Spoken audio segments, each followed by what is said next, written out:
Chapter 1. The River Bank. The mole had been working very hard all the morning, spring cleaning his little home.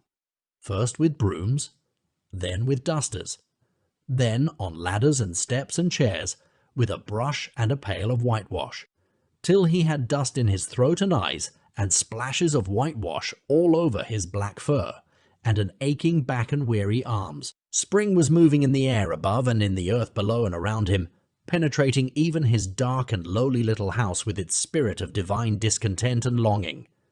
It was small wonder, then, that he suddenly flung down his brush on the floor, said bother, and oh, blow, and also hang, spring cleaning, and bolted out of the house without even waiting to put on his coat. Something up above was calling him imperiously, and he made for the steep little tunnel, which answered in his case to the gravelled carriage drive owned by animals whose residences are nearer to the sun and air. So he scraped and scratched and scrabbled and scrooged, and then he scrooged again and scrabbled and scratched and scraped, working busily with his little paws and muttering to himself, up we go, till at last pop, his snout came out into the sunlight, and he found himself rolling in the warm grass of a great meadow. This is fine, he said to himself. This is better than whitewashing. The sunshine struck hot on his fur, soft breezes caressed his heated brow, and after the seclusion of the cellar edge he had lived in so long, the carol of happy birds fell on his dulled hearing almost like a shout. Jumping off all his forelegs at once, in the joy of living and the delight of spring without its cleaning, he pursued his way across the meadow till he reached the hedge on the further side. "Hold up," said an elderly rabbit at the gap. "Sixpence for the privilege of passing by the private road." He was bowled over in an instant by the impatient and contemptuous mole, who trotted along the side of the hedge, chaffing the other rabbits as they peeped hurriedly from their holes to see what the row was about. "Onion sauce, he remarked jeeringly, and was gone before they could think of a thoroughly satisfactory reply. Then they all started grumbling at each other. "How stupid you are! Why didn't you tell him? Well, why didn't you say? You might have reminded him. You might have reminded him." And so on, in the usual way. But of course, it was then much too late, as is always the case. It all seemed too good to be true. Hither and thither through the meadows he rambled busily, along the hedgerows, across the copses, finding everywhere birds building, flowers budding, leaves thrusting, everything happy and progressive and occupied, and instead of having an uneasy conscience pricking him and whispering whitewash, he somehow could only feel how jolly it was to be the only idle dog among all these busy citizens. After all, the best part of a holiday is perhaps not so much to be resting yourself as to see all the other fellows busy working. He thought his happiness was complete when, as he meandered aimlessly along, suddenly he stood by the edge of a full-fed river. Never in his life had he seen a river before. This sleek, sinuous, full-bodied animal, chasing and chuckling, gripping things with a gurgle and leaving them with a laugh, to fling itself on fresh playmates that shook themselves free and were caught and held again. All was a shake and a shiver. Glints and gleams and sparkles, rustle and swirl, chatter and bubble. The mole was bewitched, entranced, fascinated. By the side of the river he trotted as one trots, when very small, by the side of a man who holds one spell bound by exciting stories, and when tired at last he sat on the bank, while the river still chattered on to him, a babbling procession of the best stories in the world, sent from the heart of the earth to be told at last to the insatiable sea. As he sat on the grass and looked across the river, a dark hole in the bank opposite, just above the water's edge, caught his eye, and dreamily he fell to considering what a nice snug dwelling place it would make for an animal with few wants and fond of a bijou riverside residence, above flood, level and remote from noise and dust. As he gazed, something bright and small seemed to twinkle down in the heart of it, vanished, then twinkled once more like a tiny star. But it could hardly be a star in such an unlikely situation, and it was too glittering and small for a glowworm.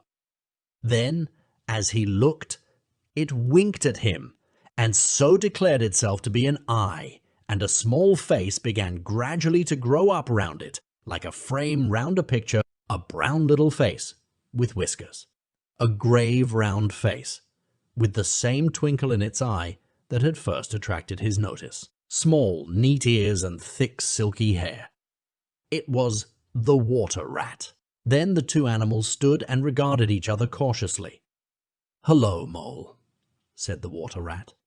"Hello, Rat," said the Mole. "Would you like to come over?" inquired the rat presently. "Oh, it's all very well to talk," said the Mole rather pettishly, he being new to a river and riverside life and its ways.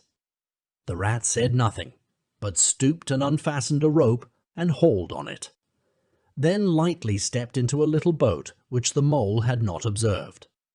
It was painted blue outside and white within, and was just the size for two animals, and the Mole's whole heart went out to it at once, even though he did not yet fully understand its uses. The rat sculled smartly across and made fast. Then he held up his forepaw as the Mole stepped gingerly down. "Lean on that," he said. "Now then, step lively," and the Mole, to his surprise and rapture, found himself actually seated in the stern of a real boat. "This has been a wonderful day," said he, as the rat shoved off and took to the sculls again. "Do you know, I've never been in a boat before in all my life." "What?"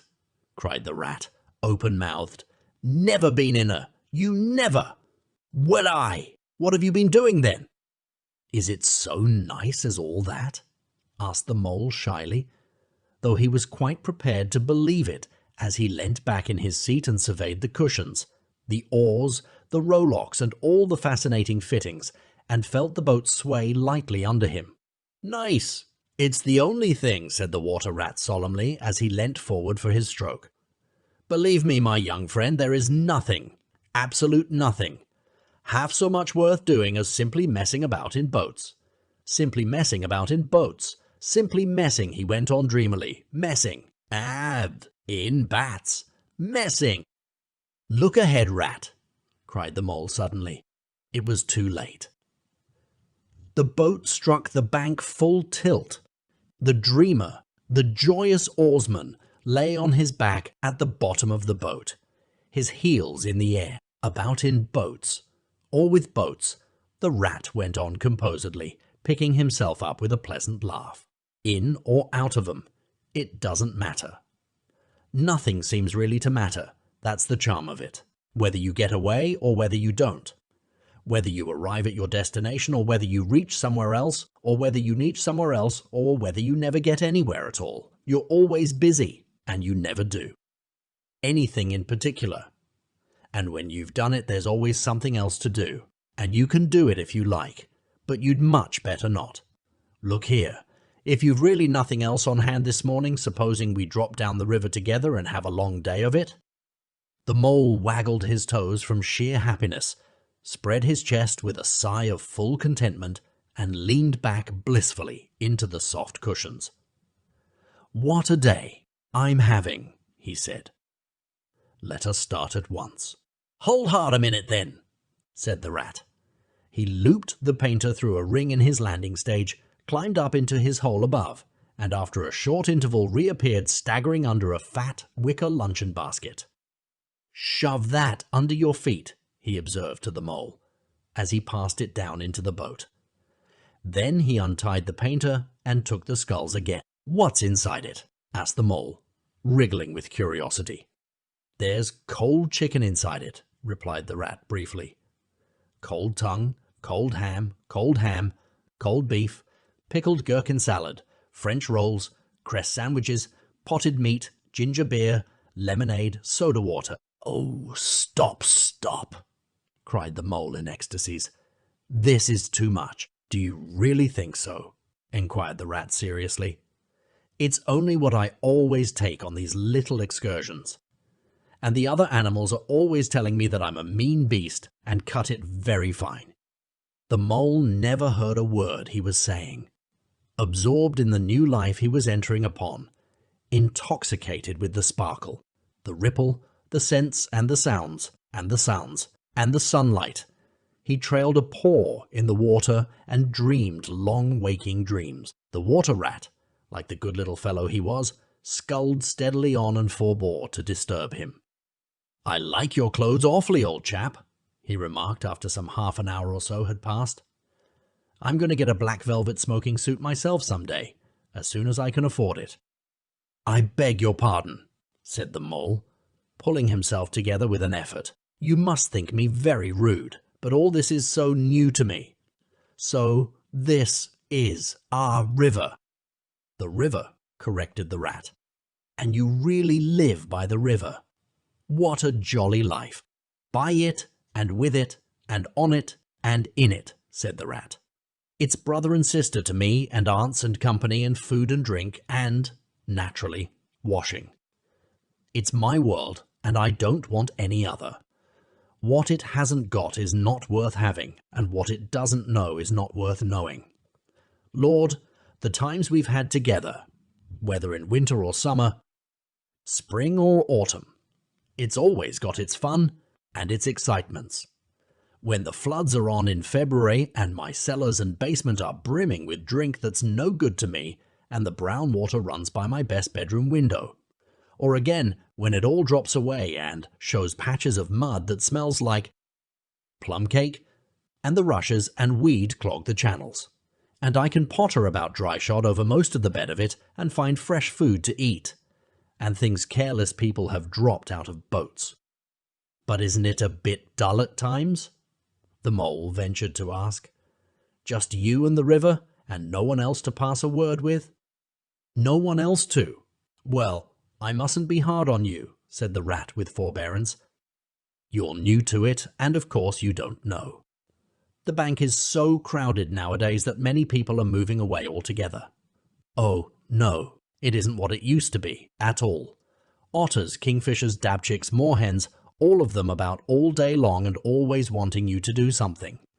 As if a fellow had no business of his own to attend to. What lies over there?" asked the mole, waving a paw towards a background of woodland that darkly framed the water meadows on one side of the river. "That? Oh, that's just the wild wood," said the rat shortly. "We don't go there very much, we riverbankers." Aren't they very nice people in there?" said the mole, a trifle nervously. "W-E-L?" replied the rat. "Let me see. The squirrels are all right. And the rabbits, some of 'em, but rabbits are a mixed lot. And then there's Badger, of course.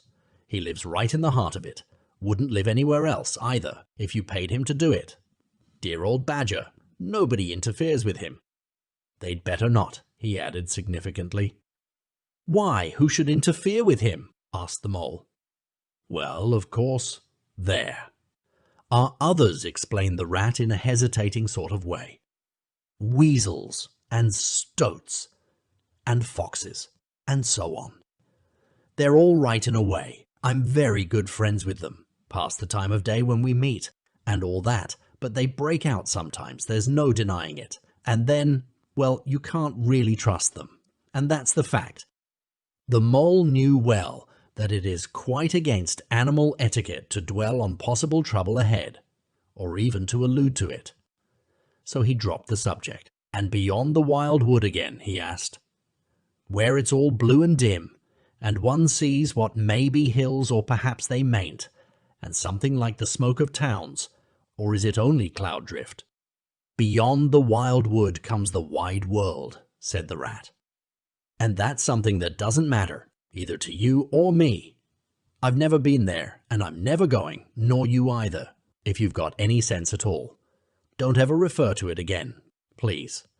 Now then, here's our backwater at last, where we're going to lunch." Leaving the main stream, they now passed into what seemed at first sight like a little landlocked lake. Green turf sloped down to either edge, brown snaky tree roots gleamed below the surface of the quiet water, while ahead of them the silvery shoulder and foamy tumble of a weir arm in arm with a restless dripping mill wheel. that held up in its turn a grey-gabled mill house, filled the air with a soothing murmur of sound, dull and smothery, yet with little clear voices speaking up cheerfully out of it at intervals. It was so very beautiful that the mole could only hold up both forepaws and gasp, "Oh my, oh my, oh my, oh my, oh my." The rat brought the boat alongside the bank, made her fast, helped the still awkward mole safely ashore, and swung out the luncheon basket. The mole begged as a favour to be allowed to unpack it all by himself, and the rat was very pleased to indulge him, and to sprawl at full length on the grass and rest, while his excited friend shook out the tablecloth and spread it, took out all the mysterious packets one by one and arranged their contents in due order, still gasping, "Oh my, oh my," at each fresh revelation.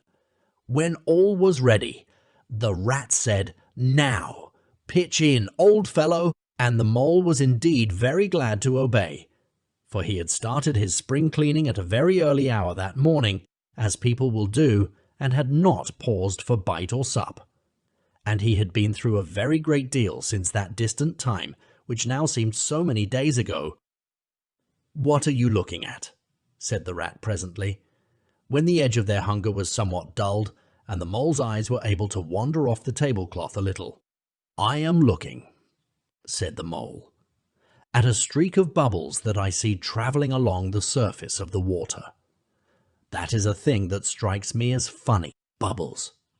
"Oh," said the rat, and chirruped cheerily, in an inviting sort of way. A broad, glistening muzzle showed itself above the edge of the bank, and the otter hauled himself out and shook the water from his coat. "Greedy beggars," he observed, making for the provender.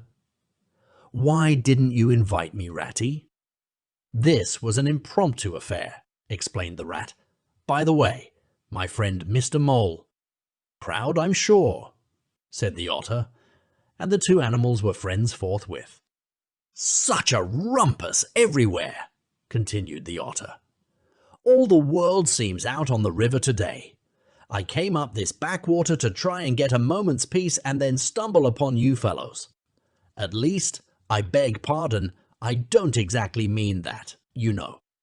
There was a rustle behind them, proceeding from a hedge wherein last year's leaves still clung thick, and a stripy head, with high shoulders behind it, peered forth on them. "Come on, old badger," shouted the rat.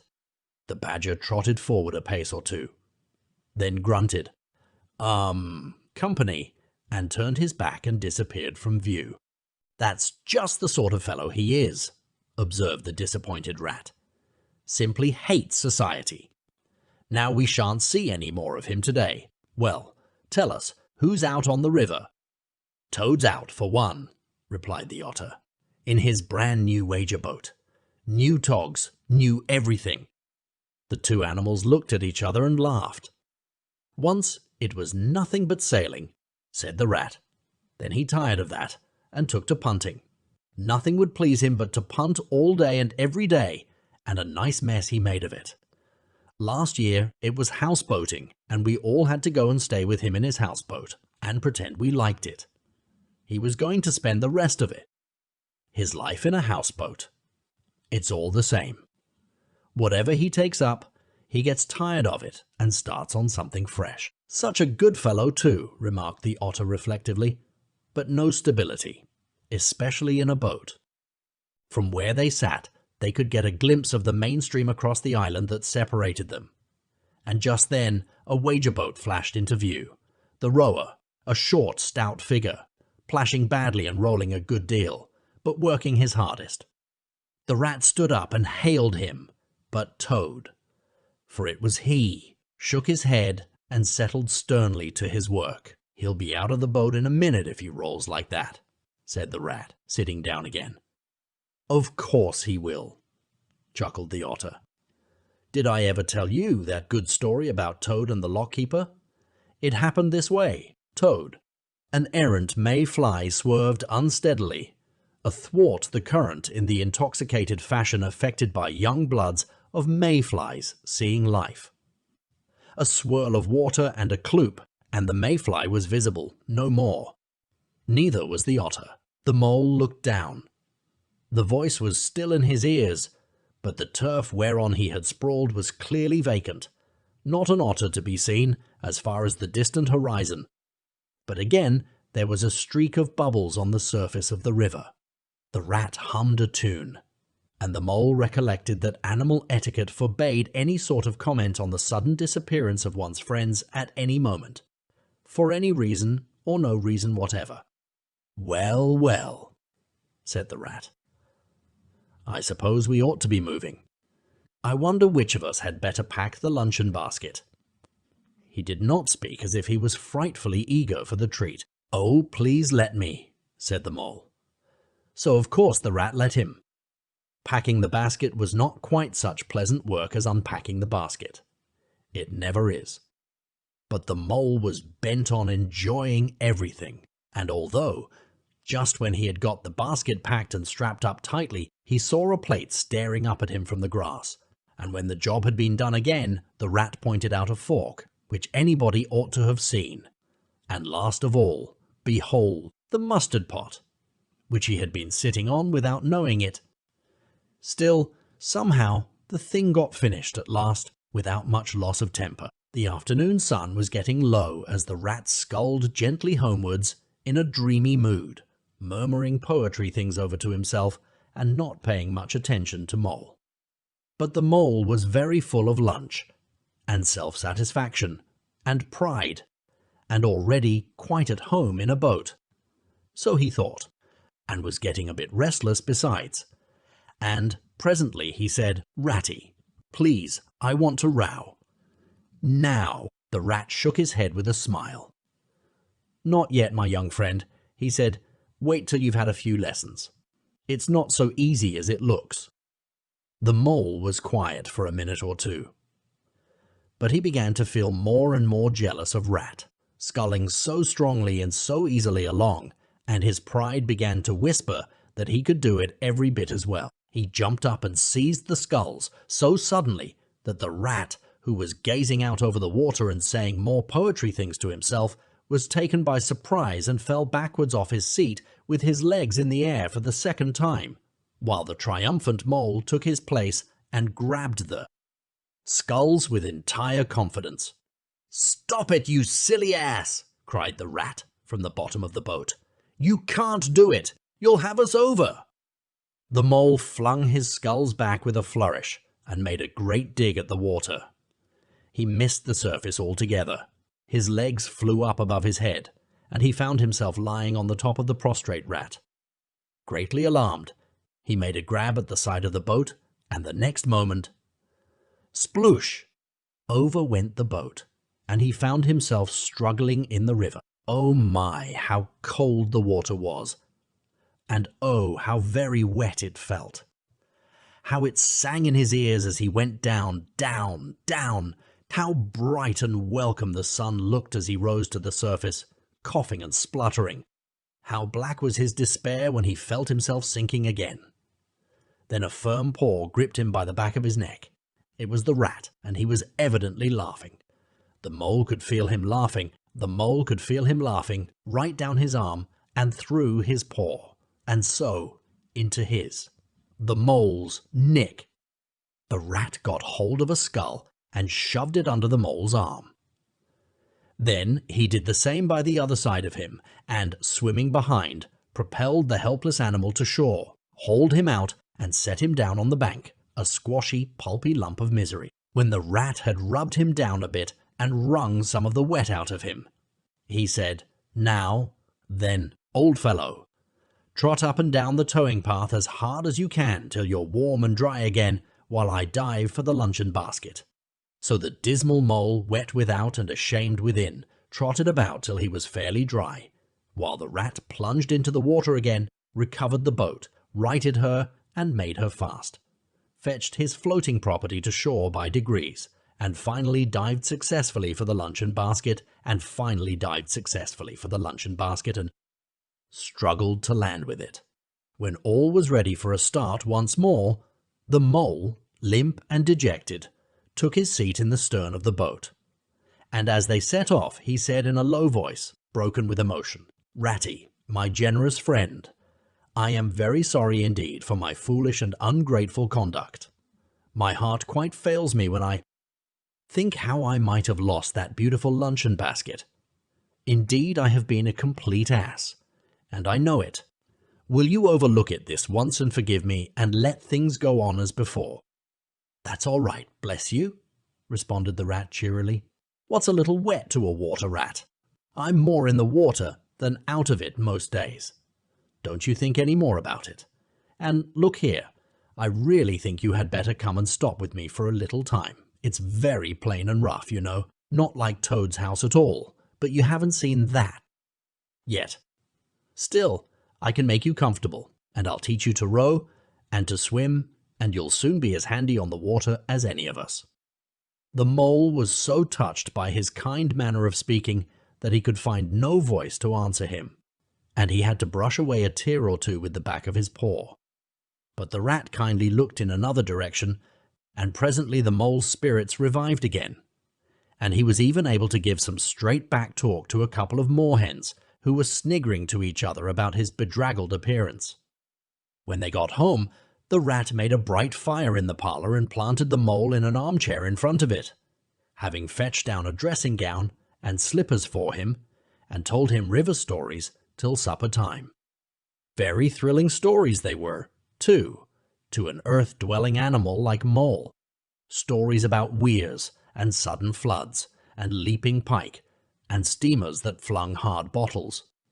At least bottles were certainly flung, and from steamers, so presumably by them, and about herons, and how particular they were whom they spoke to, and about adventures down drains, and night fishings with otter, or excursions far afield with badger.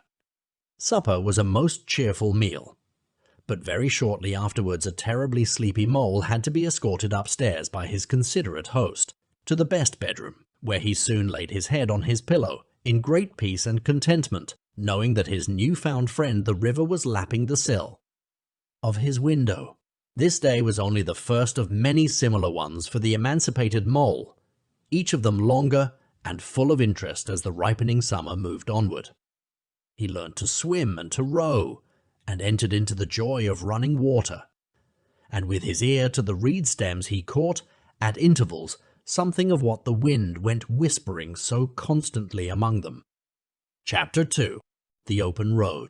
"Ratty," said the mole suddenly, "one bright summer morning, if you please, I want to ask you a favour." The rat was sitting on the river bank, singing a little song. He had just composed it himself, so he was very taken up with it, and would not pay proper attention to Mole or anything else. Since early morning he'd been swimming in the river, in company with his friends, the ducks. And when the ducks stood on their heads suddenly, as ducks will, he would dive down and tickle their necks, just under where their chins would be if ducks had chins, till they were forced to come to the surface again in a hurry, spluttering and angry and shaking their feathers at him, for it is impossible to say quite all you feel when your head is under water.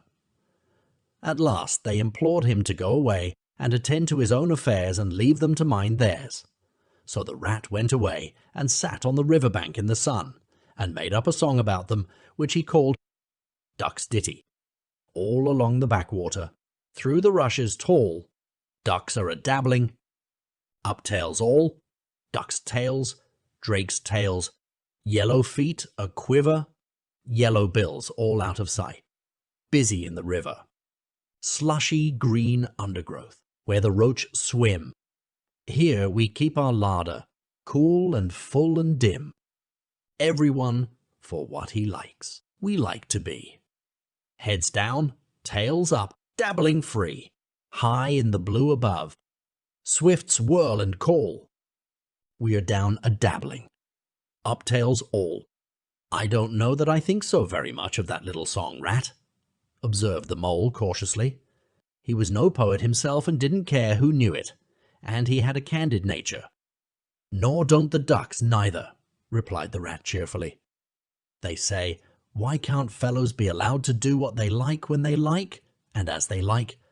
instead of other fellows sitting on banks and watching them all the time and making remarks and poetry and things about them. What nonsense it all is, that's what the ducks say. So it is, said the mole with great heartiness. No, it isn't, cried the rat indignantly. Well then, it isn't, replied the mole soothingly. But what I wanted to ask you was, won't you take me to call on Mr. Toad? I've heard so much about him, and I do so want to make his acquaintance. Why, certainly, said the good-natured rat, jumping to his feet and dismissing poetry from his mind for the day. Get the boat out, and we'll paddle up there at once. It's never the wrong time to call on Toad. Early or late, he's always the same fellow. Always good-tempered, always glad to see you, always glad to see you, always sorry when you go. He must be a very nice animal, observed the mole, as he got into the boat and took the sculls, while the rat settled himself comfortably in the stern. He is indeed the best of animals, replied Rat. So simple, so good-natured, and so affectionate. Perhaps he's not very clever. We can't all be geniuses, and it may be that he is both boastful and conceited, but he has got some great qualities, has Toady. Rounding a bend in the river, they came in sight of a handsome, dignified old house of mellowed red brick, with well-kept lawns reaching down to the water's edge. There's Toad Hall, said the rat, and that creek on the left, where the notice board says, Private, no landing allowed, leads to his boathouse, where we'll leave the boat. The stables are over there to the right. That's the banqueting hall you're looking at now. Very old, that is. Toad is rather rich, you know, and this is really one of the nicest houses in these parts, though we never admit as much to Toad. They glided up the creek, and the mole shipped his sculls as they passed into the shadow of a large boathouse. Here they saw many handsome boats slung from the crossbeams or hauled up on a slip, but none in the water, and the place had an unused and a deserted air. The rat looked around him. I understand, said he. Boating is played out. He's tired of it, and done with it. I wonder what new fad he has taken up now. Come along, and let's look him up. We shall hear all about it quite soon enough.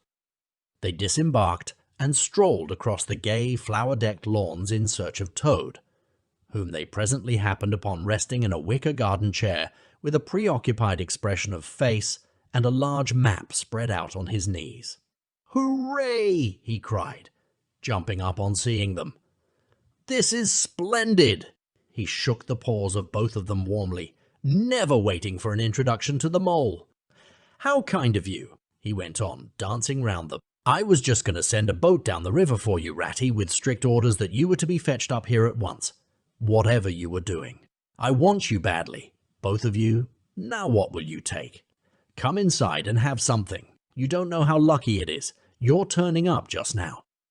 Let's sit quiet a bit, Toady, said the rat, throwing himself into an easy chair, while the mole took another by the side of him and made some civil remark about Toad's delightful residence. Finest house on the whole river, cried Toad boisterously. Or anywhere else, for that matter, he could not help adding. Here, the rat nudged the mole. Unfortunately, the Toad saw him do it and turned very red. There was a moment's painful silence. Then Toad burst out laughing. All right, Ratty, he said. It's only my way, you know. And it's not such a very bad house, is it? You know you rather like it yourself. Now, look here. Let's be sensible. You are the very animals I wanted. You've got to help me. It's most important. It's about your rowing, I suppose, said the rat with an innocent air. You're getting on fairly well, though you splash a good bit still. With a great deal of patience and any quantity of coaching you may— Oh, pooh! Boating! Interrupted the Toad, in great disgust. Silly, boyish amusement. I've given that up long ago. Sheer waste of time, that's what it is. It makes me downright sorry to see you fellows who ought to know better spending all your energies in that aimless manner. No, I've discovered the real thing. The only genuine occupation for a lifetime. I propose to devote the remainder of mine to it, and can only regret the wasted years that lie behind me, squandered in trivialities. Come with me, dear Ratty, and your amiable friend also, if he will be so very good, just as far as the stable yard, and you shall see what you shall see. He led the way to the stable yard accordingly, the rat following with a most mistrustful expression. And there, drawn out of the coach-house into the open, they saw a gypsy caravan, shining with newness, painted a canary yellow picked out with green, and red wheels. "There you are!" cried the toad, straddling and expanding himself. "There's real life for you, embodied in that little cart. The open road, the dusty highway, the heath, the common, the hedgerows, the rolling downs, camps, villages, towns, cities, here today, up and off to somewhere else tomorrow, travel, change, interest, excitement, the whole world before you. And a horizon that's always changing. And mind, this is the very finest cart of its sort that was ever built, without any exception. Come inside and look at the arrangements. Planned them all myself. I did." The mole was tremendously interested and excited, and followed him eagerly up the steps and into the interior of the caravan. The rat only snorted and thrust his hands deep into his pockets, remaining where he was. It was indeed very compact and comfortable. Little sleeping bunks, a little table that folded up against the wall, a cooking stove, lockers, bookshelves, a bird cage with a bird in it, and pots, pans, jugs, and kettles of every size and variety. "All complete," said the toad triumphantly, pulling open a locker. "You see, biscuits, potted lobster, sardines, everything you can possibly want. Soda water here, Baxi there, debtor paper, bacon, jam, cards and dominoes. You'll find," he continued as they descended the steps again, "you'll find that nothing whatever has been forgotten when we make our start this afternoon." "I beg your pardon," said the rat slowly as he chewed a straw. "But did I overhear you say something about we, and start, and this afternoon?" "Now, you dear, good old Ratty," said Toad imploringly, "don't begin talking in that stiff and sniffy sort of way, because you know you've got to come. I can't possibly manage without you, so please consider it settled and don't argue. It's the one thing I can't stand. You surely don't mean to stick to your dull, fusty old river all your life, and just live in a hole in a bank and boat? I want to show you the world. I'm gonna make an animal of you. My boy, I don't care," said the rat, doggedly. "I'm not coming, and that's flat. And I am going to stick to my old river and live in a hole and boat, as I've always done. And what's more, Mole's gonna stick to me and do as I do, aren't you, Mole?" "Of course I am," said the mole loyally. "I'll always stick to you, rat, and what you say is to be. Has got to be. All the same, it sounds as if it might have been, well, rather fun, you know," he added wistfully. Poor Mole! The life adventurous was so new a thing to him, and so thrilling, and this fresh aspect of it was so tempting, and he had fallen in love at first sight with the canary-coloured cart and all its little fitments. The rat saw what was passing in his mind and wavered. He hated disappointing people, and he was fond of the mole and would do almost anything to oblige him. Toad was watching both of them closely. "Come along in and have some lunch," he said diplomatically, "and we'll talk it over. We needn't decide anything in a hurry. Of course, I don't really care. Of course, I don't really care. Of course, I don't really care. I only want to give pleasure to you fellows. That's my motto in life, during luncheon." Which was excellent, of course, as everything at Toad Hall always was. The toad simply let himself go. Disregarding the rat, he proceeded to play upon the inexperienced mole as on a harp, naturally a voluble animal. And always mastered by his imagination, he painted the prospects of the trip and the joys of the open life and the roadside in such glowing colours that the mole could hardly sit in his chair for excitement. Somehow, It soon seemed taken for granted by all three of them that the trip was a settled thing, and the rat, though still unconvinced in his mind, allowed his good nature to override his personal objections. He could not bear to disappoint his two friends, who were already deep in schemes and anticipations, planning out each day's separate occupation for several weeks ahead. When they were quite ready, the now triumphant Toad led his companions to the paddock and set them to capture the old grey horse, who, without having been consulted, and to his own extreme annoyance, had been told off by Toad for the dustiest job in this dusty expedition. He frankly preferred the paddock, and took a deal of catching. Meantime, Toad packed the lockers still tighter with necessaries, and hung nosebags, nets of onions, bundles of hay, and baskets from the bottom of the cart. At last the horse was caught and harnessed, and they set off, all talking at once, each animal either trudging by the side of the cart or sitting on the shaft, as the humour took him. It was a golden afternoon. The smell of the dust they kicked up was rich and satisfying. Out of thick orchards on either side the road, birds called and whistled to them cheerily. Good-natured wayfarers, passing them, gave them good day, or stopped to say nice things about their beautiful cart, and rabbits, sitting at their front doors in the hedgerows, held up their forepaws and said, "Oh my, oh my, oh my, oh my, oh my."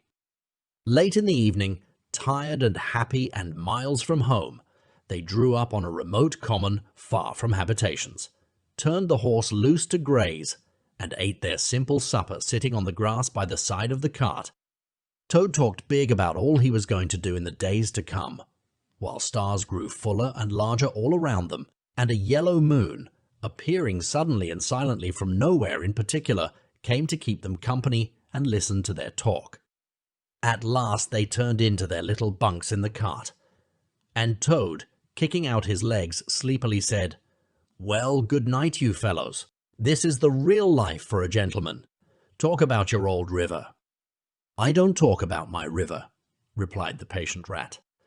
"You know I don't, Toad, but I think about it," he added pathetically, in a lower tone. "I think about it. All the time." The mole reached out from under his blanket, felt for the rat's paw in the darkness, and gave it a squeeze. "I'll do whatever you like, Ratty," he whispered.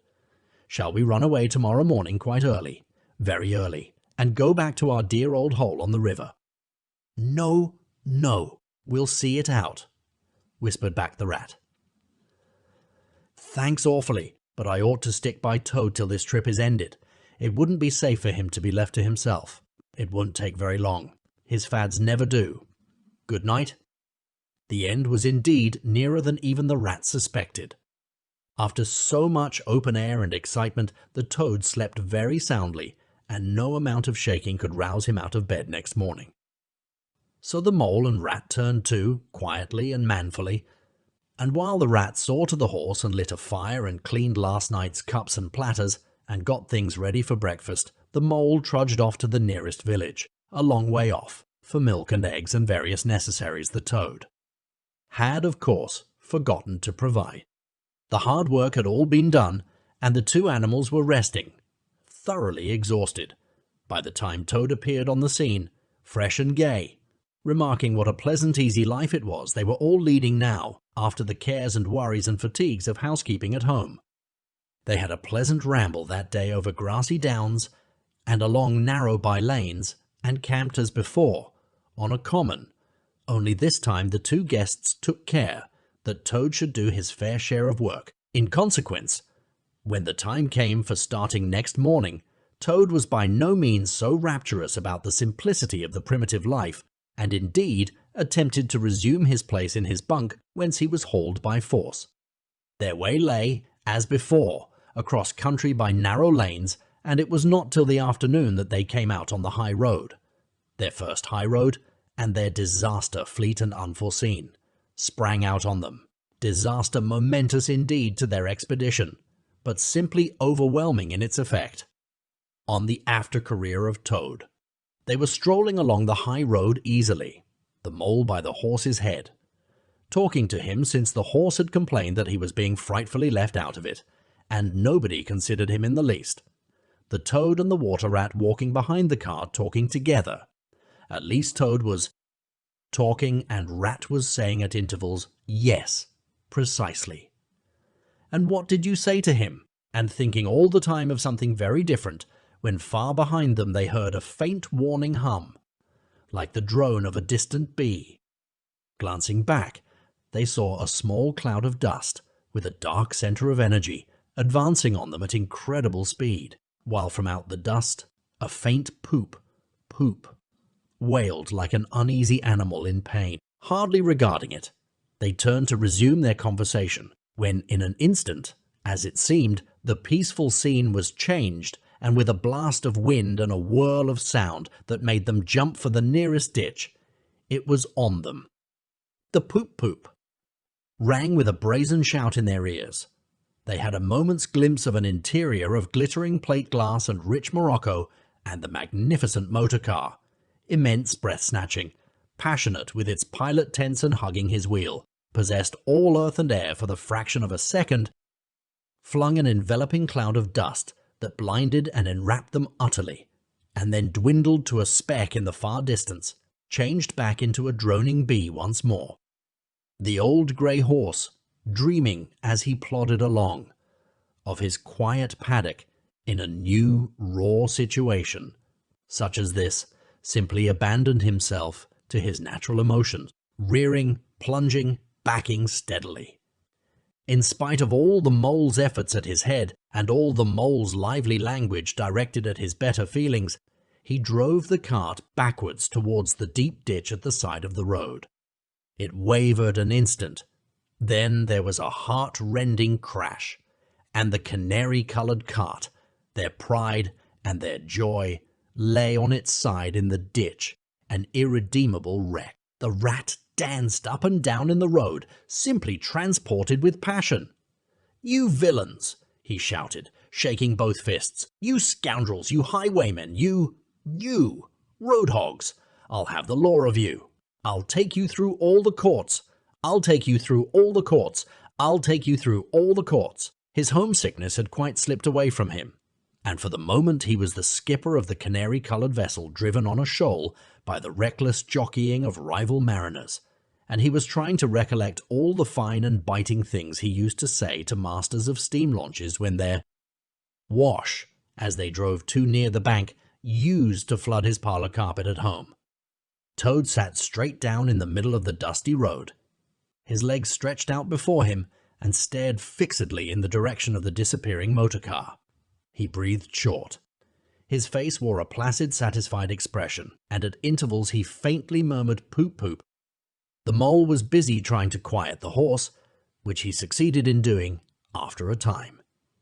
Then he went to look at the cart on its side in the ditch. It was indeed a sorry sight. Panels and windows smashed, axles hopelessly bent, one wheel off, sardine tins scattered over the wide world, and the bird in the birdcage sobbing pitifully and calling to be let out. The rat came to help him, but their united efforts were not sufficient to right the cart. "Hi! Toad!" they cried. "Come and bear a hand, can't you?" The Toad never answered a word, or budged from his seat in the road, so they went to see what was the matter with him. They found him in a sort of a trance, a happy smile on his face, his eyes still fixed on the dusty wake of their destroyer. At intervals he was still heard to murmur poop. The rat shook him by the shoulder. "Are you coming to help us, Toad?" he demanded sternly. "Glorious stirring sight," murmured Toad, never offering to move. "The poetry of motion, the real way to travel, the only way to travel, here today. In next week tomorrow, villages skipped, towns and cities jumped. Always somebody else's horizon. Oh bliss, oh poop, oh my, oh my, oh my. Oh, stop being an ass, Toad," cried the mole despairingly. "And to think I never knew," went on the Toad in a dreamy monotone. "All those wasted years that lie behind me, I never knew, never even dreamt. But now that I know, now that I fully realize. Oh, what a flowery track lies spread before me. Henceforth, what dust clouds shall spring up behind me as I speed on my reckless way? What carts I shall fling carelessly into the ditch in the wake of my magnificent onset? Horrid little carts, common carts, canary-coloured carts. What are we to do with him? Asked the mole of the water rat. Nothing at all, replied the rat firmly, because there is really nothing to be done. You see, I know him from of old. He is now possessed. He has got a new craze, and it always takes him that way in its first stage. He'll continue like that for days now, like an animal walking in a happy dream, quite useless for all practical purposes. Never mind him. Let's go and see what there is to be done about the cart. A careful inspection showed them that, even if they succeeded in righting it by themselves, the cart would travel no longer. The axles were in a hopeless state, and the missing wheel was shattered into pieces. The rat knotted the horse's reins over his back and took him by the head, carrying the bird cage and its hysterical occupant in the other hand. "Come on," he said grimly to the mole. "It's 5 or 6 miles to the nearest town, and we shall just have to walk it. The sooner we make a start, the better." "But what about Toad?" asked the mole anxiously, as they set off together. "We can't leave him here sitting in the middle of the road by himself in the distracted state he's in. It's not safe, supposing another thing were to come along." "Oh, bother Toad," said the rat savagely. "I've done with him." They had not proceeded very far on their way, however, when there was a pattering of feet behind them, and Toad caught them up and thrust a paw inside the elbow of each of them, still breathing short and staring into vacancy. "Now look here, Toad," said the rat sharply. "As soon as we get to the town, you'll have to go straight to the police station and see if they know anything about that motor car and who it belongs to, and lodge a complaint against it. And then you'll have to go to a blacksmith's or a wheelwright's and arrange for the cart to be fetched and mended and put to rights. It'll take time, but it's not quite a hopeless smash. Meanwhile, the mole and I will go to an inn and find comfortable rooms where we can stay till the cart's ready, and till your nerves have recovered their shock." "Police station," complaint, murmured Toad dreamily. "Me complain of that, beautiful, that heavenly vision that has been vouchsafed me. Mend the cart.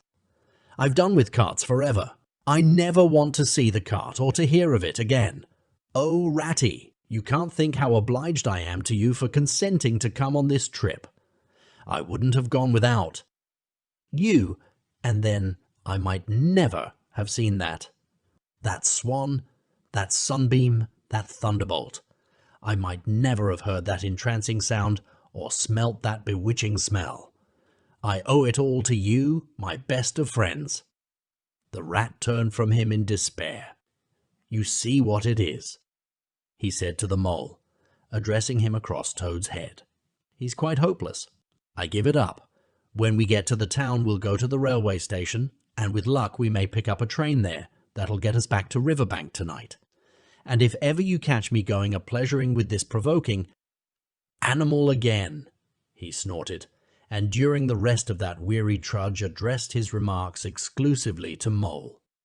On reaching the town, they went straight to the station and deposited Toad in the second-class waiting room, giving a porter 2 pence to keep a strict eye on him.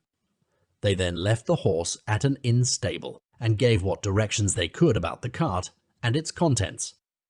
Eventually, a slow train having landed them at a station not very far from Toad Hall, they escorted the spellbound, sleepwalking Toad to his door, put him inside it, and instructed his housekeeper to feed him, undress him, and put him to bed. Then they got out their boat from the boathouse, sculled down the river home, and at a very late hour sat down to supper in their own cosy riverside parlour, to the rat's great joy and contentment. The following evening the mole, who had risen late and taken things very easy all day, was sitting on the bank fishing, when the rat, who had been looking up his friends and gossiping, came strolling along to find him.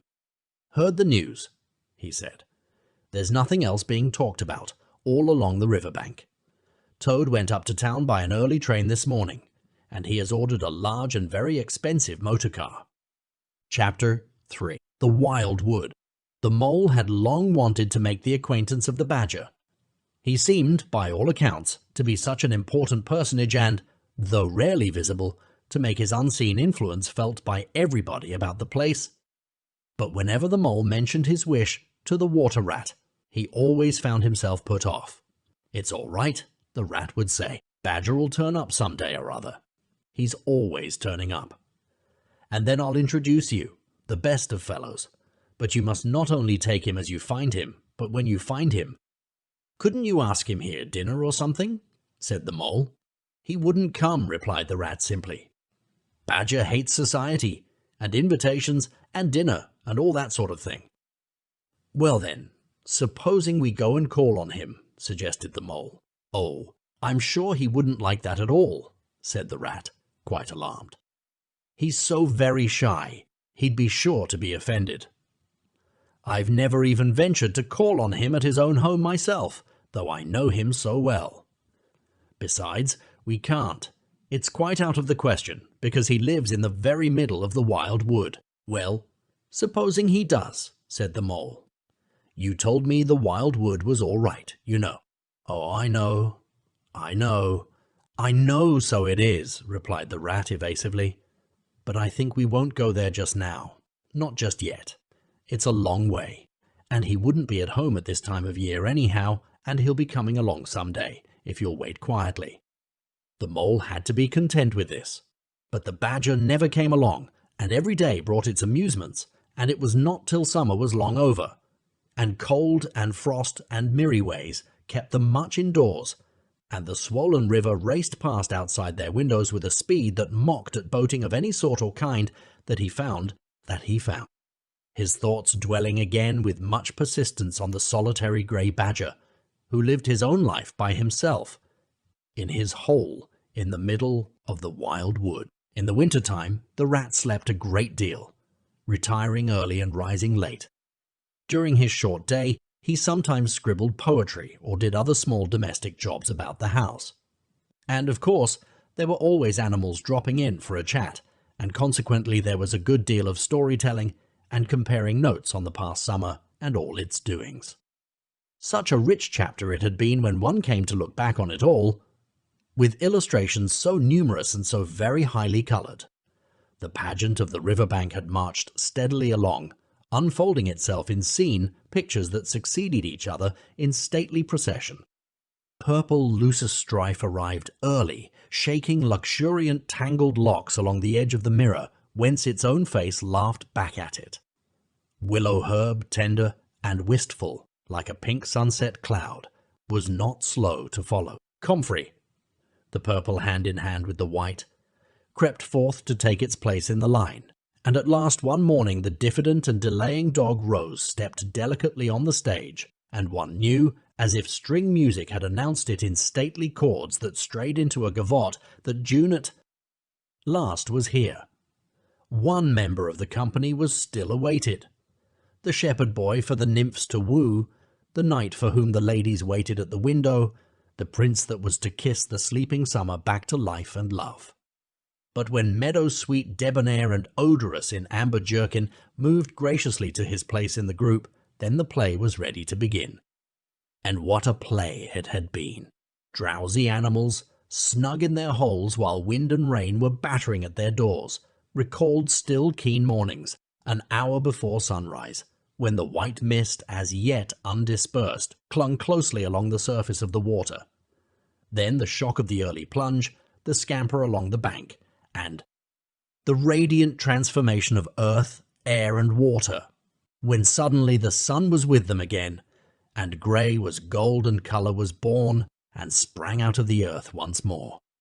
They recalled the languorous siesta of hot midday, deep in green undergrowth, the sun striking through in tiny golden shafts and spots, the boating and bathing of the afternoon, the rambles along dusty lanes and through yellow cornfields, and the long, cool evening at last, when so many threads were gathered up, so many friendships rounded, and so many adventures planned for the morrow. There was plenty to talk about on those short winter days when the animals found themselves round the fire.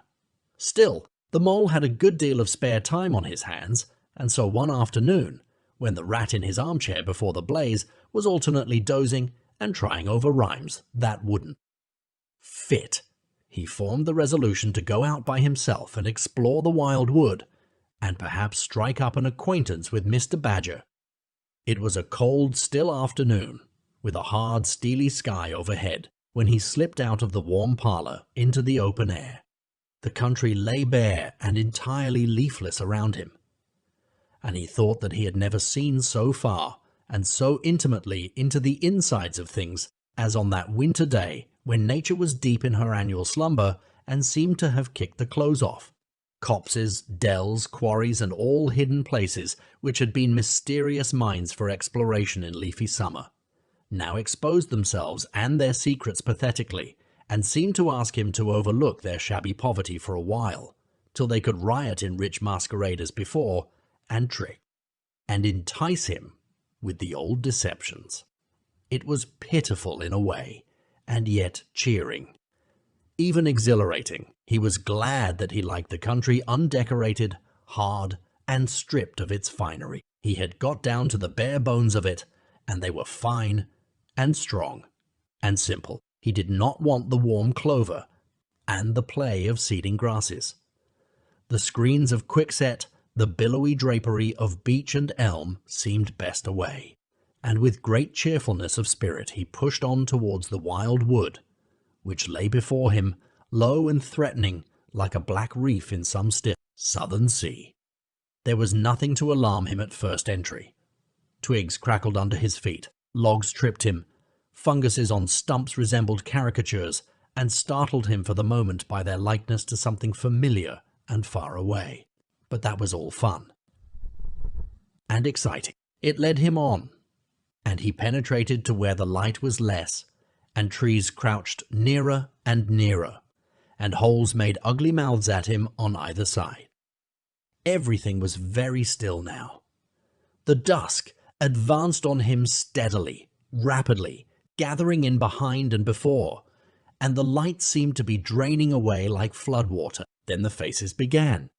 It was over his shoulder, and indistinctly, that he first thought he saw a face, a little evil wedge-shaped face, looking out at him from a hole. When he turned and confronted it, the thing had vanished. He quickened his pace, telling himself cheerfully not to begin imagining things, or there would be simply no end to it. He passed another hole, and another, and another, and then, yes, no, yes, certainly a little narrow face with hard eyes had flashed up for an instant from a hole, and was gone. He hesitated, braced himself up for an effort, and strode on. Then, suddenly, and as if it had been so all the time, every hole, far and near, and there were hundreds of them, seemed to possess its face, coming and going rapidly, all fixing on him glances of malice and hatred, all hard-eyed and evil and sharp. If he could only get away from the holes in the banks, he thought, there would be no more faces. He swung off the path and plunged into the untrodden places of the wood. Then the whistling began. Very faint and shrill it was, and far behind him, when first he heard it, but somehow it made him hurry forward. Then, still very faint and shrill, it sounded far ahead of him, and made him hesitate and want to go back. As he halted in indecision, it broke out on either side, and seemed to be caught up and passed on throughout the whole length of the wood to its farthest limit. They were up and alert and ready, evidently, whoever they were. And he was alone, and unarmed, and far from any help, and the night was closing in. Then the pattering began. He thought it was only falling leaves at first, so slight and delicate was the sound of it. Then, as it grew, it took a regular rhythm, and he knew it for nothing else but the pat-pat-pat of little feet still a very long way off. Was it in front or behind? It seemed to be first one and then the other, then both. It grew and it multiplied, till from every quarter, as he listened anxiously, leaning this way and that, It seemed to be closing in on him. As he stood still to hearken, a rabbit came running hard towards him through the trees. He waited, expecting it to slacken pace or to swerve from him into a different course. Instead, the animal almost brushed him as it dashed past, his face set and hard, his eyes staring. "Get out of this, you fool! Get out!" The mole heard him mutter as he swung round a stump and disappeared down a friendly burrow. The pattering increased, till it sounded like sudden hail on the dry leaf carpet spread around him. The whole wood seemed running now, running hard, hunting, chasing, closing in round something or body. In panic, he began to run too. Aimlessly, he knew not whither. He ran up against things, he fell over things, and into things. He darted under things and dodged round things. At last he took refuge in the deep dark hollow of an old beech tree, which offered shelter, concealment, perhaps even safety, but who could tell? Anyhow, he was too tired to run any further, and could only snuggle down into the dry leaves which had drifted into the hollow and hope he was safe for a time. And as he lay there panting and trembling, and listened to the whistlings and the patterings outside, he knew it at last, in all its fullness, that dread thing which other little dwellers in field and hedgerow had encountered here, and known as their darkest moment, that thing which the rat had vainly tried to shield him from, the terror of the wild wood. Meantime, the rat, warm and comfortable, dozed by his fireside. His paper of half-finished verses slipped from his knee, his head fell back, his mouth opened, and he wandered by the verdant banks of dream rivers. Then a coal slipped. The fire crackled and sent up a spurt of flame, and he woke with a start. Remembering what he had been engaged upon, he reached down to the floor for his verses, pored over them for a minute, and then looked round for the mole to ask him if he knew a good rhyme for something or other. But the mole was not there. He listened for a time. The house seemed very quiet. Then he called Moley several times, and receiving no answer, got up and went out into the hall. The mole's cap was missing from its accustomed peg. His galoshes, which always lay by the umbrella stand, were also gone. The rat left the house and carefully examined the muddy surface of the ground outside, hoping to find the mole's tracks. There they were, sure enough. The galoshes were new, just bought for the winter, and the pimples on their soles were fresh and sharp. He could see the imprints of them in the mud, running along straight and purposeful, leading direct to the wild wood. The rat looked very grave, and stood in deep thought for a minute or two. Then he re-entered the house, strapped a belt round his waist, shoved a brace of pistols into it, took up a stout cudgel that stood in a corner of the hall, and set off for the wild wood at a smart pace. It was already getting towards dusk when he reached the first fringe of trees and plunged without hesitation into the wood, looking anxiously on either side for any sign of his friend. Here and there, wicked little faces popped out of holes, but vanished immediately at sight of the valorous animal, his pistols and the great ugly cudgel in his grasp, and the whistling and pattering, which he had heard quite plainly on his first entry, died away and ceased, and all was very still. He made his way manfully through the length of the wood to its furthest edge. Then, forsaking all paths, he set himself to traverse it, laboriously working over the whole ground, and all the time calling out cheerfully, "Moley, Moley, Moley, Moley, Moley, Moley, where are you? It's me. It's old Rat." He had patiently hunted through the wood for an hour or more, when at last, to his joy, he heard a little answering cry. Guiding himself by the sound, he made his way through the gathering darkness to the foot of an old beech tree with a hole in it, and from out of the hole came a feeble voice saying, "Ratty, is that really you?" The rat crept into the hollow, and there he found the mole, exhausted and still trembling. "Oh, Rat," he cried, "I've been so frightened. You can't think." "Oh, I quite understand," said the rat soothingly. "You shouldn't really have gone and done it, Mole. I did my best to keep you from it. We riverbankers, we hardly ever come here by ourselves. If we have to come, we come in couples, at least. Then we're generally all right. Besides, there are 100 things one has to know, which we understand all about, and you don't, as yet. I mean passwords and signs and sayings which have power and effect, and plants you carry in your pocket, and verses you repeat, and dodges and tricks you practice. All simple enough when you know them, but they've got to be known if you're small, or you'll find yourself in trouble. Of course, if you were Badger or Otter, it would be quite another matter. Surely the brave Mr. Toad wouldn't mind coming here by himself, would he? Inquired the Mole. Old Toad, said the Rat, laughing heartily. He wouldn't show his face here alone, not for a whole hatful of golden guineas. Toad wouldn't. The Mole was greatly cheered by the sound of the Rat's careless laughter, as well as by the sight of his stick and his gleaming pistols, and he stopped shivering and began to feel bolder and more himself again. Now then, said the Rat presently, we really must pull ourselves together and make a start for home, while there's still a little light left. It will never do to spend the night here. You understand, too cold, for one thing. Dear Ratty, said the poor Mole, I'm dreadfully sorry, but I'm simply dead beat, and that's a solid fact. You must let me rest here a while longer and get my strength back if I'm to get home at all. Oh, all right, said the good-natured Rat. Rest away.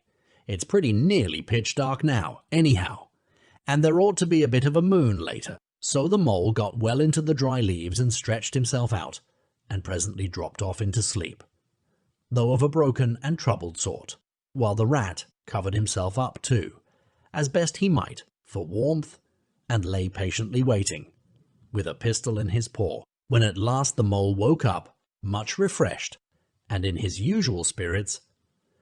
The Rat said, Now then, I'll just take a look outside and see if everything's quiet, and then we really must be off. He went to the entrance of their retreat and put his head out.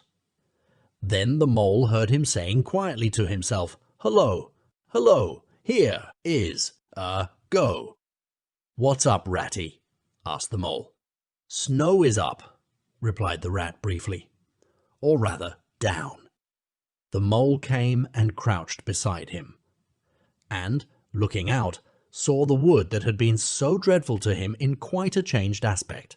Holes, hollows, pools, pitfalls, and other black menaces to the wayfarer were vanishing fast, and a gleaming carpet of fairy was springing up everywhere that looked too delicate to be trodden upon by rough feet.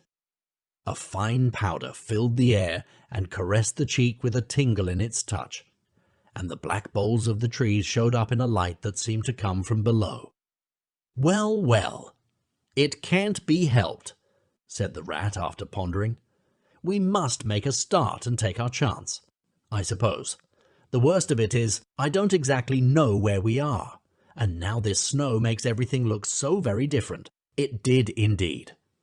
The Mole would not have known that it was the same wood. However, they set out bravely, and took the line that seemed most promising, holding on to each other and pretending with invincible cheerfulness that they recognized an old friend in every fresh tree that grimly and silently greeted them, or saw openings, gaps, or paths with a familiar turn in them, in the monotony of white space and black tree trunks that refused to vary. An hour or two later, they had lost all count of time. They pulled up, dispirited, weary, and hopelessly at sea, and sat down on a fallen tree trunk to recover their breath and consider what was to be done. They were aching with fatigue and bruised with tumbles. They had fallen into several holes and got wet through. The snow was getting so deep that they could hardly drag their little legs through it, and the trees were thicker and more like each other than ever. There seemed to be no end to this wood, and no beginning, and no difference in it, and worst of all, no way out. We can't sit here very long, said the Rat. We shall have to make another push for it, and do something or other. The cold is too awful for anything, and the snow will soon be too deep for us to wade through. He peered about him and considered. Look here, he went on.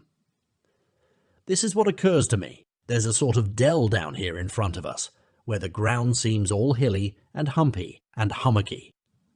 We'll make our way down into that and try and find some sort of shelter, a cave or hole with a dry floor to it, out of the snow and the wind, and there, we'll have a good rest before we try again, for we're both of us pretty dead beat.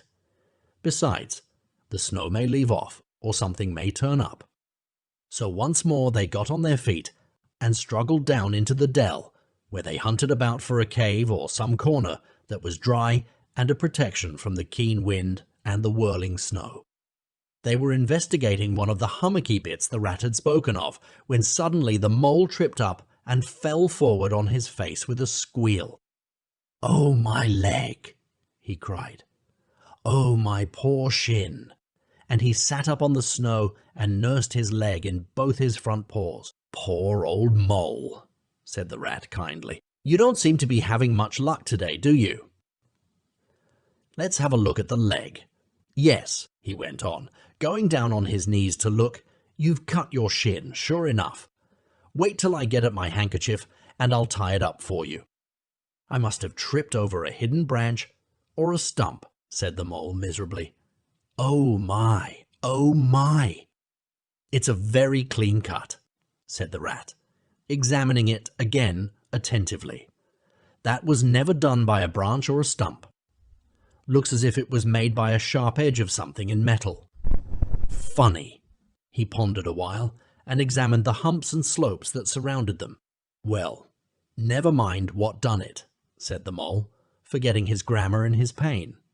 "It hurts just the same, whatever done it." But the rat, after carefully tying up the leg with his handkerchief, had left him and was busy scraping in the snow. He scratched and shoveled and explored, all four legs working busily, while the mole waited impatiently, remarking at intervals, "Oh, come on, rat!" Suddenly, the rat cried hooray, and then hooray, ooray, ooray, ooray, ooray, and fell to executing a feeble jig in the snow. "What have you found, Ratty?" asked the mole, still nursing his leg. "Come and see," said the delighted rat as he jigged on. The mole hobbled up to the spot and had a good look. "Well," he said at last slowly, "I see it right enough. Seen the same sort of thing before, lots of times. Familiar object, I call it. A door scraper. Well, what of it? Why dance jigs around a door scraper?" "But don't you see what it means, you dull-witted animal?" cried the rat impatiently. "Of course I see what it means," replied the mole. "It simply means that some very careless and forgetful person has left his door scraper lying about in the middle of the wild wood, just where it's sure to trip everybody up. Very thoughtless of him, I call it. When I get home I shall go and complain about it to somebody or other, see if I—" "Don't! Oh dear! Oh dear!" cried the rat, in despair at his obtuseness. "Here, stop arguing, and come and scrape," and he set to work again, and made the snow fly in all directions around him. After some further toil his efforts were rewarded, and a very shabby doormat lay exposed to view. "There? What did I tell you?" exclaimed the rat in great triumph. "Absolutely nothing whatever," replied the mole, with perfect truthfulness. He went on, "You seem to have found another piece of domestic litter done for and thrown away, and I suppose you're perfectly happy. Better go ahead and dance your jig round that if you've got to, and get it over, and then perhaps we can go on and not waste any more time over rubbish heaps, can we? Eat a doormat, or sleep under a doormat, or sit on a doormat and sledge home over the snow on it, you exasperating rodent. Do you mean to say," cried the excited rat, "that this doormat doesn't tell you anything?" "Really, rat," said the mole quite pettishly, "I think we'd had enough of this folly. Who ever heard of a doormat telling anyone anything? They simply don't do it.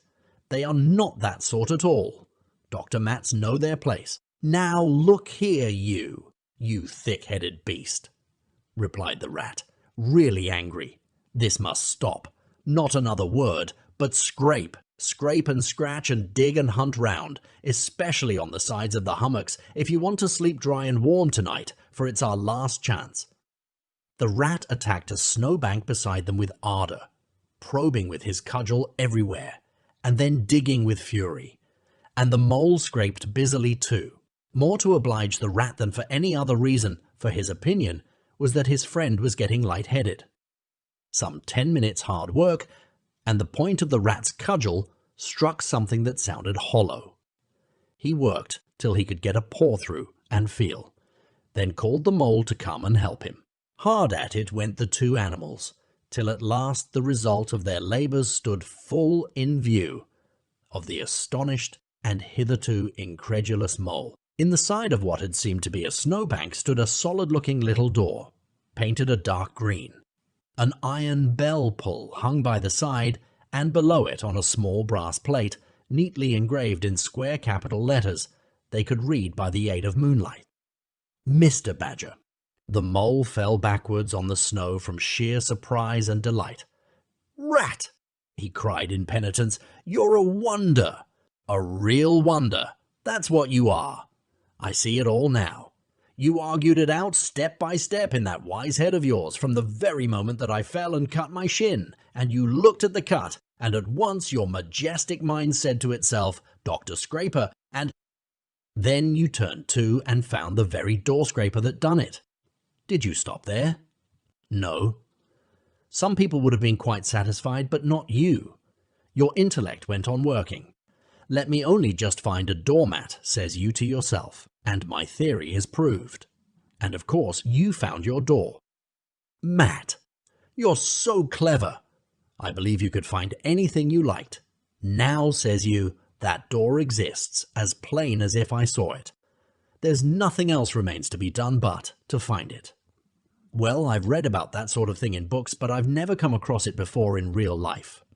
You ought to go where you'll be properly appreciated.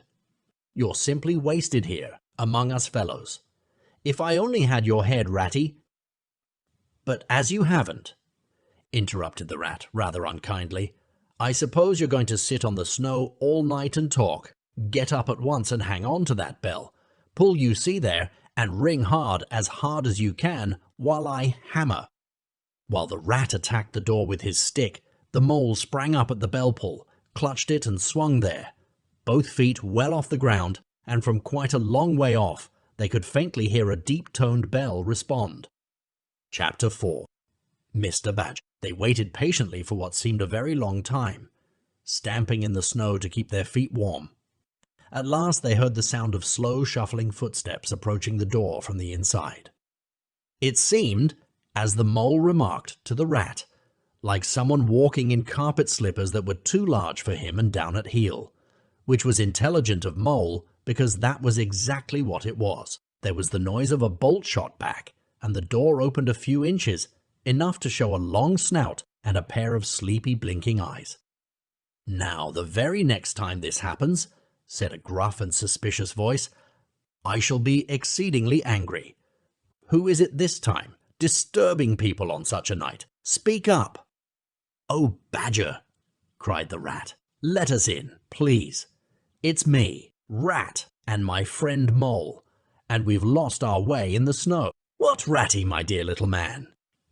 exclaimed the Badger in quite a different voice. "Come along in, both of you, at once. Why, you must be perished." "Well, I never! Lost in the snow, and in the wild wood too, and at this time of night. But come in with you."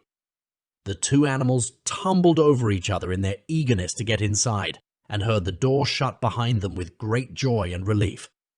The Badger, who wore a long dressing gown, and whose slippers were indeed very down at heel, carried a flat candlestick in his paw, and had probably been on his way to bed when their summons sounded. He looked kindly down on them and patted both their heads.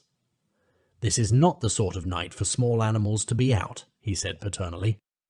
"I'm afraid you've been up to some of your pranks again, Ratty. But come along, come into the kitchen. There's a first-rate fire there and supper and everything."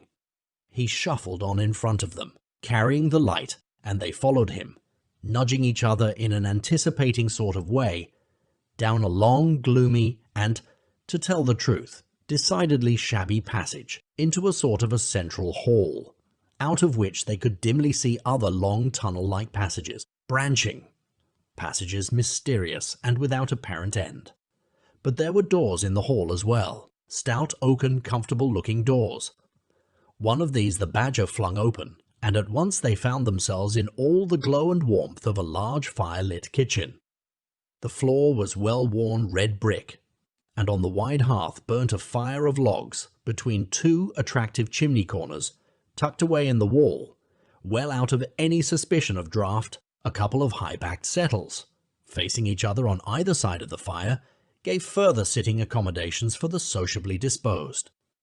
In the middle of the room stood a long table of plain boards placed on trestles, with benches down each side. At one end of it, where an armchair stood pushed back, were spread the remains of the badger's plain but ample supper.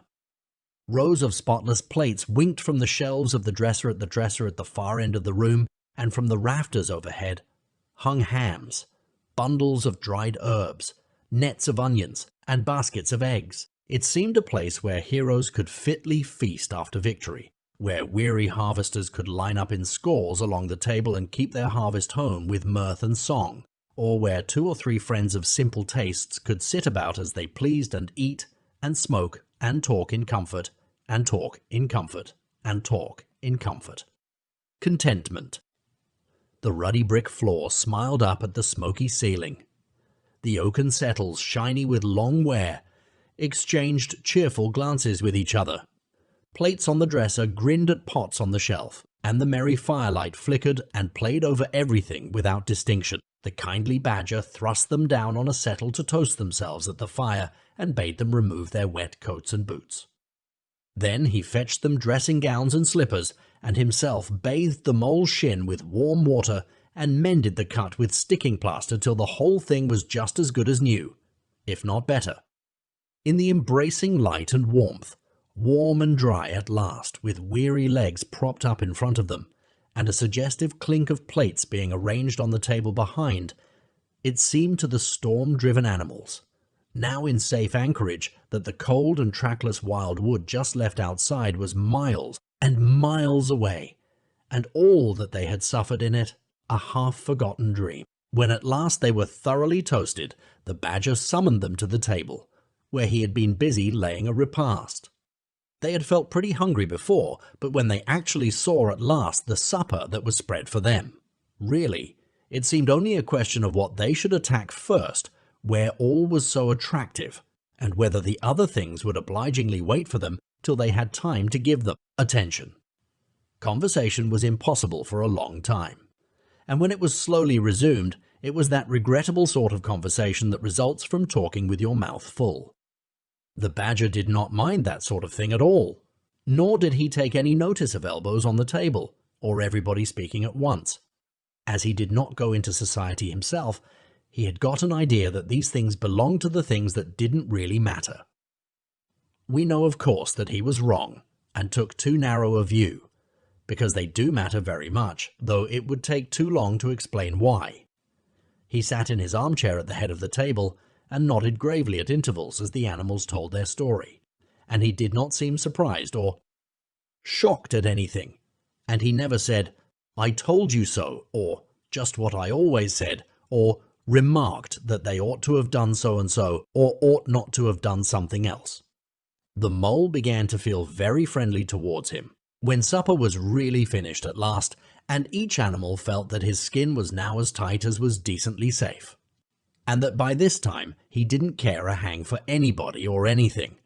They gathered round the glowing embers of the great wood fire, and thought how jolly it was to be sitting up so late, and so independent, and so full. And after they had chatted for a time about things in general, the badger said heartily, "Now then, tell us the news from your part of the world. How's old Toad going on?" "Oh, from bad to worse," said the rat gravely, while the mole, cocked up on a settle and basking in the firelight, his heels higher than his head, tried to look properly mournful. "Another smash-up only last week, and a bad one. You see, he will insist on driving himself, and he's hopelessly incapable. If he'd only employ a decent, steady, well-trained animal, pay him good wages, and leave everything to him, he'd get on all right. But no, he's convinced he's a heaven-born driver, and nobody can teach him anything. And all the rest follows. How many has he had? Inquired the Badger gloomily. Smashes or machines? Asked the Rat. Oh, well, after all, it's the same thing. With Toad. This is the 7th. As for the others, you know that coach house of his? Well, it's piled up, literally piled up to the roof, with fragments of motor cars, none of them bigger than your hat. That accounts for the other 6. As far as they can be, accounted for. He's been in hospital 3 times, put in the mole. And as for the fines he's had to pay, it's simply awful to think of. Yes, and that's part of the trouble, continued the Rat. Toad's rich, we all know, but he's not a millionaire, and he's a hopelessly bad driver and quite regardless of law and order. Killed or ruined. It's got to be one of the 2 things sooner or later. Badger, we're his friends. Oughtn't we to do something? The Badger went through a bit of hard thinking. Now look here, he said at last rather severely. Of course, you know I can't do anything now. His 2 friends assented, quite understanding his point. No animal, according to the rules of animal etiquette, is ever expected to do anything strenuous or heroic, or even moderately active during the off-season of winter. All are sleepy. Some actually asleep. All are weather-bound, more or less, and all are resting from arduous days and nights, during which every muscle in them has been severely tested and every energy kept at full stretch. Very well then, continued the Badger. But when once the year has really turned, and the nights are shorter, and halfway through them one rouses and feels fidgety and wanting to be up and doing by sunrise, if not before, you know? Both animals nodded gravely. They knew. Well then, went on the Badger, we, that is, you and me and our friend the Mole here, we'll take Toad seriously in hand. We'll take Toad seriously in hand. We'll stand no nonsense whatever. We'll bring him back to reason by force if need be. We'll make him be a sensible Toad. You're asleep, Rat. Not me, said the Rat, waking up with a jerk. He's been asleep 2 or 3 times since supper, said the Mole, laughing. He himself was feeling quite wakeful and even lively, though he didn't know why. The reason was, of course, that he being naturally an underground animal by birth and breeding, the situation of Badger's house exactly suited him and made him feel at home.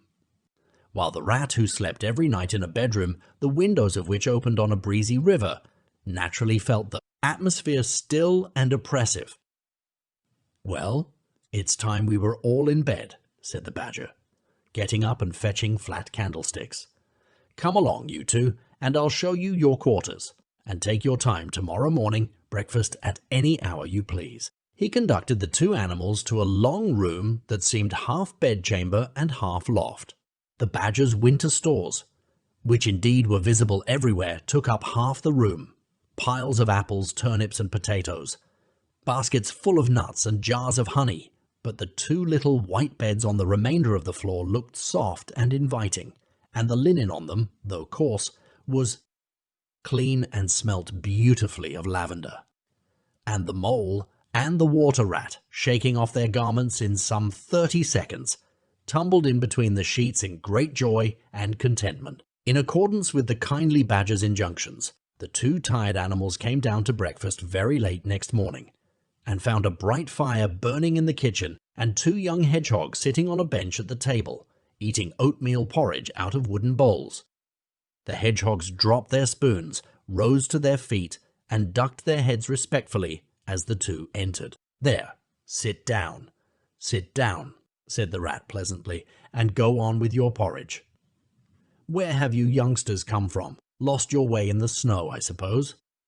Yes, please, sir, said the elder of the 2 hedgehogs respectfully. Me and little Billy here.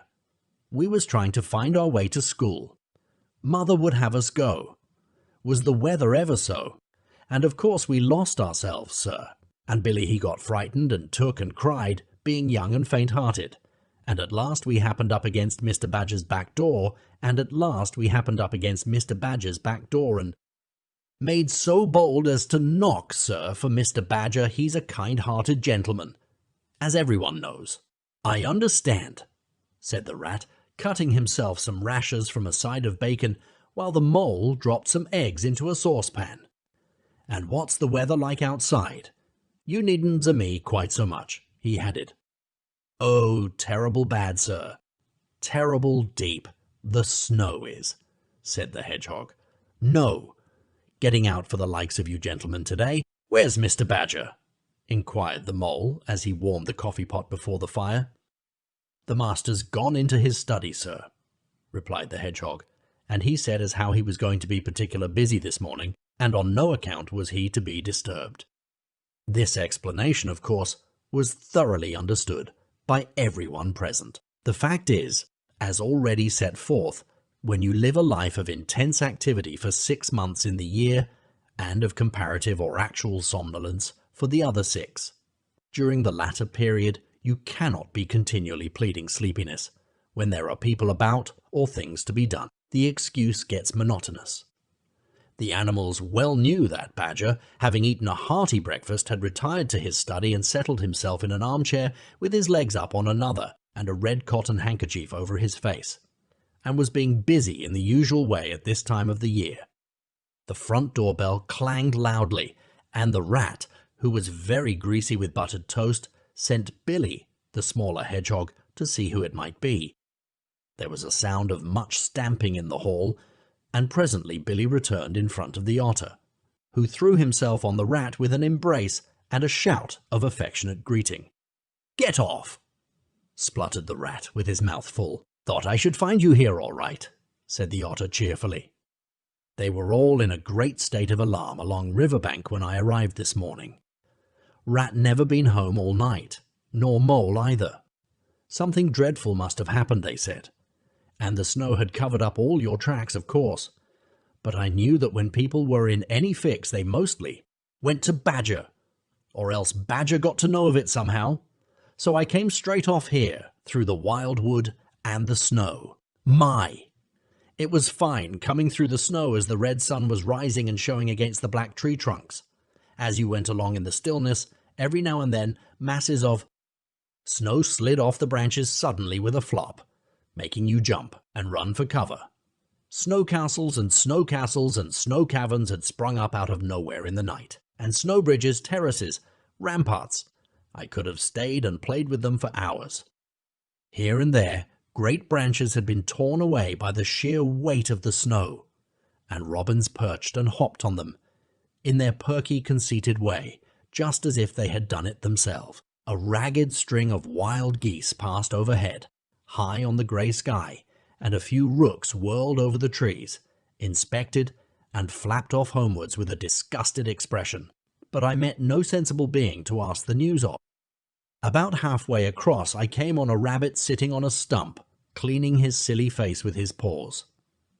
He was a pretty scared animal when I crept up behind him and placed a heavy forepaw on his shoulder. I had to cuff his head once or twice to get any sense out of it at all. At last I managed to extract from him that Mole had been seen in the wild wood last night by one of them. It was the talk of the burrows, he said. How Mole, mister. Rat's particular friend was in a bad fix. How he had lost his way, and they were up and out hunting, and were chivying him round and round. Then why didn't any of you do something? I asked. You mayn't be blessed with brains, but there are hundreds and hundreds of you, big stout fellows, as fat as butter, and your burrows running in all directions, and you could have taken him in and made him safe and comfortable, or tried to, at all events. What us? He merely said, do something. Us rabbits. So I cuffed him again and left him. There was nothing else to be done. At any rate, I had learnt something, and if I had had the luck to meet any of them, I'd have learnt something more. Or they would. Weren't you at all, nervous? Asked the Mole, some of yesterday's terror coming back to him at the mention of the wild wood. Nervous? The otter showed a gleaming set of strong white teeth as he laughed.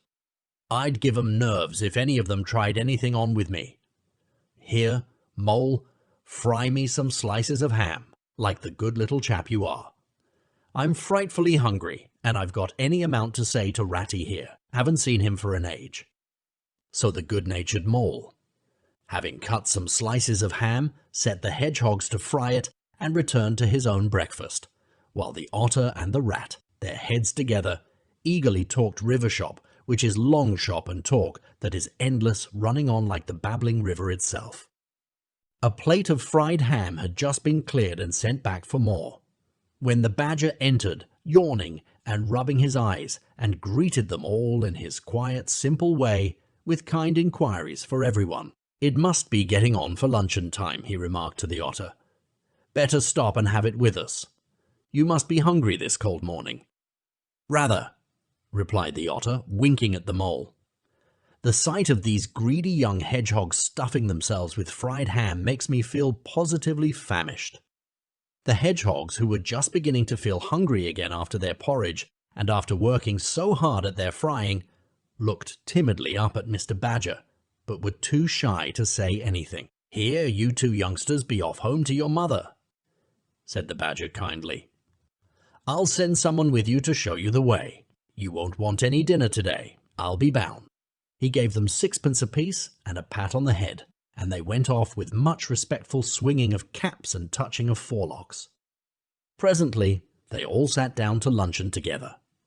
The mole found himself placed next to Mr. Badger, and as the other two were still deep in river gossip from which nothing could divert them, he took the opportunity to tell Badger how comfortable and home-like it all felt to him. Once well underground, he said, "You know exactly where you are. Nothing can happen to you, and nothing can get at you. You're entirely your own master, and you don't have to consult anybody or mind what they say. Things go on all the same overhead, and you let 'em, and don't bother about 'em. When you want to, up you go, and there the things are, waiting for you." The badger simply beamed on him. "That's exactly what I say," he replied. "There's no security or peace and tranquility except underground. And then if your ideas get larger and you want to expand, why, a dig and a scrape, and there you are. If you feel your house is a bit too big, you stop up a hole or two, and there you are again. No builders, no tradesmen, no builders, no tradesmen, no. Remarks passed on you by fellows looking over your wall, and above all, no weather. Look at Rat, now. A couple of feet of flood water, and he's got to move into hired lodgings. Uncomfortable, inconveniently situated, and horribly expensive. Take Toad. I say nothing against Toad Hall. Quite the best house in these parts, as a house. But supposing a fire breaks out, where's Toad? Supposing tiles are blown off, or walls sink or crack, or windows get broken. Where's Toad? Supposing the rooms are draughty. I hate a draught myself. Where's Toad? No, up and out of doors is good enough to roam about and get one's living in, but underground to come back to at last, that's my idea of home." The mole assented heartily, and the badger in consequence got very friendly with him. When lunch is over, he said, "I'll take you all round this little place of mine. I can see you'll appreciate it. You understand what domestic architecture ought to be, you do."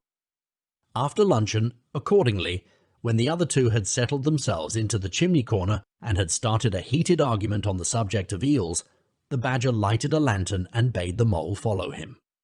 Crossing the hall, they passed down one of the principal tunnels, and the wavering light of the lantern gave glimpses on either side of rooms, both large and small, some mere cupboards, others nearly as broad and imposing as Toad's dining hall. A narrow passage at right angles led them into another corridor, and here the same thing was repeated. The mole was staggered at the size, the extent, the ramifications of it all. At the length of the dim passages, the solid vaultings of the crammed store chambers, the masonry everywhere, the pillars, the arches, the pavements. "How on earth, Badger," he said at last, "did you ever find time and strength to do all this? It's astonishing." "It would be astonishing indeed," said the Badger simply, "if I had done it. But as a matter of fact, I did none of it, only cleaned out the passages and chambers, as far as I had need of them. There's lots more of it all round about. I see you don't understand, and I must explain it to you. Well, very long ago, on the spot where the wildwood waves now, before ever it had planted itself and grown up to what it now is, there was a city of people, you know. Here, where we are standing, they lived, and walked, and talked, and slept, and carried on their business. Here they stabled their horses and feasted. From here they rode out to fight or drove out to trade.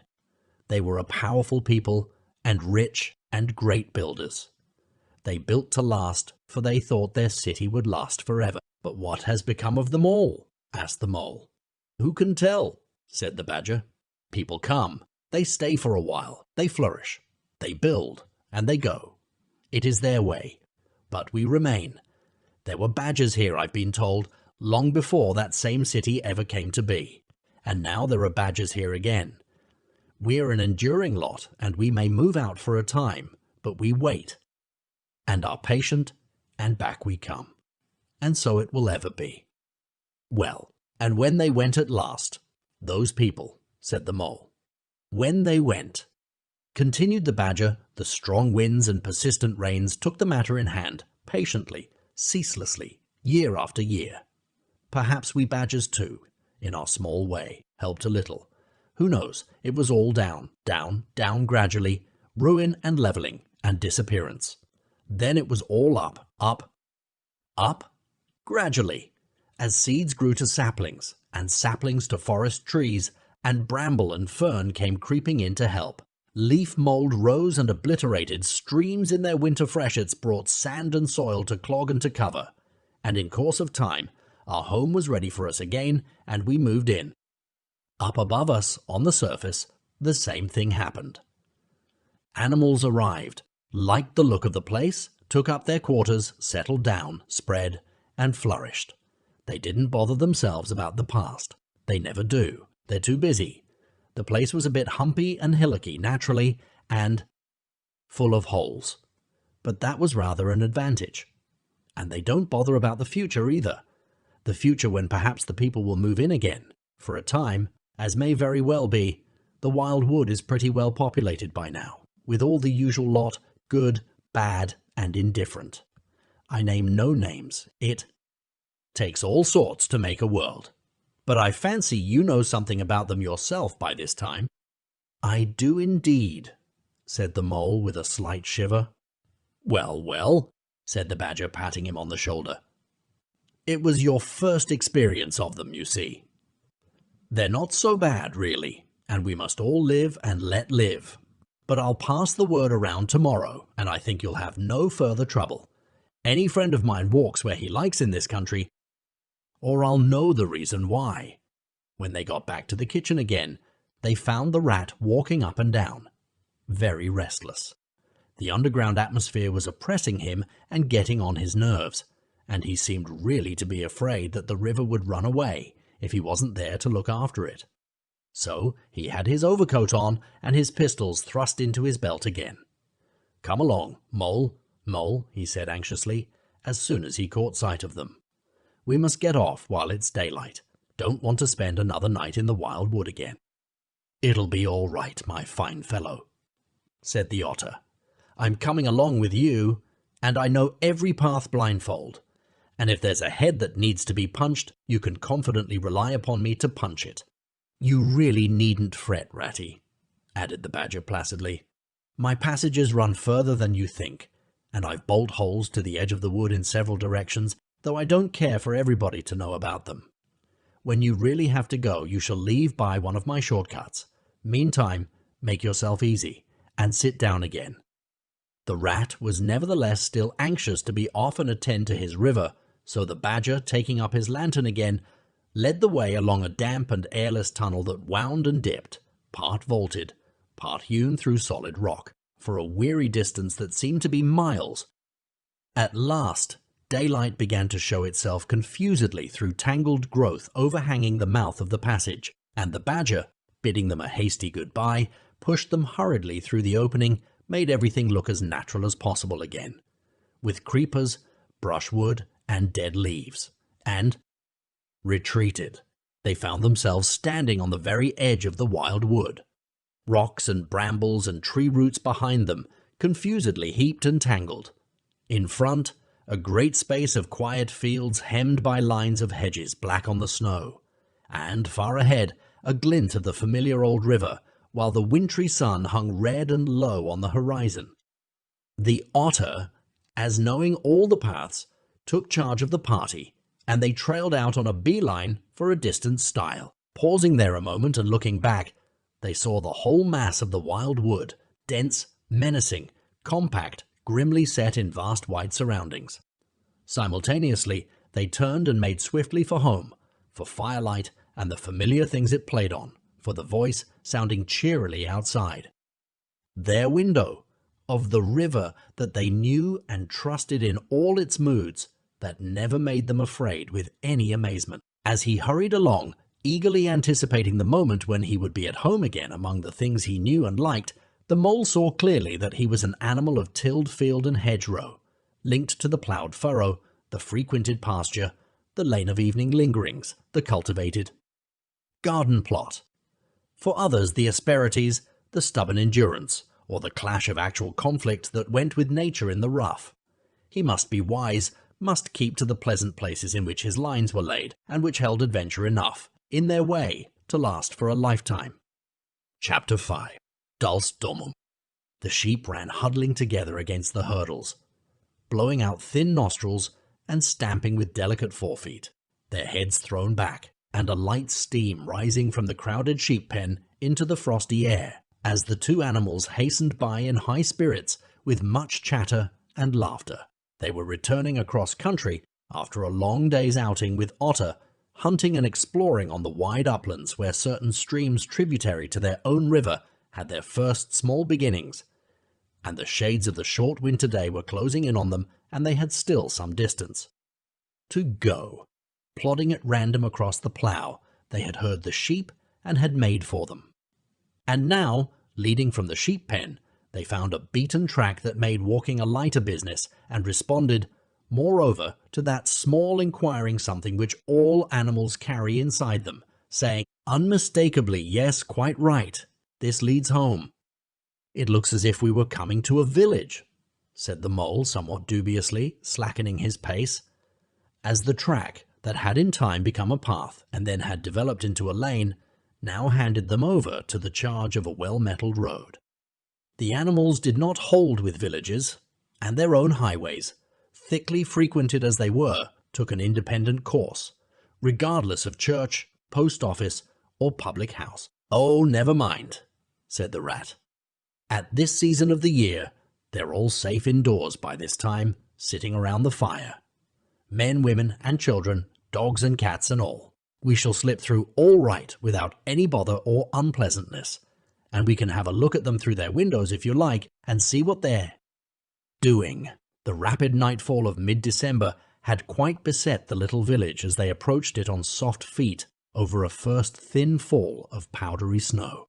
Little was visible, but squares of a dusky orange-red on either side of the street, where the firelight or lamplight of each cottage overflowed through the casements into the dark world without. Most of the low-latticed windows were innocent of blinds, and to the lookers in from outside, the inmates, gathered round the tea-table, absorbed in handiwork, or talking with laughter and gesture, had each that happy grace which is the last thing the skilled actor shall capture, the natural grace, which goes with perfect unconsciousness of observation. Moving at will from one theatre to another, the two spectators, so far from home themselves, had something of wistfulness in their eyes as they watched a cat being stroked, a sleepy child picked up and huddled off to bed, or a tired man stretch and knock out his pipe on the end of a smouldering log. But it was from one little window, with its blind drawn down, a mere blank transparency on the night, that the sense of home and the little curtained world within walls, the larger stressful world of outside nature, shut out and forgotten, most pulsated, Close against the white blind hung a bird cage, clearly silhouetted, every wire, perch, and appurtenance distinct and recognizable, even to yesterday's dull-edged lump of sugar. On the middle perch, the fluffy occupant, head tucked well into feathers, seemed so near to them as to be easily stroked had they tried. Even the delicate tips of his plumped-out plumage penciled plainly on the illuminated screen. As they looked, the sleepy little fellow stirred uneasily, woke, shook himself, and raised his head. They could see the gape of his tiny beak as he yawned in a bored sort of way, looked round, and then settled his head into his back again, while the ruffled feathers gradually subsided into perfect stillness. Then a gust of bitter wind took them in the back of the neck. A small sting of frozen sleet on the skin woke them as from a dream, and they knew their toes to be cold and their legs tired, and their own home distant a weary way. Once beyond the village, where the cottages ceased abruptly, on either side of the road they could smell through the darkness the friendly fields again, and they braced themselves for the last long stretch, the home stretch, the stretch that we know is bound to end sometime in the rattle of the Dr. Latch. The sudden firelight, and the sight of familiar things greeting us as long-absent travellers from far oversea. They plodded along steadily and silently, each of them thinking his own thoughts. The moles ran a good deal on supper, as it was pitch dark, and it was all a strange country for him as far as he knew, and he was following obediently in the wake of the rat, leaving the guidance entirely to him. As for the rat, he was walking a little way ahead, as his habit was, his shoulders humped, his eyes fixed on the straight grey road in front of him. So he did not notice poor Mole when suddenly the summons reached him and took him like an electric shock. We others, who have long lost the more subtle of the physical senses, have not even proper terms to express an animal's intercommunications with his surroundings, living or otherwise, and have only the word smell, for instance, to include the whole range of delicate thrills which murmur in the nose of the animal night and day, summoning, warning, inciting, repelling. It was one of these mysterious fairy calls from out the void that suddenly reached Mole in the darkness, making him tingle through and through with its very familiar appeal, even while yet he could not clearly remember what it was. He stopped dead in his tracks, his nose searching hither and thither in its efforts to recapture the fine filament, the telegraphic current that had so strongly moved him. A moment, and he had caught it again. And with it this time came recollection in fullest flood. Home. That was what they meant, those caressing appeals, those soft touches wafted through the air, those invisible little hands pulling and tugging, all one way. Why, it must be quite close by him at that moment, his old home that he had hurriedly forsaken and never sought again, that day when he first found the river, and now it was sending out its scouts and its messengers to capture him and bring him in. Since his escape on that bright morning, he had hardly given it a thought, so absorbed had he been in his new life, in all its pleasures, its surprises, its fresh and captivating experiences. Now, with a rush of old memories, how clearly it stood up before him, in the darkness, shabby indeed, and small and poorly furnished, and yet his, the home he had made for himself, the home he had been so happy to get back to after his day's work. And the home had been happy with him too, evidently, and was missing him, and wanted him back, and was telling him so, through his nose, sorrowfully, reproachfully, but with no bitterness or anger, only with plaintive reminder that it was there and wanted him. The call was clear, the summons was plain. He must obey it instantly and go. "Ratty," he called, full of joyful excitement. "Hold on, come back, I want you quick." "Oh, come along, Mole, do," replied the rat cheerfully, still plodding along. "Please stop, Ratty," pleaded the poor Mole in anguish of heart. "You don't understand. It's my home, my old home. I've just come across the smell of it, and it's close by here, really quite close, and I must go to it. I must. Oh, come back, Ratty, Please, please come back. Ratty, please, please come back." The rat was by this time very far ahead, too far to hear clearly what the mole was calling, too far to catch the sharp note of painful appeal in his voice. And he was much taken up with the weather, for he too could smell something suspiciously like approaching snow. "Mole, we mustn't stop now, really," he called back.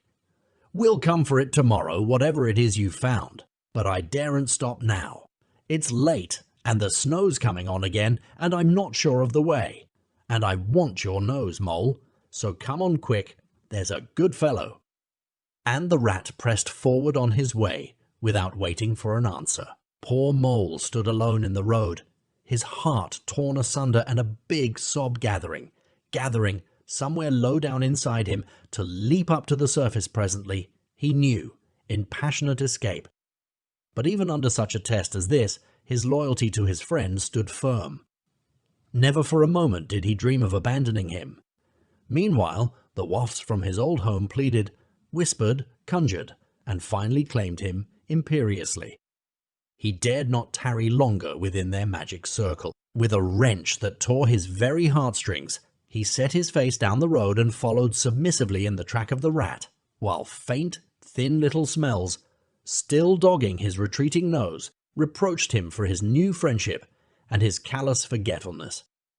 With an effort he caught up to the unsuspecting rat, who began chattering cheerfully about what they would do when they got back, and how jolly a fire of logs in the parlour would be, and what a supper he meant to eat, never noticing his companion's silence and distressful state of mind.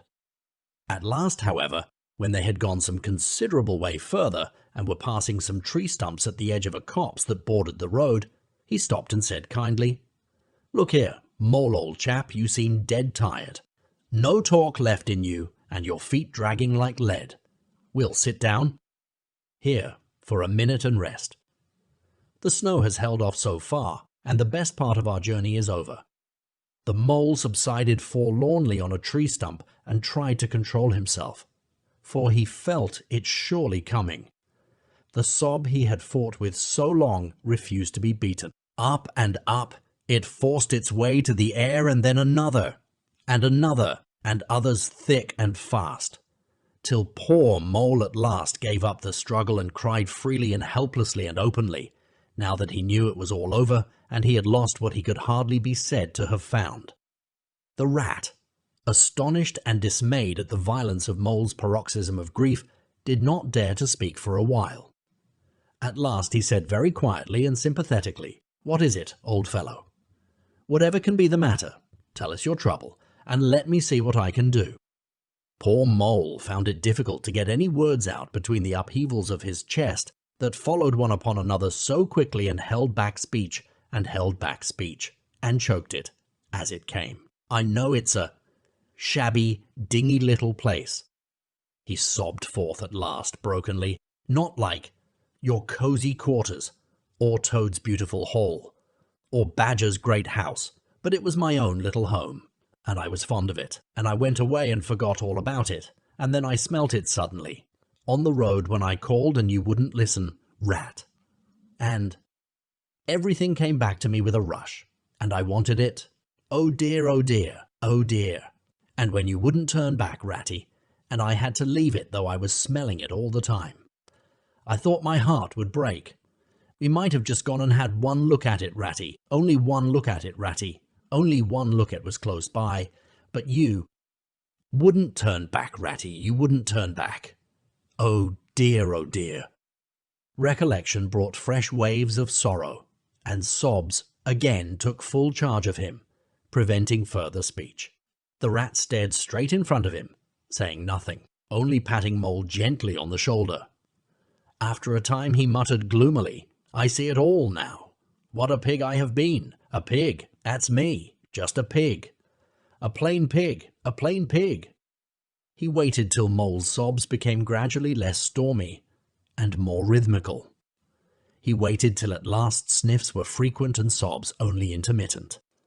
Then he rose from his seat and, remarking carelessly, "Well, now we'd really better be getting on, old chap," set off up the road again, over the toilsome way they had come. "Wherever are you? Hick, going to Hick, Ratty," cried the tearful Mole, looking up in alarm. "We're going to find that home of yours, old fellow," replied the Rat pleasantly. "So you had better come along, for it will take some finding, and we shall want your nose." "Oh, come back, Ratty, do," cried the Mole, getting up and hurrying after him. "It's no good, I tell you. It's too late and too dark, and the place is too far off, and the snow's coming. And I never meant to let you know I was feeling that way about it. It was all an accident and a mistake. And think of Riverbank and your supper." "Hang Riverbank and supper too," said the Rat heartily. "I tell you, I'm going to find this place now if I stay out all night. So cheer up, old chap, and take my arm, and we'll very soon be back there again." Still snuffling, pleading, and reluctant, Mole suffered himself to be dragged back along the road by his imperious companion, who by a flow of cheerful talk and anecdote endeavoured to beguile his spirits back and make the weary way seem shorter, when at last it seemed to the Rat that they must be nearing that part of the road where the Mole had been held up. He said, "Now, no more talking. Business, use your nose and give your mind to it." They moved on in silence for some little way, when suddenly the Rat was conscious, through his arm that was linked in Mole's, of a faint sort of electric thrill that was passing down that animal's body. Instantly he disengaged himself, fell back a pace and waited, all attention. The signals were coming through. Mole stood a moment rigid while his uplifted nose, quivering slightly, felt the air. Then a short, quick run forward, a fault, a check, a try back, and then a slow, steady, confident advance. The Rat, much excited, kept close to his heels as the Mole, with something of the air of a sleepwalker, crossed a dry ditch, scrambled through a hedge, and nosed his way over a field open and trackless and bare in the faint starlight.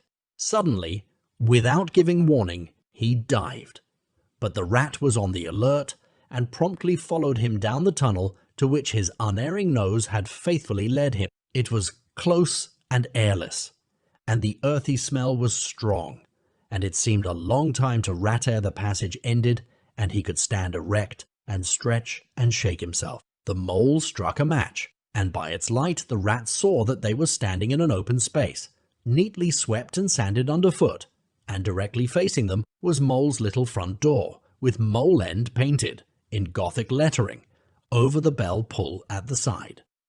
Mole reached down a lantern from a nail on the wall and lit it, and the Rat, looking round him, saw that they were in a sort of forecourt. A garden seat stood on one side of the door, and on the other a roller, for the Mole, who was a tidy animal when at home, could not stand having his ground kicked up by other animals into little runs that ended in earth heaps. On the walls hung wire baskets with ferns in them, alternating with brackets carrying plaster statuary. Garibaldi, and the infant Samuel, and Queen Victoria, and other heroes of modern Italy. Down on one side of the forecourt ran a skittle alley with benches along it and little wooden tables marked with rings that hinted at beer mugs. In the middle was a small round pond containing goldfish and surrounded by a cockle shell border. Out of the centre of the pond rose a fanciful erection clothed in more cockle shells and topped by a large silvered glass ball that reflected everything all wrong and had a very pleasing effect. Mole's face beamed at the sight of all these objects so dear to him, and he hurried Rat through the door, lit a lamp in the hall, and took one glance round his old home. He saw the dust lying thick on everything, saw the cheerless, deserted look of the long-neglected house and its narrow, meagre dimensions, its worn and shabby contents, and collapsed again on a hall chair, his nose to his paws. "Oh, Ratty!" he cried dismally. "Why ever did I do it? Why did I bring you to this poor, cold little place on a night like this, when you might have been at Riverbank by this time, toasting your toes before a blazing fire, with all your own nice things about you?" The Rat paid no heed to his doleful self-reproaches. He was running here and there, opening doors, inspecting rooms and cupboards, and lighting lamps and candles and sticking them up everywhere. "What a capital little house this is!" he called out cheerily. "So compact. So well planned. Everything here and everything in its place. We'll make a jolly night of it. The first thing we want is a good fire. I'll see to that. I always know where to find things. So this is the parlour. Splendid, your own idea. Those little sleeping bunks in the wall. Capital. Now, I'll fetch the wood and the coals, and you get a duster, Mole. You'll find one in the drawer of the kitchen table. And try and smarten things up a bit. Bustle about, old chap." Encouraged by his inspiriting companion, the Mole roused himself and dusted and polished with energy and heartiness, while the Rat, running to and fro with armfuls of fuel, soon had a cheerful blaze roaring up the chimney. He hailed the Mole to come and warm himself, but Mole promptly had another fit of the blues, dropping down on a couch in dark despair and burying his face in his duster. "Rat," he moaned, "how about your supper, you poor, cold, hungry, weary animal? I've nothing to give you. Nothing, not a crumb." "What a fellow you are for giving in," said the Rat reproachfully. "Why, only just now I saw a sardine opener on the kitchen dresser, quite distinctly. And everybody knows that means there are sardines about somewhere in the neighbourhood. Rouse yourself, pull yourself together, and come with me and forage." They went and foraged accordingly, hunting through every cupboard and turning out every drawer. The result was not so very depressing after all, though of course it might have been better. A tin of sardines, a box of Captain's biscuits nearly full, and a German sausage encased in silver paper. "There's a banquet for you," observed the Rat as he arranged the table. "I know some animals who would give their ears to be sitting down to supper with us tonight." "No bread," groaned the Mole dolorously. "No butter, no pâté de foie gras, no champagne," continued the Rat, grinning. "And that reminds me, what's that little door at the end of the passage? Your cellar, of course, every luxury in this house. Just you wait a minute." He made for the cellar door, and presently reappeared, somewhat dusty, with a bottle of beer in each paw and another under each arm. "Self-indulgent beggar you seem to be, Mole," he observed. "Deny yourself nothing. This is really the jolliest little place I ever was in. Now, wherever did you pick up those prints? Make the place look so homelike. They do. No wonder you're so fond of it, Mole. Tell us all about it, and how you came to make it what it is." Then, while the Rat busied himself fetching plates and knives and forks, and mustard which he mixed in an egg cup, the Mole, his bosom still heaving with the stress of his recent emotion, related. Watched shyly at first, but with more freedom as he warmed to his subject. How this was planned, and how that was thought out, and how this was got through a windfall from an aunt, and that was a wonderful find, and a bargain, and this other thing was bought out of laborious savings, and a certain amount of going without. His spirits finally quite restored, he must needs go and caress his possessions, and take a lamp, and show off their points to his visitor, and expatiate on them, quite forgetful of the supper they both so much needed. Rat, who was desperately hungry but strove to conceal it, nodding seriously, examining with a puckered brow, and saying, "Wonderful," and "most remarkable," at intervals when the chance for an observation was given him. At last the Rat succeeded in decoying him to the table, and had just got seriously to work with the sardine opener when sounds were heard from the forecourt without. Sounds like the scuffling of small feet in the gravel, and a confused murmur of tiny voices, while broken sentences reached them. Noun. All in a line. "Hold the lantern up a bit, Tommy.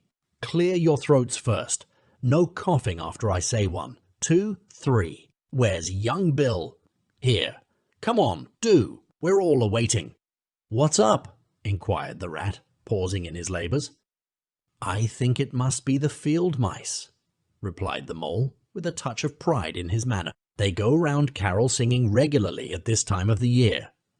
They're quite an institution in these parts, and they never pass me over. They come to Mole End last of all, and I used to give them hot drinks, and supper too sometimes, when I could afford it. It will be like old times to hear them. Again, let's have a look at them, cried the rat, jumping up and running to the door.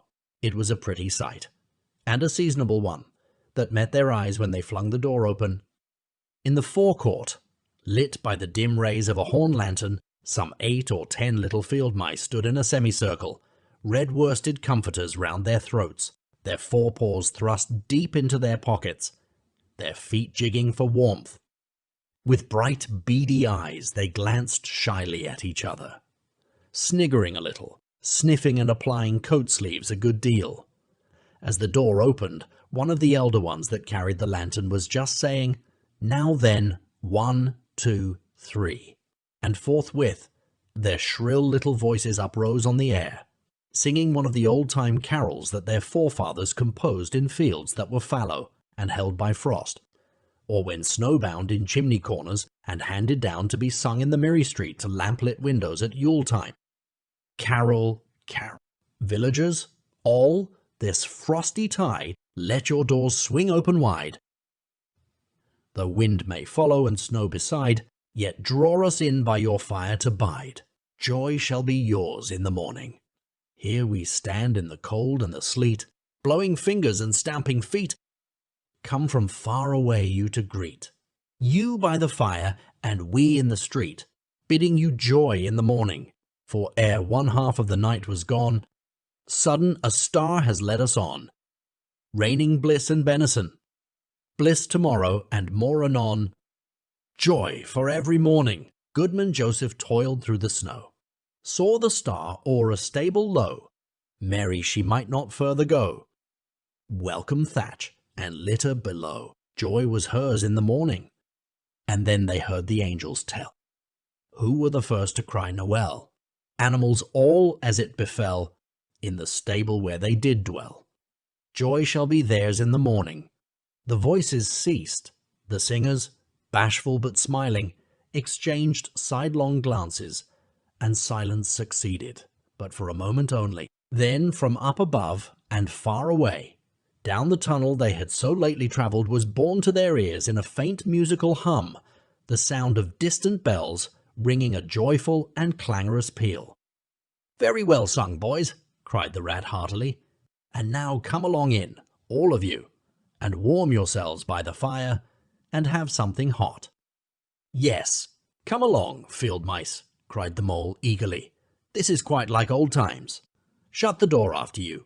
Pull up that settle to the fire. Now you just wait a minute while we— Oh, Ratty," he cried in despair, plumping down on a seat with tears impending. "Whatever are we doing? We've nothing to give them." "You leave all that to me," said the masterful rat.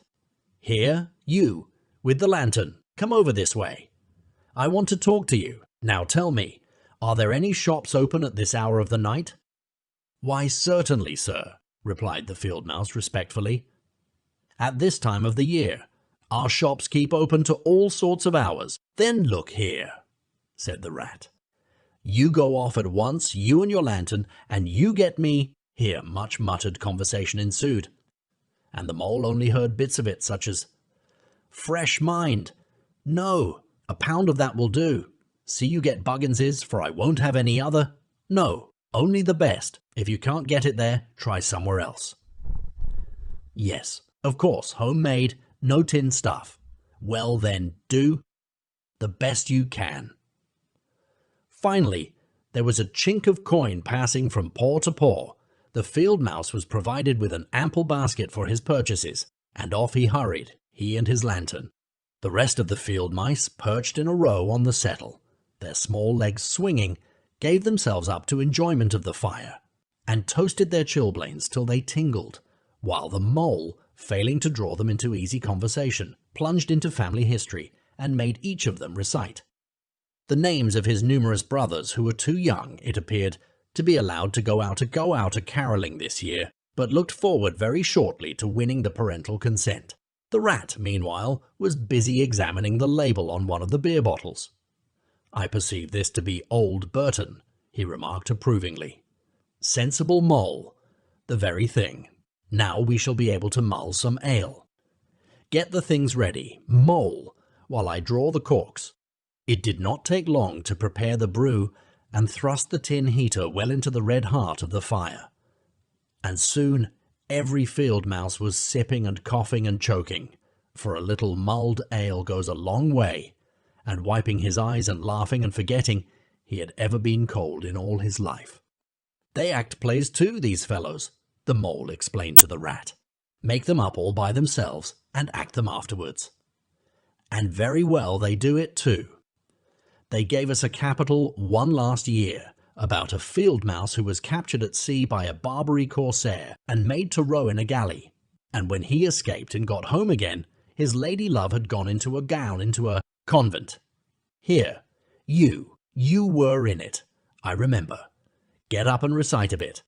The field mouse addressed got up on his legs, giggled shyly, looked round the room, and remained absolutely tongue-tied. His comrades cheered him on. Mole coaxed and encouraged him, and the Rat went so far as to take him by the shoulders and shake him, but nothing could overcome his stage fright. They were all busily engaged on him like watermen applying the Royal Humane Society's regulations to a case of long submersion, when the latch clicked, the door opened, and the field mouse with the lantern reappeared, staggering under the weight of his basket. There was no more talk of play-acting once the very real and solid contents of the basket had been tumbled out on the table. Under the generalship of Rat, everybody was set to do something or to fetch something. In a very few minutes supper was ready, and Mole, as he took the head of the table in a sort of a dream, saw a lately barren board set thick with savoury comforts, saw his little friends' faces brighten and beam as they fell to without delay, and then let himself loose, for he was famished. Indeed, on the provender so magically provided, thinking what a happy homecoming this had turned out, after all, as they ate, they talked of old times, and the field mice gave him the local gossip up to date, and answered as well as they could the 100 questions he had to ask them. The Rat said little or nothing, only taking care that each guest had what he wanted, and plenty of it, and that Mole had no trouble or anxiety about anything. They clattered off at last, very grateful and showering wishes of the season, with their jacket pockets stuffed with remembrances for the small brothers and sisters at home. When the door had closed on the last of them, and the chink of the lanterns had died away, Mole and Rat kicked the fire up, drew their chairs in, brewed themselves a last nightcap of mulled ale, and discussed the events of the long day. At last the Rat, with a tremendous yawn, said, "Mole, old chap, I'm ready to drop. Sleepy is simply not the word. That's your own bunk over on that side. Very well then, I'll take this. What a ripping little house this is. Everything so handy." He clambered into his bunk and rolled himself well up in the blankets, and slumber gathered him forthwith, as a swathe of barley is folded into the arms of the reaping machine. The weary Mole also was glad to turn in without delay, and soon had his head on his pillow, in great joy and contentment. But ere he closed his eyes, he let them wander round his old room, mellow in the glow of the firelight that played or rested on familiar and friendly things which had long been unconsciously a part of him, and now smilingly received him back, without rancour. He was now in just the frame of mind that the tactful Rat had quietly worked to bring about in him. He saw clearly how plain and simple, how narrow even, it all was, but clearly, too, how much it all meant to him, and the special value of some such anchorage in one's existence. He did not at all want to abandon the new life and its splendid spaces, to turn his back on sun and air and all they offered him and creep home and stay there. The upper world was all too strong. It called to him still, even down there, and he knew he must return to the larger stage. But it was good to think he had this to come back to. This place which was all his own, these things which were so glad to see him again, and could always be counted upon for the same simple welcome. Chapter 6. Mr. Toad. It was a bright morning in the early part of summer.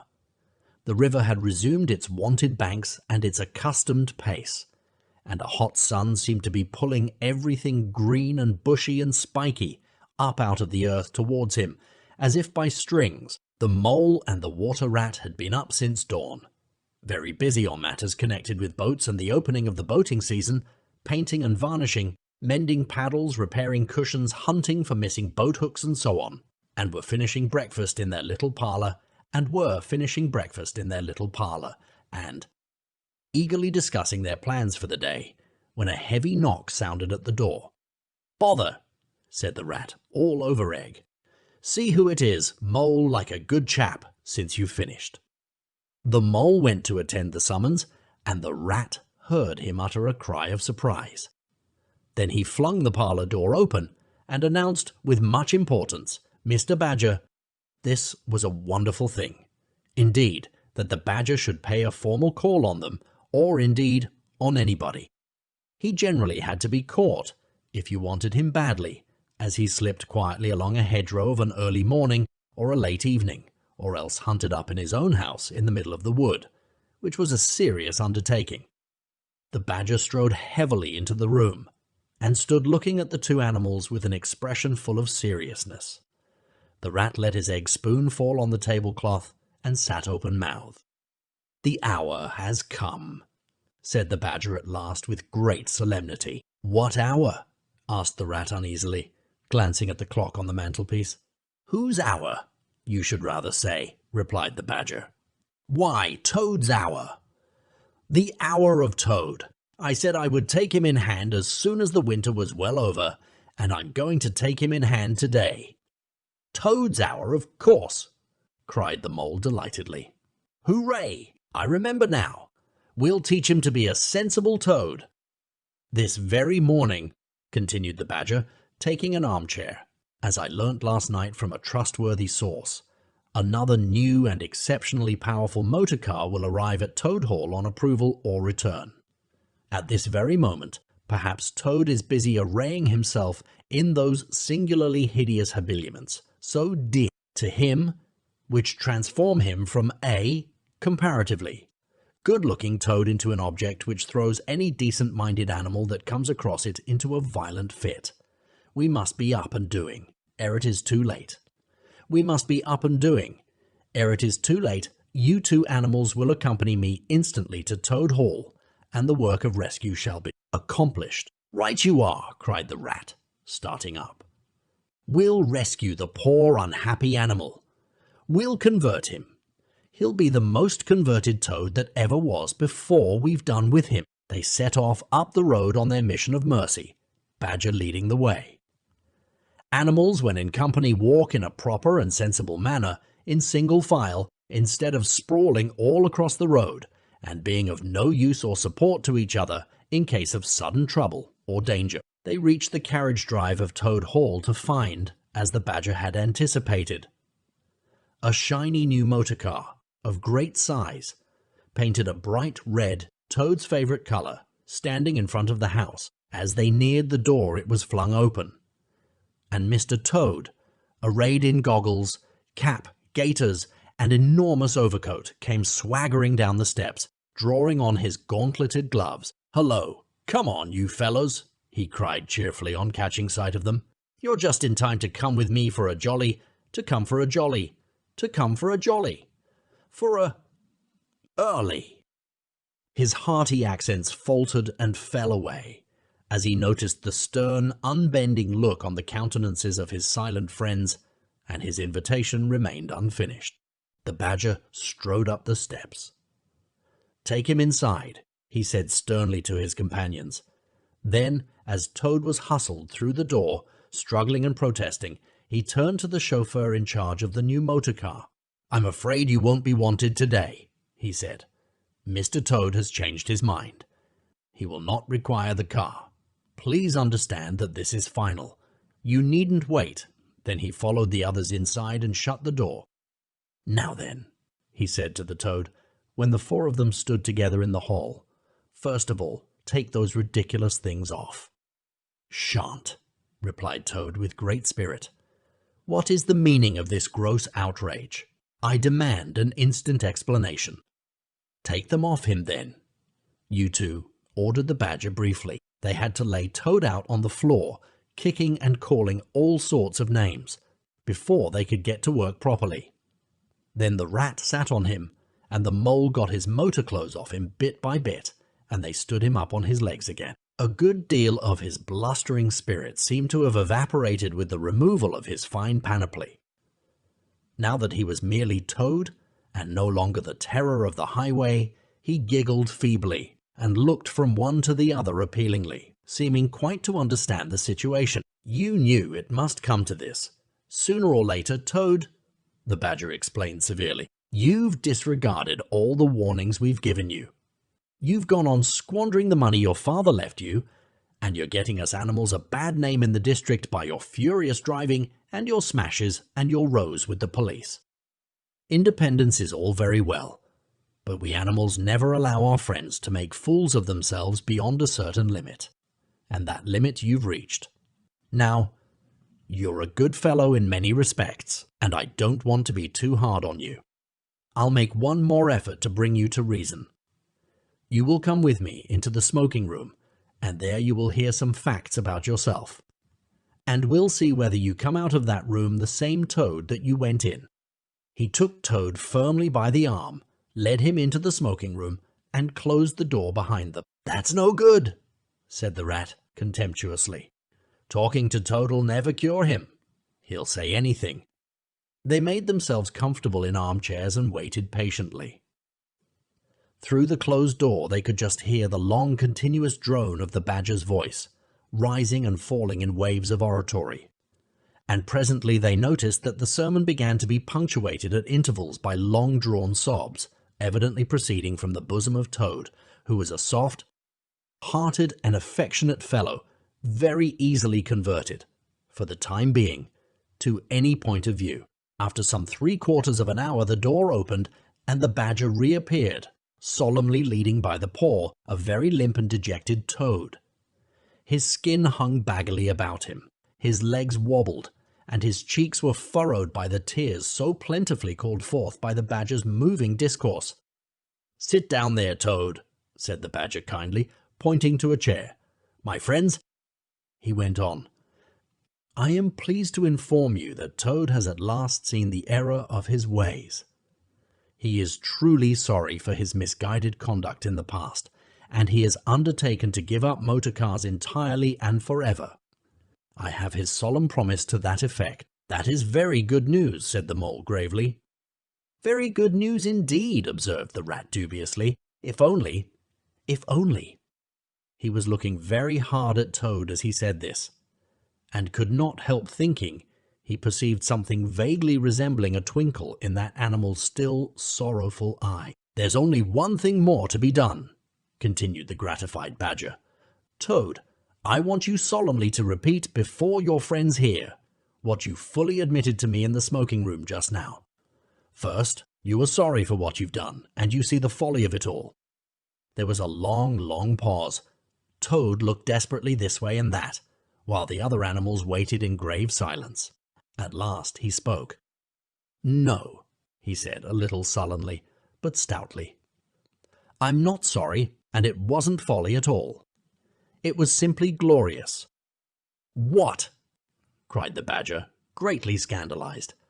"You backsliding animal, didn't you tell me just now in there?" "Oh, yes, in there," said Toad impatiently. "I'd have said anything in there.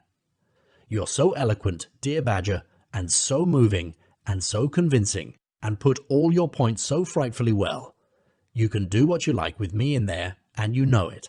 But I've been searching my mind since, and going over things in it, and I find that I'm not of things in it, and I find that I'm not a bit sorry or repentant really.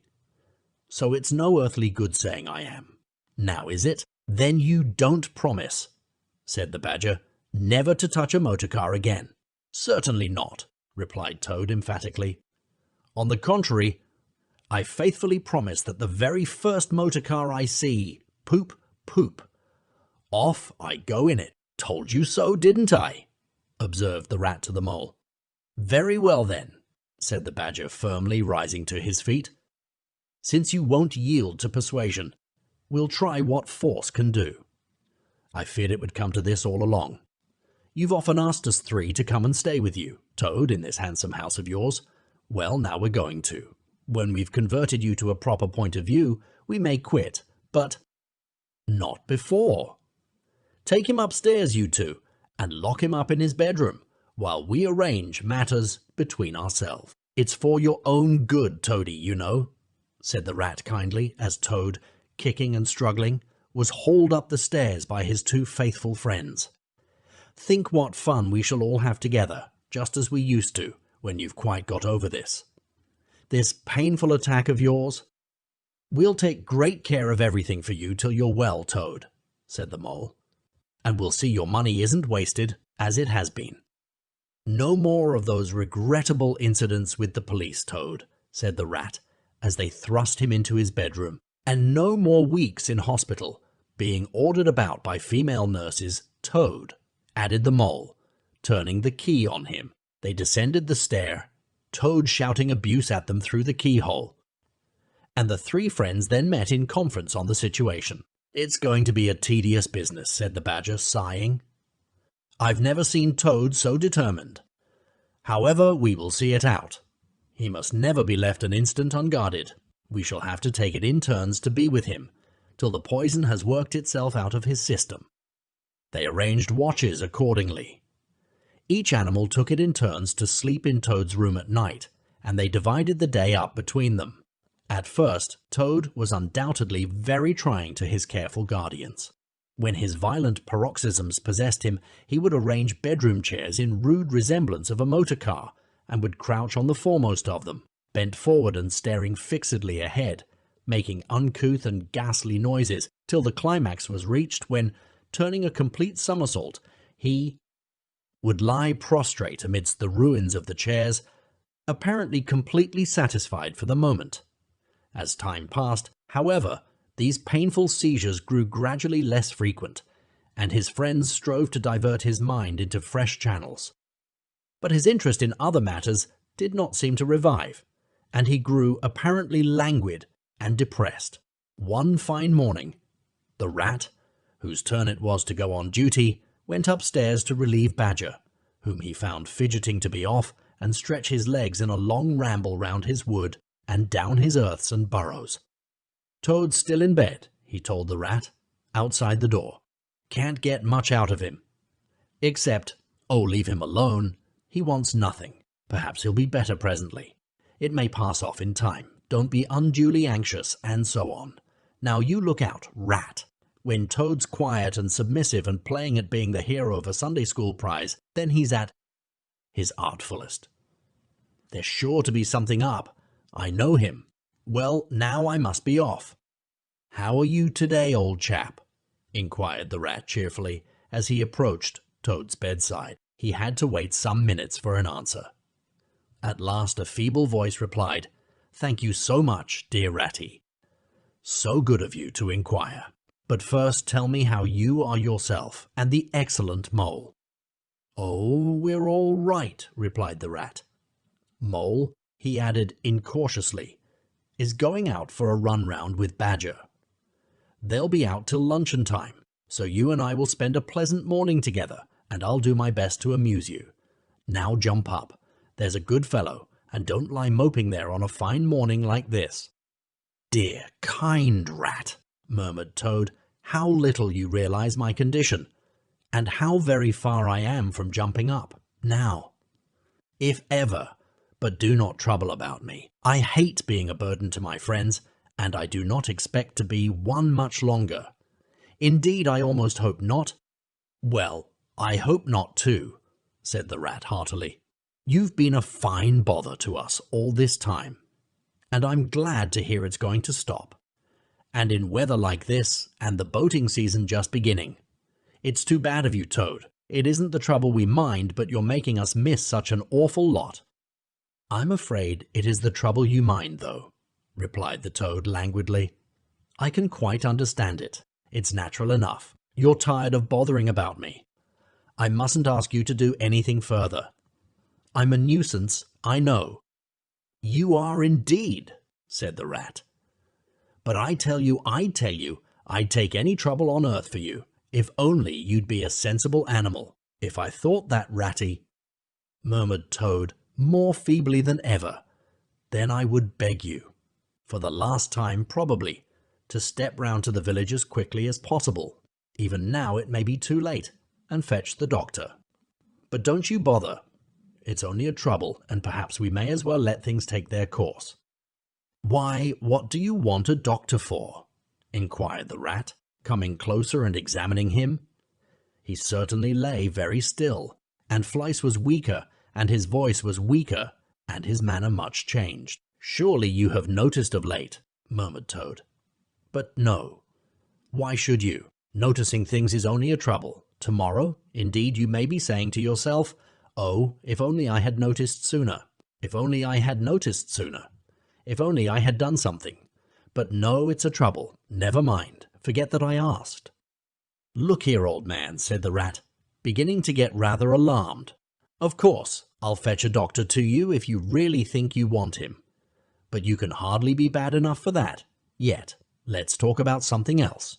"I fear, dear friend," said Toad with a sad smile, "that talks can do little in a case like this, or doctors either for that matter. Still, one must grasp at the slightest straw. And, by the way, while you are about it, I hate to give you additional trouble, but I happen to remember that you will pass the door. Would you mind at the same time asking the lawyer to step up? It would be a convenience to me, and there are moments, perhaps I should say there is a moment, when one must face disagreeable tasks at whatever cost to exhausted nature. A lawyer. Oh, he must be really bad, the affrighted Rat said to himself as he hurried from the room, not forgetting, however, to lock the door carefully behind him. Outside, he stopped to consider.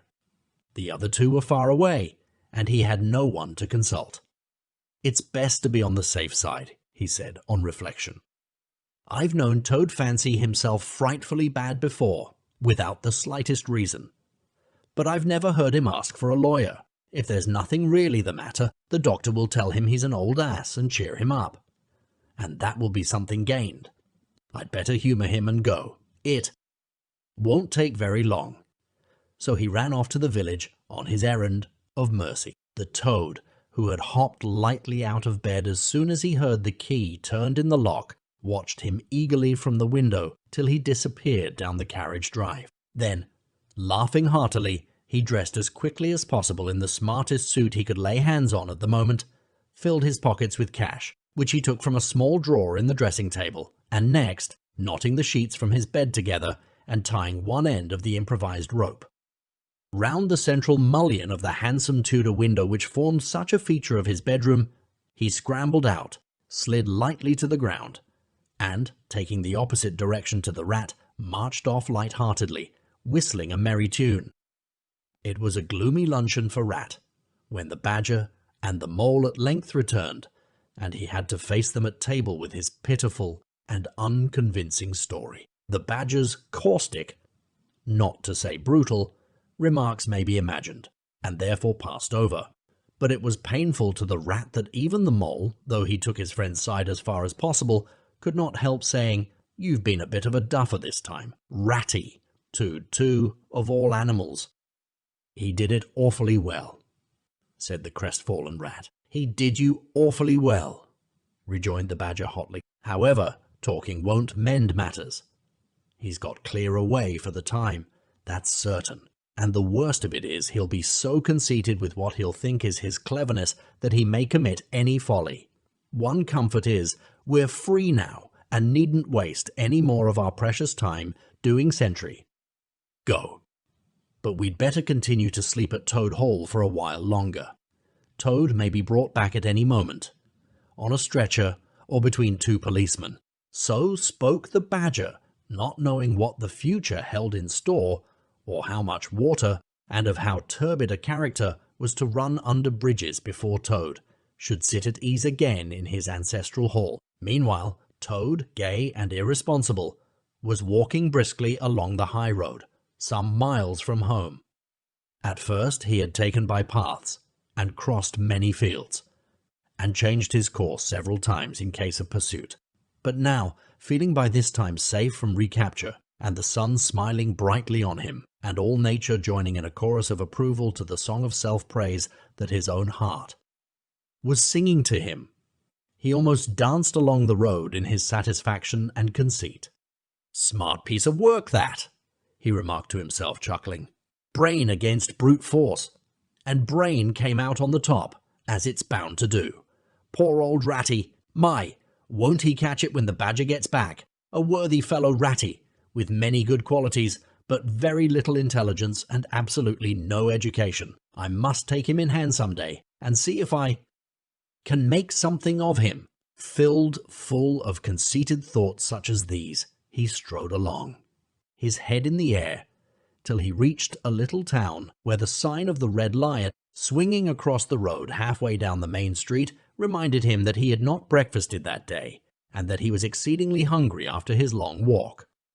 He marched into the inn, ordered the best luncheon that could be provided at so short a notice, and sat down to eat it in the coffee room. He was about halfway through his meal when an only too familiar sound, approaching down the street, made him start and fall a-trembling all over. The poop-poop drew nearer and nearer. The car could be heard to turn into the inn yard and come to a stop, and Toad had to hold on to the leg of the table to conceal his overmastering emotion. Presently, the party entered the coffee room, hungry, talkative, and gay, voluble on their experiences of the morning and the merits of the chariot that had brought them along so well. Toad listened eagerly, all ears, for a time. At last he could stand it no longer. He slipped out of the room quietly, paid his bill at the bar, and as soon as he got outside sauntered round quietly to the inn yard. "There cannot be any harm," he said to himself, "in my only just looking at it." The car stood in the middle of the yard, quite unattended, the stable helps and other hangers-on being all at their dinner. Toad walked slowly round it, inspecting, criticizing, musing deeply. "I wonder," he said to himself presently, "I wonder if this sort of car starts easily?" Next moment, hardly knowing how it came about, he found he had hold of the handle and was turning it. As the familiar sound broke forth, the old passions seized on Toad and completely mastered him, body and soul.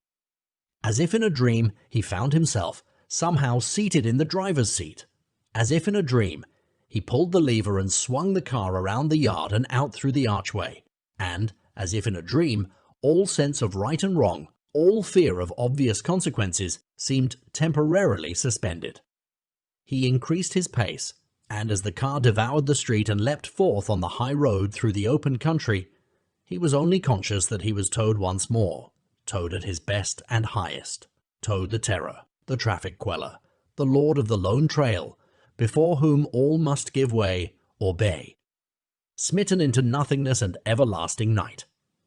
He chanted as he flew, and the car responded with sonorous drone. The miles were eaten up under him as he sped, he knew not whither, fulfilling his instincts, living his hour, reckless of what might come to him.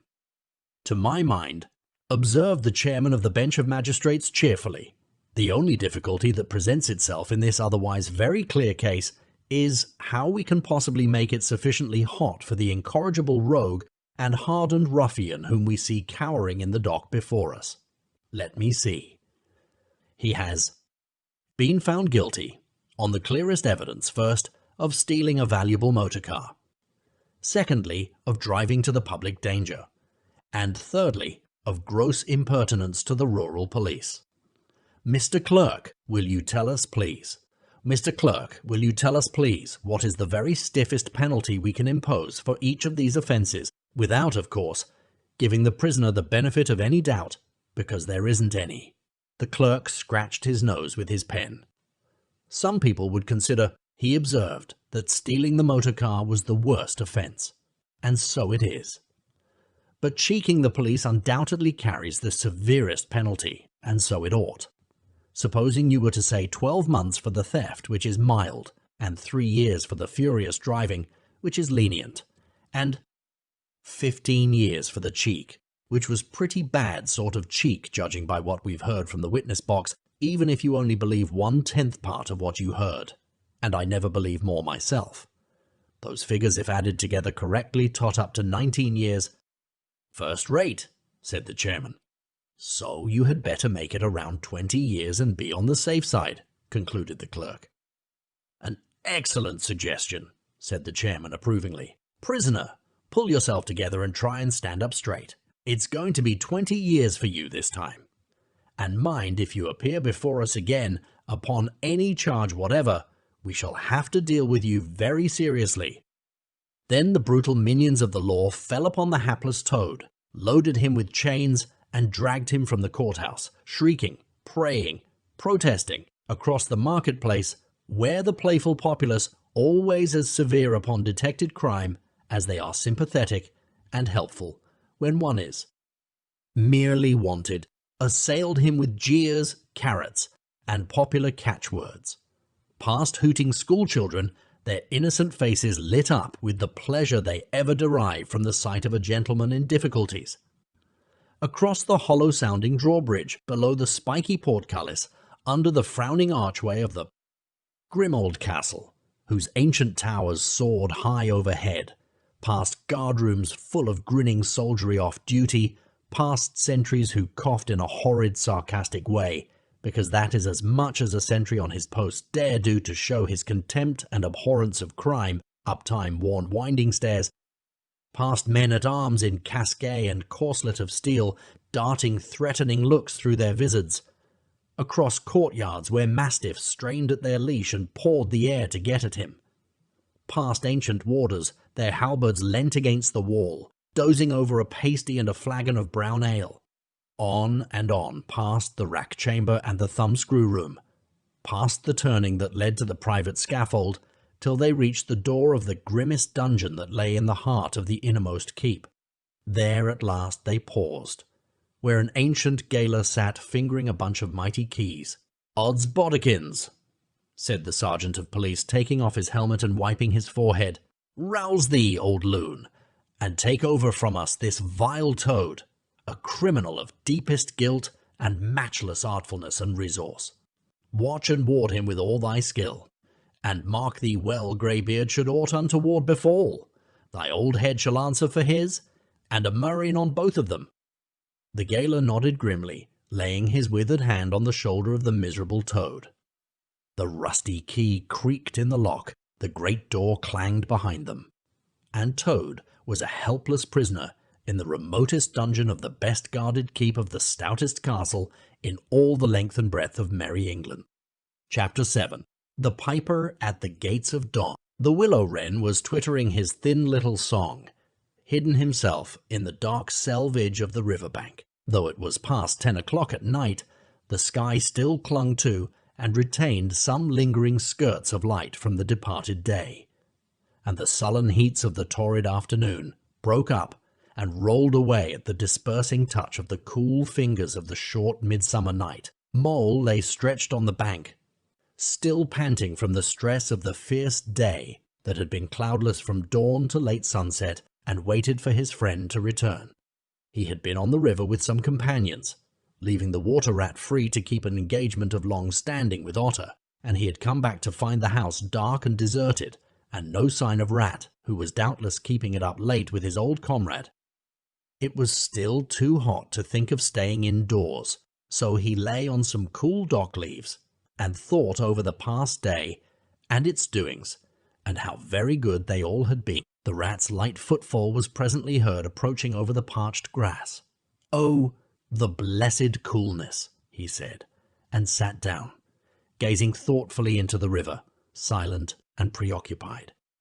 "You stayed to supper, of course," said the mole presently. "Simply had to," said the rat. "They wouldn't hear of my going before. You know how kind they always are, and they made things as jolly for me as ever they could right up to the moment I left. But I felt a brute all the time, as it was clear to me they were very unhappy, though they tried to hide it. Mole, I'm afraid they're in trouble. Little Portly is missing again, and you know what a lot his father thinks of him, though he never says much about it." "What, that child?" said the mole lightly. "Well, suppose he is. Why worry about it? He's always straying off and getting lost and turning up again. He's so adventurous, but no harm ever happens to him.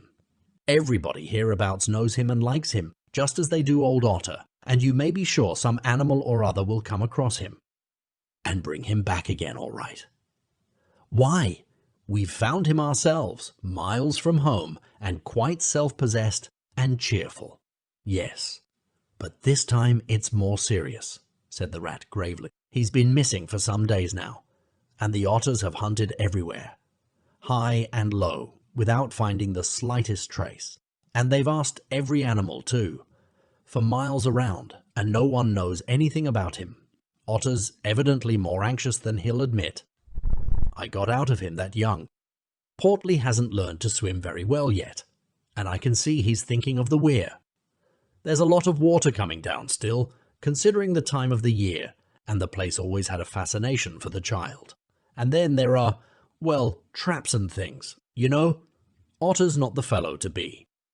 Nervous about any son of his before it's time. And now he is nervous. When I left, he came out with me, said he wanted some air and talked about stretching his legs. But I could see it wasn't that, so I drew him out and pumped him and got it all from him at last. He was going to spend the night watching by the ford. You know the place where the old ford used to be, in bygone days before they built the bridge? I know it well, said the Mole. But why should Otter choose to watch there? Well, it seems that it was there he gave Portly his first swimming lesson, continued the Rat, from that shallow, gravelly spit near the bank.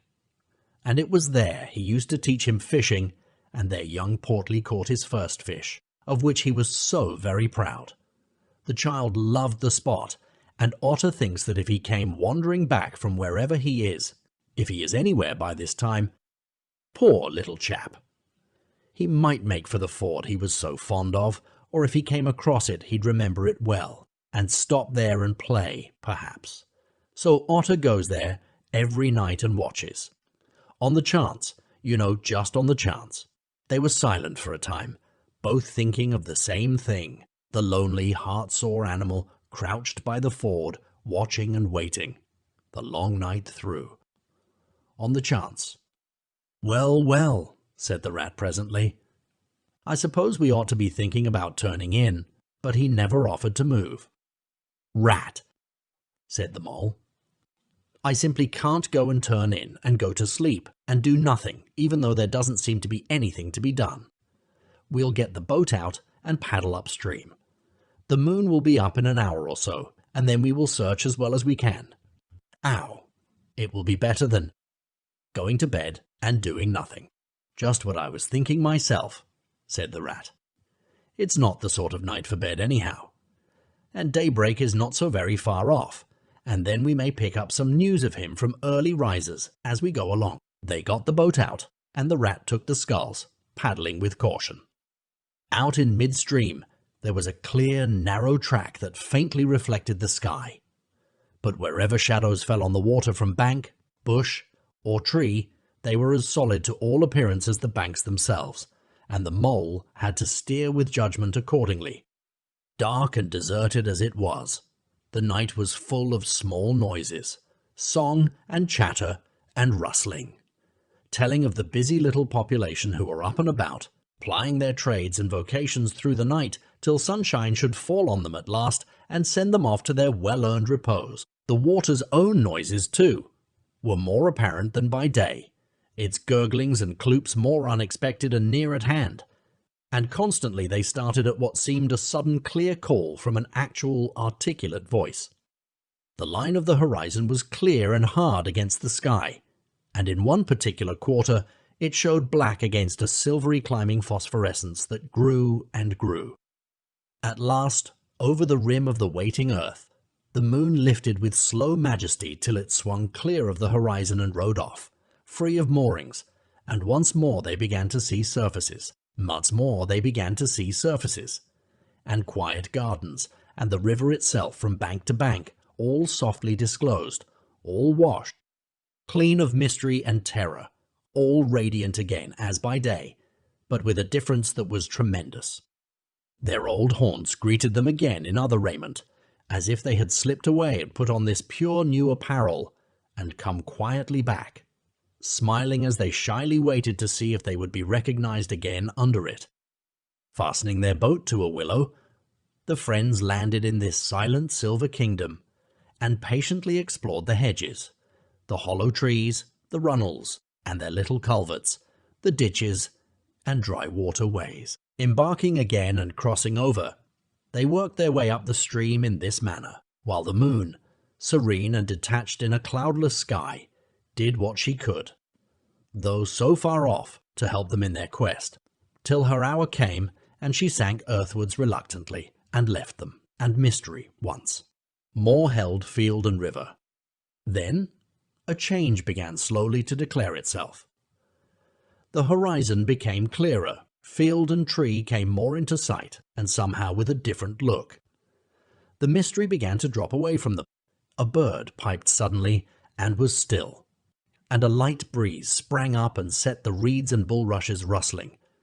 Rat, who was in the stern of the boat while Mole sculled, sat up suddenly and listened with a passionate intentness. Mole, who with gentle strokes was just keeping the boat moving while he scanned the banks with care, looked at him with curiosity. "It's gone," sighed the rat, sinking back in his seat again. "So beautiful and strange and new. Since it was to end so soon, I almost wish I had never heard it. For it has roused a longing in me that is pain, and nothing seems worthwhile but just to hear that sound once more and go on listening to it forever. No, there it is again." He cried, alert once more. Entranced, he was silent for a long space, spellbound. "Now it passes on, and I begin to lose it," he said presently. "Oh, Mole, the beauty of it! The merry bubble and joy, the thin, clear, happy call of the distant piping. Such music I never dreamed of, and the call in it is stronger even than the music is sweet. Row on, Mole, row, for the music and the call must be for us." The Mole, greatly wondering, obeyed. "I hear nothing myself," he said, "but the wind playing in the reeds and rushes and osiers." The rat never answered, if indeed he heard. Rapt, transported, trembling, he was possessed in all his senses by this new divine thing that caught up his helpless soul and swung and dandled it, a powerless but happy infant in a strong sustaining grasp. In silence Mole rowed steadily, and soon they came to a point where the river divided, a long backwater branching off to one side.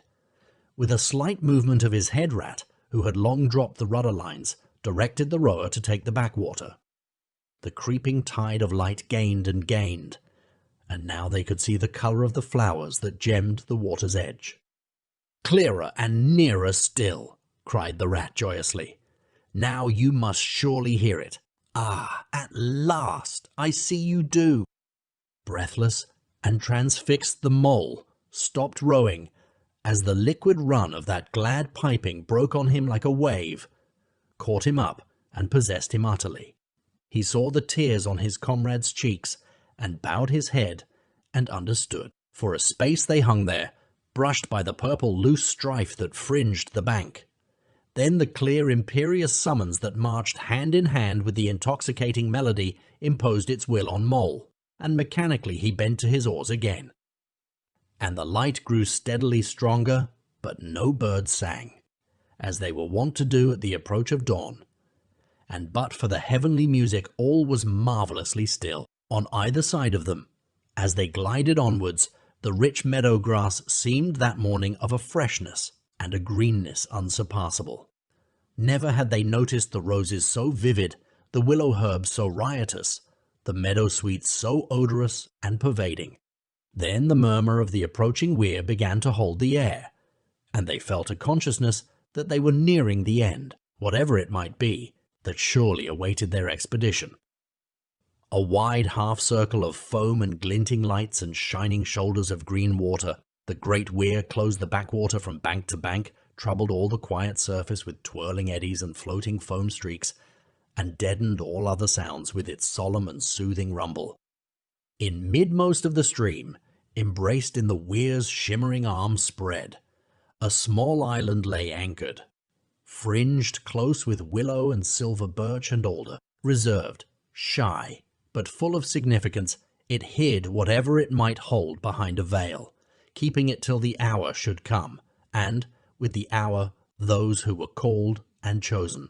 Slowly, but with no doubt or hesitation whatever, and in something of a solemn expectancy, the two animals passed through the broken tumultuous water and moored their boat at the flowery margin of the island. In silence they landed and pushed through the blossom and scented herbage and undergrowth that led up to the level ground, till they stood on a little lawn of a marvellous green, set around with nature's own orchard trees, crabapple, wild cherry, and sloe.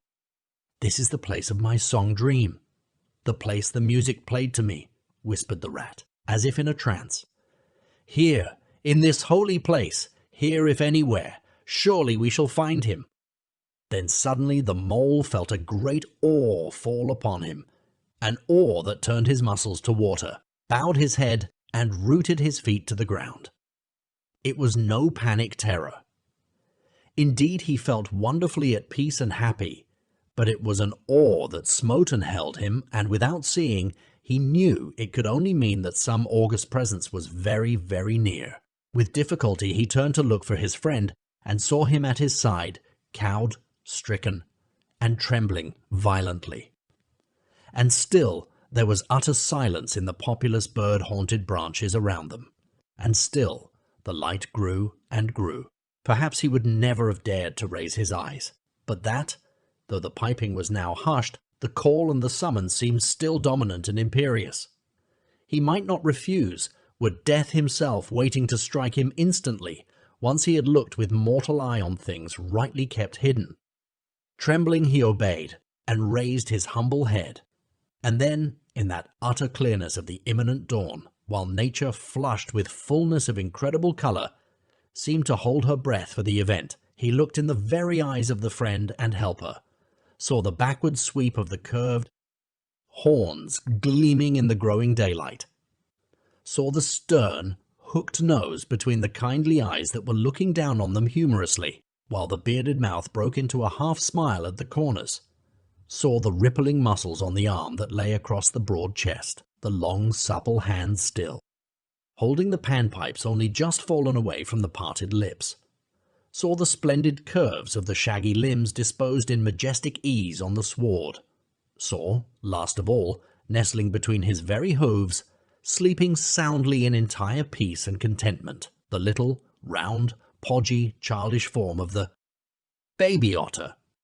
All this he saw, for one moment, breathless and intense, vivid on the morning sky, and still, as he lived, and still, as he lived, he wondered. "Rat," he found breath to whisper, shaking. "Afraid," murmured the rat, his eyes shining with unutterable love. "Afraid. Of him, oh, never. And yet, oh, mole, I am afraid." Then the two animals, crouching to the earth, bowed their heads and did worship. Sudden and magnificent, the sun's broad golden disk showed itself over the horizon facing them, and the first rays, shooting across the level water meadows, took the animals full in the eyes and dazzled them. When they were able to look once more, the vision had vanished, and the air was full of the carol of birds that hailed the dawn. As they stared blankly in dumb misery deepening as they slowly realized all they had seen and all they had lost, a capricious little breeze, dancing up from the surface of the water, tossed the aspens, shook the dewy roses, and blew lightly and caressingly in their faces. And with its soft touch came instant oblivion. For this is the last best gift that the kindly demigod is careful to bestow on those to whom he has revealed himself in their helping.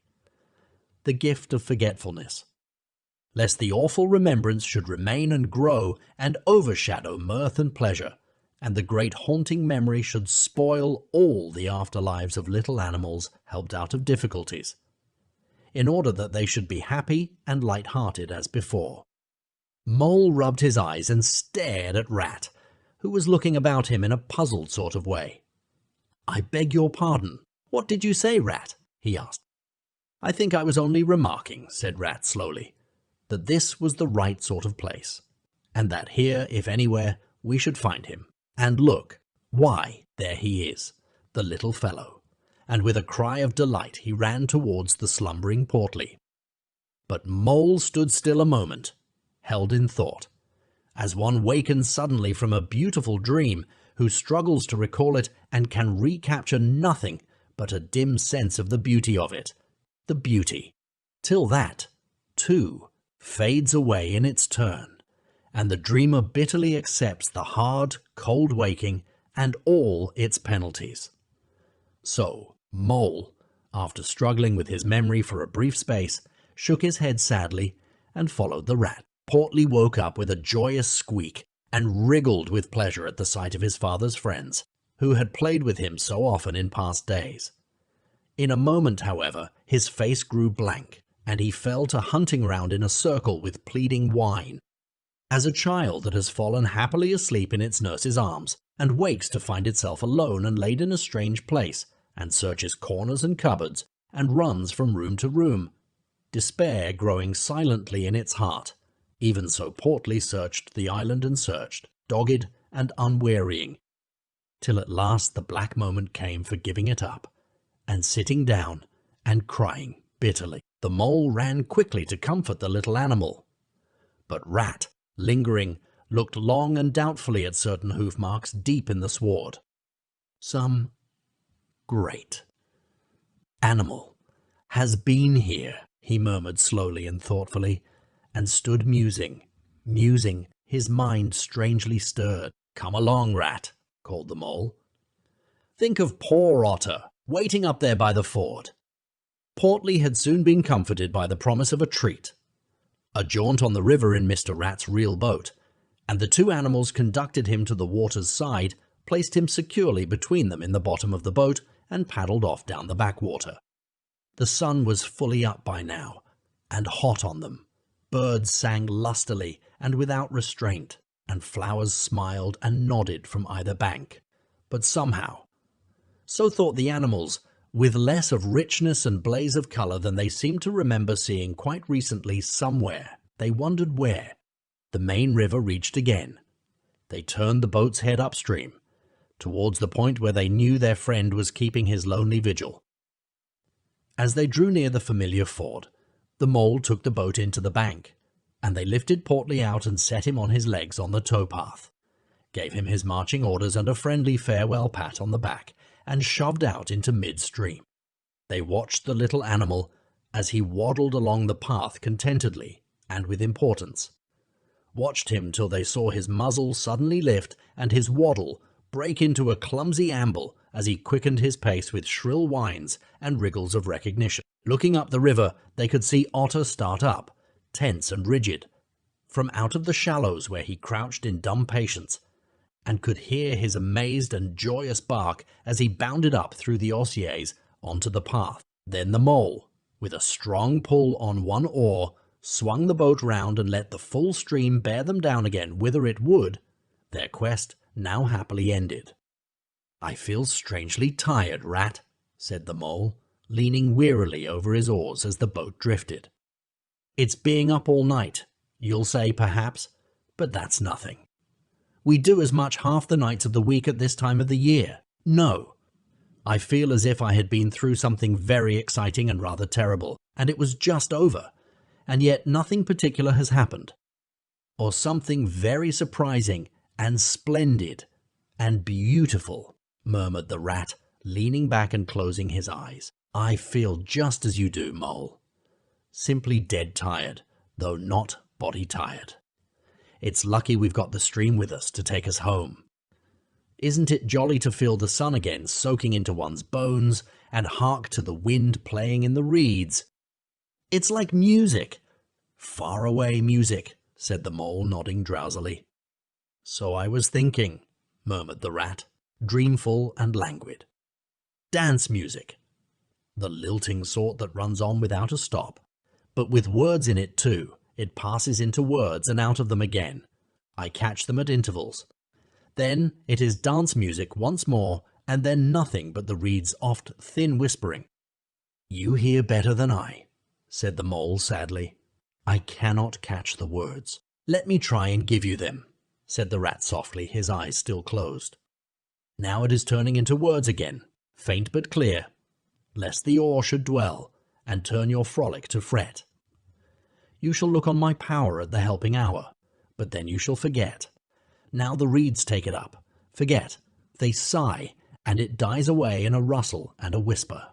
Then the voice returns, lest limbs be reddened and rent. I spring the trap that is set. As I loose the snare, you may glimpse me there, for surely you shall forget. Row nearer, mole, nearer to the reeds. It is hard to catch, and grows each minute fainter. Helper and healer I cheer. Small waifs in the woodland wet. Strays I find in it, wounds I bind in it, bidding them all forget. Nearer, mole, nearer. No, it is no good. The song has died away into reed talk. But what do the words mean? Asked the wondering mole. That I do not know, said the rat simply. I passed them on to you as they reached me. Ah, now they return again, and this time full and clear. This time, at last, it is the real, the unmistakable thing simple. Perfect, perfect. Well, let's have it then, said the mole, after he had waited patiently for a few minutes, half dozing in the hot sun, but no answer came. He looked and understood the silence. With a smile of much happiness on his face and something of a listening look still lingering there, the weary rat was fast asleep. Chapter 8. Toad's Adventures. When Toad found himself immured in a dank and noisome dungeon, and knew that all the grim darkness of a medieval fortress lay between him and the outer world of sunshine and well-metalled high roads, where he had lately been so happy, disporting himself as if he had bought up every road in England, he flung himself at full length on the floor, and shed bitter tears, and abandoned himself to dark despair. This is the end of everything, he said. At least it is the end of the career of Toad, which is the same thing. The popular and handsome Toad, the rich and hospitable Toad, the Toad so free and careless and debonair. How can I hope to be ever set at large again, he said, who have been imprisoned so justly for stealing so handsome a motor car in such an audacious manner, and for such an audacious manner, and for such lurid and imaginative cheek, bestowed upon such a number of fat, red-faced policemen. Here his sobs choked him.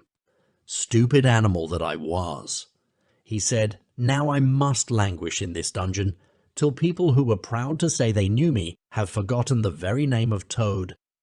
Oh, wise old badger, he said. Oh, clever, intelligent rat and sensible mole. What sound judgments, what a knowledge of men and matters you possess, O unhappy and forsaken Toad. With lamentations such as these, he passed his days and nights for several weeks, refusing his meals or intermediate light refreshments, though the grim and ancient gaoler, knowing that Toad's pockets were well lined, frequently pointed out that many comforts, and indeed luxuries, could by arrangement be sent in, at a price, from outside.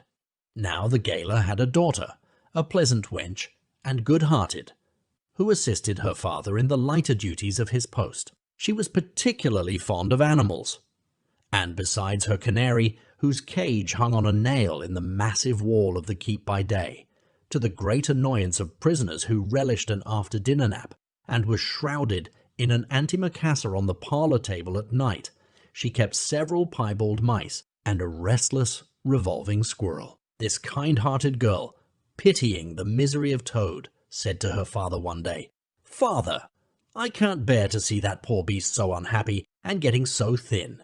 You let me have the managing of him. You let me have the managing of him. You know how fond of animals I am. I'll make him eat from my hand and sit up and do all sorts of things."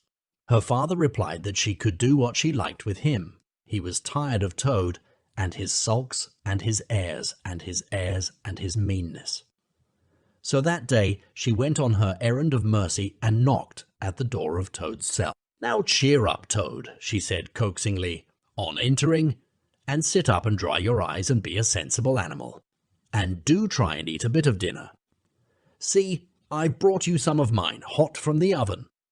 It was bubble and squeak between two plates, and its fragrance filled the narrow cell. The penetrating smell of cabbage reached the nose of Toad as he lay prostrate in his misery on the floor, and gave him the idea for a moment that perhaps life was not such a blank and desperate thing as he had imagined. But still he wailed and kicked with his legs and refused to be comforted. So the wise girl retired for the time. But, of course, a good deal of the smell of hot cabbage remained behind, as it will do, and Toad, between his sobs, sniffed and reflected, and gradually began to think new and inspiring thoughts. Of chivalry and poetry, and deeds still to be done, of broad meadows and cattle browsing in them, raked by sun and wind, of kitchen gardens and straight herb borders, and warm snapdragon beset by bees, and of the comforting clink of dishes set down on the table at Toad Hall, and the scrape of chair legs on the floor, as everyone pulled himself close up to his work. The air of the narrow cell took a rosy tinge. He began to think of his friends, and how they would surely be able to do something, of lawyers and how they would have enjoyed his case, and what an ass he had been not to get in a few. And lastly, he thought of his own great cleverness and resource, and all that he was capable of if he only gave his great mind to it, and the cure was almost complete. When the girl returned some hours later, she carried a tray, with a cup of fragrant tea steaming on it, and a plate piled up with very hot buttered toast, cut thick, very brown on both sides, with the butter running through the holes in it in great golden drops, like honey from the honeycomb. The smell of that buttered toast simply talked to Toad, and with no uncertain voice. Talked of warm kitchens, of breakfasts on bright frosty mornings, of cozy parlour firesides on winter evenings, when one's ramble was over and slippered feet were propped on the fender, of the purring of contented cats and the twitter of sleepy canaries. Toad sat up on end once more, dried his eyes, sipped his tea and munched his toast, and soon began talking freely about himself, and the house he lived in, and his doings there, and how important he was, and what a lot his friends thought of him. The gaoler's daughter saw that the topic was doing him as much good as the tea, as indeed it was, and encouraged him to go on. "Tell me about Toad Hall," said she. "It sounds beautiful." "Toad Hall," said the Toad proudly, "is an eligible, self-contained gentleman's residence, very unique, dating in part from the 14th century, but replete with every modern convenience. Up-to-date sanitation, 5 minutes from church, post office, and golf links, suitable for—" "Bless the animal," said the girl, laughing. "I don't want to take it. Tell me something real about it. But first wait till I fetch you some more tea and toast." She tripped away, and presently returned with a fresh trayful, and Toad, pitching into the toast with avidity, his spirits quite restored to their usual level, told her about the boathouse, and the fish pond, and the old walled kitchen garden, and about the pigsties, and the stables, and the pigeon house, and the hen house, and about the dairy, and the wash house, and the china cupboards, and the linen presses. She liked that bit especially, and about the banqueting hall, and the fun they had there when the other animals were gathered round the table, and Toad was at his best, singing songs, telling stories, carrying on generally. Then she wanted to know about his animal friends, and was very interested in all he had to tell her about them, and how they lived, and what they did to pass their time. Of course, she did not say she was fond of animals as pets, because she had the sense to see that Toad would be extremely offended.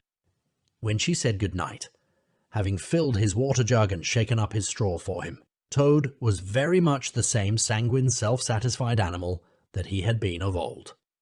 He sang a little song or two, of the sort he used to sing at his dinner parties, curled himself up in the straw, and had an excellent night's rest and the pleasantest of dreams. They had many interesting talks together. After that, as the dreary days went on, and the gaoler's daughter grew very sorry for Toad and thought it a great shame that a poor little animal should be locked up in prison for what seemed to her a very trivial offence. Toad, of course, in his vanity, thought that her interest in him proceeded from a growing tenderness, and he could not help half regretting that the social gulf between them was so very wide, for she was a comely lass, and evidently admired him very much. One morning, the girl was very thoughtful, and answered at random, and did not seem to Toad to be paying proper attention to his witty sayings and sparkling comments. "Toad," she said presently, "just listen, please. I have an aunt who is a washerwoman." "There, there," said Toad graciously and affably, "never mind. Think no more about it. I have several aunts who ought to be washerwomen." "Do be quiet a minute, Toad," said the girl. "You talk too much. That's your chief fault, and I'm trying to think, and you hurt my head. As I said, I have an aunt who is a washerwoman. She does the washing for all the prisoners in this castle. We try to keep any paying business of that sort in the family. You understand. She takes out the washing on Monday morning and brings it in on Friday evening. This is a Thursday. Now this is what occurs to me. You're very rich. At least you're always telling me so. And she's very poor. A few pounds wouldn't make any difference to you, and it would mean a lot to her. Now I think if she were properly approached, squared, I believe is the word you animals use, you could come to some arrangement by which she would let you have her dress and bonnet and so on, and you could escape from the castle as the official washerwoman. You're very alike in many respects. Particularly about the figure." "We're not," said the Toad in a huff. "I have a very elegant figure, for what I am." "So has my aunt," replied the girl. "For what she is, but have it your own way. You horrid, proud, ungrateful animal, when I'm sorry for you, and trying to help you. Yes, yes, that's all right. Thank you very much indeed," said the Toad hurriedly. "But look here, you wouldn't surely have Mr. Toad of Toad Hall going about the country disguised as a washerwoman?" "Then you can stop here as a toad," replied the girl with much spirit. "I suppose you want to go off in a coach and four." Honest Toad was always ready to admit himself in the wrong. "You are a good, kind, clever girl," he said, "and I am indeed a proud and a stupid toad. Introduce me to your worthy aunt, if you will be so kind, and I have no doubt that the excellent lady and I will be able to arrange terms satisfactory to both parties." Next evening the girl ushered her aunt into Toad's cell, bearing his week's washing, pinned up in a towel. The old lady had been prepared beforehand for the interview, and the sight of certain gold sovereigns that Toad had thoughtfully placed on the table in full view practically completed the matter and left little further to discuss. In return for his cash, Toad received a cotton print gown, an apron, a shawl, and a rusty black bonnet. The only stipulation the old lady made being that she should be gagged and bound and dumped down in a corner. By this not very convincing artifice, she explained, aided by picturesque fiction which she could supply herself, she hoped to retain her situation, in spite of the suspicious appearance of things. Toad was delighted with the suggestion. It would enable him to leave the prison in some style, and with his reputation for being a desperate and dangerous fellow untarnished, and he readily helped the gaoler's daughter to make her aunt appear as much as possible the victim of circumstances over which she had no control. "Now it's your turn, Toad," said the girl. "Take off that coat and waistcoat of yours. You're fat enough as it is." Shaking with laughter, she proceeded to hook and eye him into the cotton print gown, arranged the shawl with a professional fold, and tied the strings of the rusty bonnet under his chin. "You're the very image of her," she giggled. "Only I'm sure you never looked half so respectable in all your life before. Now, goodbye, Toad, and good luck. Go straight down the way you came up. And if anyone says anything to you, as they probably will, being but men, you can chaff back a bit, of course. But remember, you're a widow woman, quite alone in the world, with a character to lose, with a quaking heart." But as firm a footstep as he could command, Toad set forth cautiously on what seemed to be a most harebrained and hazardous undertaking, but he was soon agreeably surprised to find how easy everything was made for him, and a little humbled at the thought that both his popularity and the sex that seemed to inspire it were really another's. The washerwoman's squat figure in its familiar cotton print seemed a passport for every barred door and grim gateway.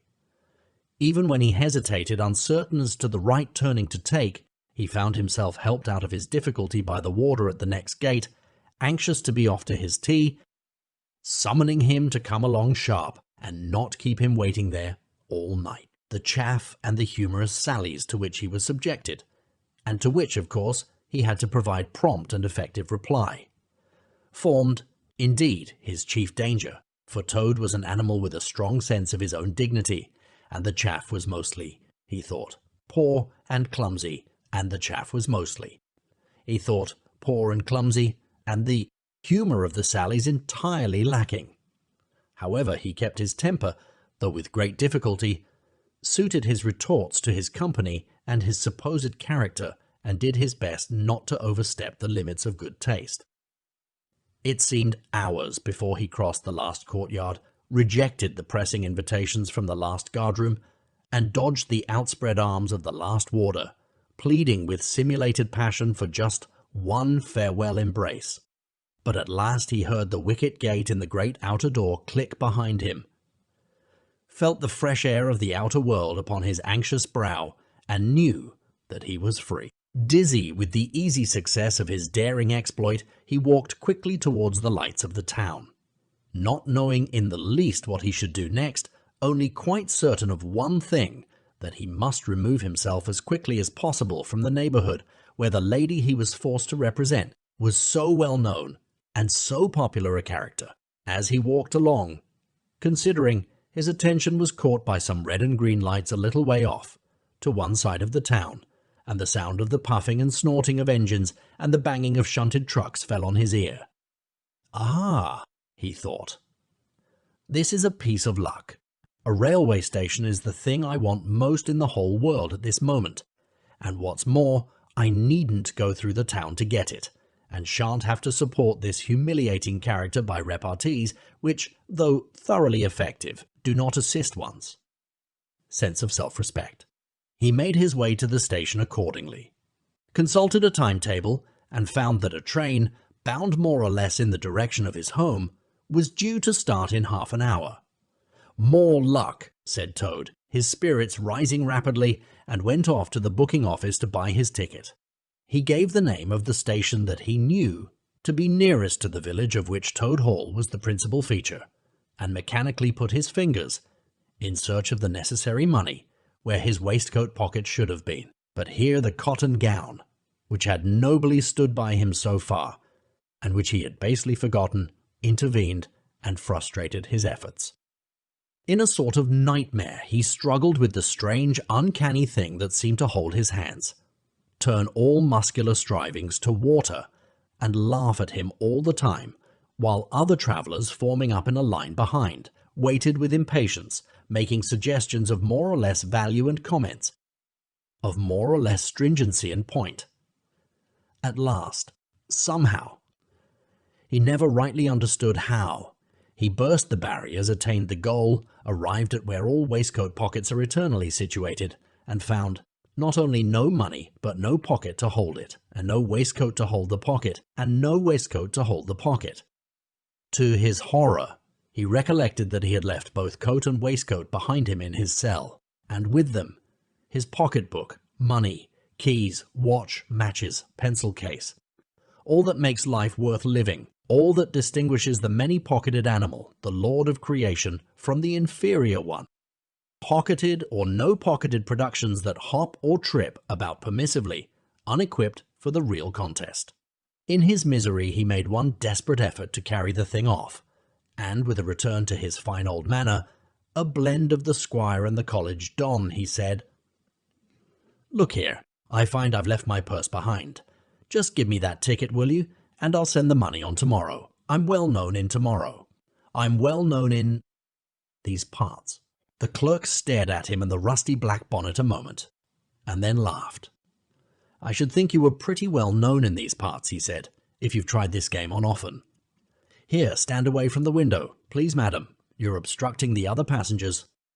An old gentleman who had been prodding him in the back for some moments here thrust him away and, what was worse, addressed him as his good woman, which angered Toad more than anything that had occurred that evening. Baffled and full of despair, he wandered blindly down the platform where the train was standing, and tears trickled down each side of his nose. It was hard, he thought, to be within sight of safety and almost of home, and to be balked by the want of a few wretched shillings and by the pettifogging mistrustfulness of paid officials. Very soon his escape would be discovered. The hunt would be up. He would be caught, reviled, loaded with chains, dragged back again to prison and bread and water and straw. His guards and penalties would be doubled, and oh, what sarcastic remarks the girl would make. What was to be done? He was not swift of foot. His figure was unfortunately recognizable. Could he not squeeze under the seat of a carriage? He had seen this method adopted by schoolboys when the journey money provided by thoughtful parents had been diverted to other and better ends. As he pondered, he found himself opposite the engine, which was being oiled, wiped, and generally caressed by its affectionate driver, a burly man with an oil can in one hand and a lump of cotton waste in the other. "Hello, mother," said the engine driver. "What's the trouble? You don't look particularly cheerful." "Oh, sir," said Toad, crying afresh, "I am a poor, unhappy washerwoman, and I've lost all my money, and can't pay for a ticket, and I must get home tonight somehow, and whatever I am to do, I don't know. Oh dear, oh dear." "That's a bad business indeed," said the engine driver reflectively. "Lost your money, and can't get home, and got some kids too, waiting for you, I dare say." "Any amount of 'em," sobbed Toad. "And they'll be hungry, and playing with matches, and upsetting lamps, the little innocents, and quarrelling, and going on generally. Oh dear, oh dear, oh dear, oh dear." "Well, I'll tell you what I'll do," said the good engine driver. "You're a washerwoman to your trade, says you. Very well, that's that. And I'm an engine driver, as you well may see, and there's no denying it's terribly dirty work. Uses up a power of shirts. It does, till my missus is fair tired of washing of 'em. If you'll wash a few shirts for me when you get home, and send 'em along, I'll give you a ride on my engine. It's against the company's regulations, but we're not so very particular in these out-of-the-way parts." The Toad's misery turned into rapture as he eagerly scrambled up into the cab of the engine. Of course, he had never washed a shirt in his life, and couldn't if he tried, and anyhow, he wasn't going to begin, but he thought, when I get safely home to Toad Hall and have money again, and pockets to put it in, I will send the engine driver enough to pay for quite a quantity of washing, and that will be the same thing, or better. The guard waved his welcome flag. The engine driver whistled in cheerful response, and the train moved out of the station. As the speed increased, and the Toad could see on either side of him real fields and trees and hedges and cows and horses, all flying past him, and as he thought how every minute was bringing him nearer to Toad Hall, and sympathetic friends, and money to chink in his pocket, and a soft bed to sleep in, and good things to eat, and praise and admiration at the recital of his adventures, and his surpassing cleverness, he began to skip up and down and shout and sing snatches of song, to the great astonishment of the engine driver, who had come across washerwomen before, at long intervals, but never one at all like this. They had covered many and many a mile, and Toad was already considering what he would have for supper as soon as he got home, when he noticed that the engine driver, with a puzzled expression on his face, was leaning over the side of the engine and listening hard. Then he saw him climb onto the coals and gaze out over the top of the train. Then he returned and said to Toad, "It's very strange. We're the last train running in this direction tonight, yet I could be sworn that I heard another following us." Toad ceased his frivolous antics at once. He became grave and depressed, and a dull pain in the lower part of his spine communicating itself to his legs, made him want to sit down and try desperately not to think of all the possibilities. By this time the moon was shining brightly, and the engine driver, steadying himself on the coal, could command a view of the line behind them for a long distance. Presently he called out, "I can see it clearly now. It is an engine on our rails, coming along at a great pace. It looks as if we were being pursued." The miserable toad, crouching in the coal dust, tried hard to think of something to do, with dismal want of success. "They are gaining on us fast," cried the engine driver, "and the engine is crowded with the queerest lot of people. Men like ancient warders, waving halberds, policemen in their helmets, waving truncheons, and shabbily dressed men in pot hats, obvious and unmistakable plainclothes detectives even at this distance, waving revolvers and walking sticks, all waving and all shouting the same thing. Top, stop, stop!" Then Toad fell on his knees among the coals and, raising his clasped paws in supplication, cried, "Save me, only save me, dear kind Mr. Engine Driver, and I will confess everything. I am not the simple washerwoman I seem to be. I am not the simple washerwoman I seem to be. I have no children waiting for me, innocent or otherwise. I am a Toad, the well-known and popular Mr. Toad, a landed proprietor. I have just escaped, by my great daring and cleverness, from a loathsome dungeon into which my enemies had flung me. And if those fellows on that engine recapture me, it will be chains and bread and water and straw and misery once more. For poor, unhappy, innocent Toad." The engine driver looked down upon him very sternly and said, "Now tell the truth. What were you put in prison for?" "It was nothing very much," said poor Toad, colouring deeply. "I only borrowed a motor car while the owners were at lunch. They had no need of it at the time. I didn't mean to steal it, really, but people, especially magistrates, take such harsh views of thoughtless and high-spirited actions." The engine driver looked very grave and said, "I fear that you have been indeed a wicked Toad, and by rights I ought to give you up to offended justice. But you are evidently in sore trouble and distress, so I will not desert you. I don't hold with motor cars, for one thing. And I don't hold with motor cars, for one thing. And I don't hold with being ordered about by policemen, when I'm on my own engine, for another. And the sight of an animal in tears always makes me feel queer and soft-hearted. So cheer up, Toad. I'll do my best, and we may beat them yet." They piled on more coals, shoveling furiously. The furnace roared, the sparks flew. The engine leapt and swung, but still their pursuers slowly gained. The engine driver, with a sigh, wiped his brow with a handful of cotton waste, and said, "I'm afraid it's no good, Toad. You see, they are running light, and they have the better engine. There's just one thing left for us to do, and it's your only chance, so attend very carefully to what I tell you. A short way ahead of us is a long tunnel, and on the other side of that the line passes through a thick wood. Now, I will put on all the speed I can while we are running through the tunnel, but the other fellows will slow down a bit naturally for fear of an accident. When we are through, I will shut off steam and put on brakes as hard as I can. And the moment it's safe to do so, you must jump and hide in the wood before they get through the tunnel and see you. Then I will go full speed ahead again, and they can chase me if they like. For as long as they like, and as far as they like, and as far as they like. Now mind and be ready to jump when I tell you." They piled on more coals, and the train shot into the tunnel, and the engine rushed and roared and rattled, till at last they shot out at the other end into fresh air and the peaceful moonlight, and saw the wood lying dark and helpful upon either side of the line. The driver shut off steam and put on brakes. The Toad got down on the step, and as the train slowed down to almost a walking pace, he heard the driver call out, "Now jump!" Toad jumped, rolled down a short embankment, picked himself up, unhurt, scrambled into the wood, and hid, peeping out. He saw his train get up speed again and disappear at a great pace.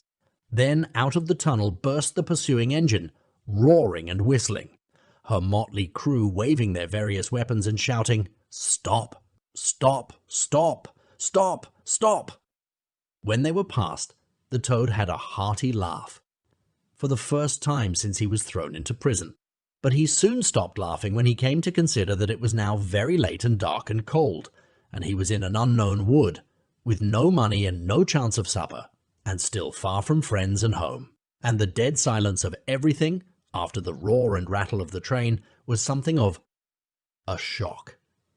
He dared not leave the shelter of the trees, so he struck into the wood, with the idea of leaving the railway as far as possible behind him. After so many weeks within walls, he found the wood strange and unfriendly and inclined, he thought, to make fun of him. Nightjars, sounding their mechanical rattle, made him think that the wood was full of searching warders, closing in on him. An owl, swooping noiselessly towards him, brushed his shoulder with its wing, making him jump with the horrid certainty that it was a hand. Then flitted off, moth-like, loth-like, laughing its low ho, ho, ho, which Toad thought in very poor taste. Once he met a fox, who stopped, looked him up and down in a sarcastic sort of way, and said, "Hello, washerwoman, half a pair of socks and a pillowcase short this week. Mind it doesn't occur again," and swaggered off, sniggering. Toad looked about for a stone to throw at him, but could not succeed in finding one, which vexed him more than anything. At last, cold, hungry, and tired out, he sought the shelter of a hollow tree, where with branches and dead leaves he made himself as comfortable a bed as he could, and slept soundly till the morning. Chapter 9. Wayfarers all. The water rat was restless, and he did not exactly know why. To all appearance, the summer's pomp was still at fullest height, and although in the tilled acres green had given way to gold, though rowans were reddening, and the woods were dashed here and there with a tawny fierceness, yet light and warmth and colour was still present in undiminished measure, clean of any chilly premonitions of the passing year. But the constant chorus of the orchards and hedges had shrunk to a casual evensong from a few yet unwearied performers. The robin was beginning to assert himself once more, and there was a feeling in the air of change and departure. The cuckoo, of course, had long been silent, but many another feathered friend, for months a part of the familiar landscape and its small society, was missing too, and it seemed that the ranks thinned steadily day by day. Rat, ever observant of all winged movement, saw that it was taking daily a southing tendency, and even as he lay in bed at night he thought he could make out, passing in the darkness overhead, the beat and quiver of impatient pinions, obedient to the peremptory call. Nature's grand hotel has its season, like the others. As the guests, one by one pack, pay and depart, and the seats at the table do shrink pitifully at each succeeding meal, as suites of rooms are closed, carpets taken up, and waiters sent away, those boarders who are staying on end pension until the next year's full reopening cannot help. Being somewhat affected by all these flittings and farewells, this eager discussion of plans, routes, and fresh quarters, this daily shrinkage in the stream of comradeship, one gets unsettled, depressed, and inclined to be querulous. Why this craving for change? Why not stay on quietly here, like us, and be jolly? You don't know this hotel out of the season, and what fun we have among ourselves, we fellows who remain and see the whole interesting year out. All very true. No doubt the others always reply. We quite envy you, and some other year perhaps, but just now we have engagements. And there's the bus at the door. Our time is up. So they depart with a smile and a nod, and we miss them and feel resentful. The rat was a self-sufficing sort of animal, rooted to the land, and whoever went, he stayed. Still, he could not help noticing what was in the air and feeling some of its influence in his bones. It was difficult to settle down to anything seriously, with all this flitting going on. Leaving the waterside, where rushes stood thick and tall in a stream that was becoming sluggish and low, he wandered country wards, crossed a field or two of pasturage already looking dusty and parched, and thrust into the great sea of wheat, yellow, wavy, and murmurous, full of quiet motion, and small whisperings. Here, he often loved to wander through the forest of stiff, strong stalks that carried their own golden sky away over his head, a sky that was always dancing, shimmering, softly talking, or swaying strongly to the passing wind and recovering itself with a toss and a merry laugh. Here, too, he had many small friends, a society complete in itself, leading full and busy lives, but always with a spare moment to gossip and exchange news with a visitor. Today, however, though they were civil enough, the field mice and harvest mice seemed preoccupied. Many were digging and tunneling busily. Others gathered together in small groups, examined plans and drawings of small flats stated to be desirable and compact and situated conveniently near the stores. Some were hauling out dusty trunks and dress baskets. Others were already elbow-deep packing their belongings, while everywhere piles and bundles of wheat, oats, barley, beechmaster, nuts lay about ready for transport.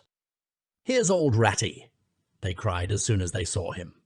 "Come and bear a hand. Rat, and don't stand about idle." "What sort of games are you up to?" said the water rat severely. "You know it isn't time to be thinking of winter quarters yet by a long way." "Oh, yes, we know that," explained a field mouse rather shamefacedly. "But it's always as well to be in good time, isn't it? We really must get all the furniture and baggage and stores moved out of this before those horrid machines begin clicking round the fields. And then, you know, the best flats get picked up so quickly nowadays, and if you're late, you have to put up with anything, and they want such a lot of doing up too, before they're fit to move into. Of course, we're early, we know that, but we're only just making a start." "Oh, bother starts," said the rat. "It's a splendid day. Come for a row, or a stroll along the hedges, or a picnic in the woods or something." "Well, I think not today, thank you," replied the field mouse hurriedly. "Perhaps some other day, when we've more time." The rat, with a snort of contempt, swung round to go, tripped over a hat box, and fell, with undignified remarks.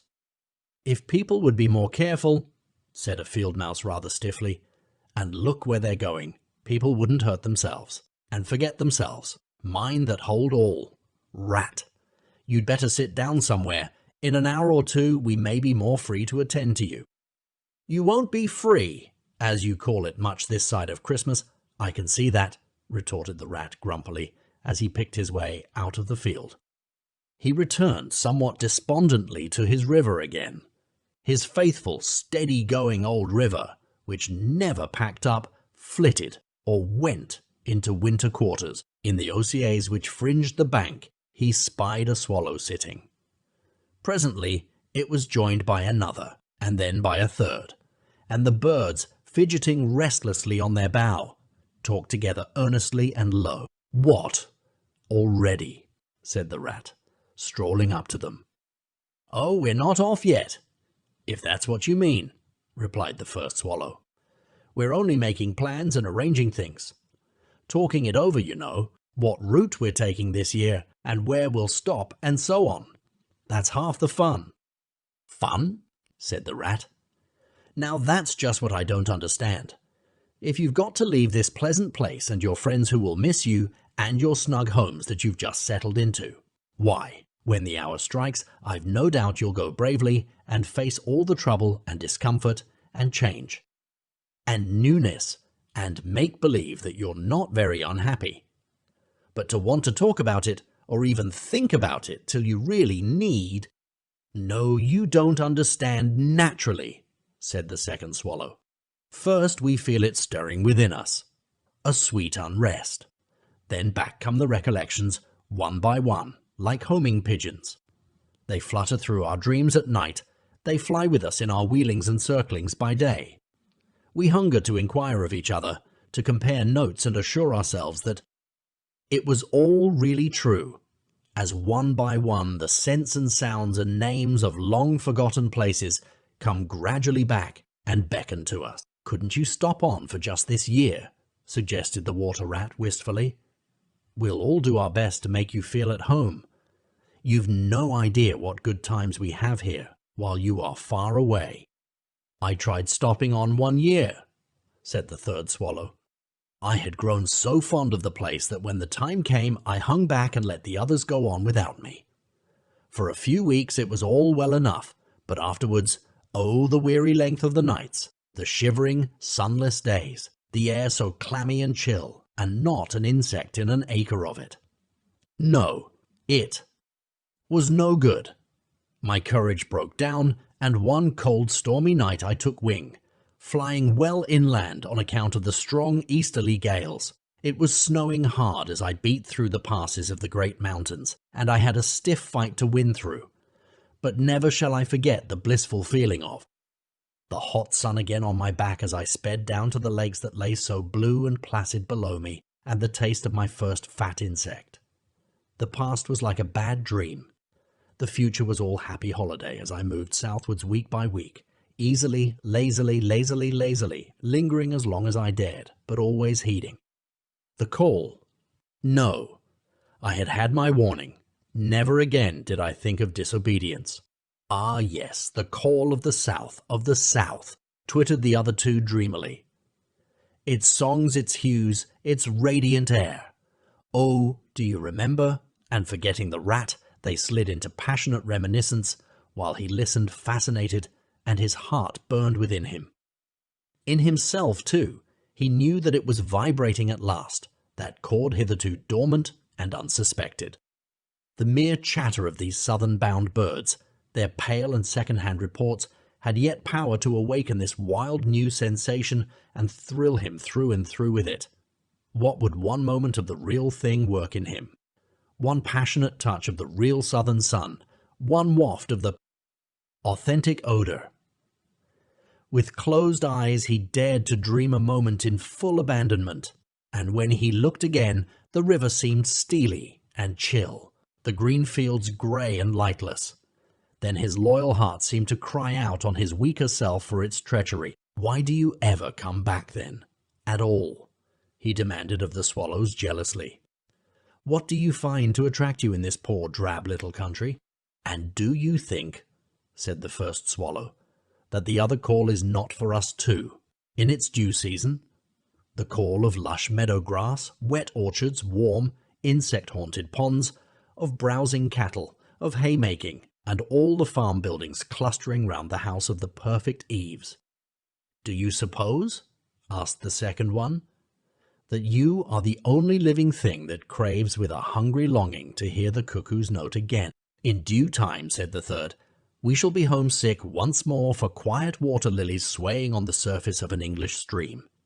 But today all that seems pale and thin, and very far away. Just now our blood dances to other music." They fell a-twittering among themselves once more, and this time their intoxicating babble was of violet seas, tawny sands, and lizard-haunted walls. Restlessly, the rat wandered off once more, climbed the slope that rose gently from the north bank of the river, and lay looking out towards the great ring of downs that barred his vision further southwards, his simple horizon hitherto, his mountains of the moon, his limit behind which lay nothing he had cared to see or to know. Today, to him gazing south with a newborn need stirring in his heart, the clear sky over their long, low outline seemed to pulsate with promise. Today the unseen was everything, the unknown the only real fact of life. On this side of the hills was now the real blank. On the other lay the crowded and coloured panorama that his inner eye was seeing so clearly. What seas lay beyond, green, leaping, and crested? What sun-bathed coasts, along which the white villas glittered against the olive woods? What quiet harbours, thronged with gallant shipping bound for purple islands of wine and spice, islands set low in languorous waters? He rose and descended riverwards once more, then changed his mind and sought the side of the dusty lane. There, lying half-buried in the thick, cool under-hedge tangle that bordered it, he could muse on the metalled road and all the wondrous world that it led to. On all the wayfarers, too, that might have trodden it, and the fortunes and adventures they had gone to seek or found unseeking, out there, Beyond, beyond. Footsteps fell on his ear, and the figure of one that walked somewhat wearily came into view, and he saw that it was a rat, and a very dusty one. The wayfarer, as he reached him, saluted with a gesture of courtesy that had something foreign about it, hesitated a moment, then with a pleasant smile turned from the track and sat down by his side in the cool herbage. He seemed tired, and the rat let him rest unquestioned, understanding something of what was in his thoughts.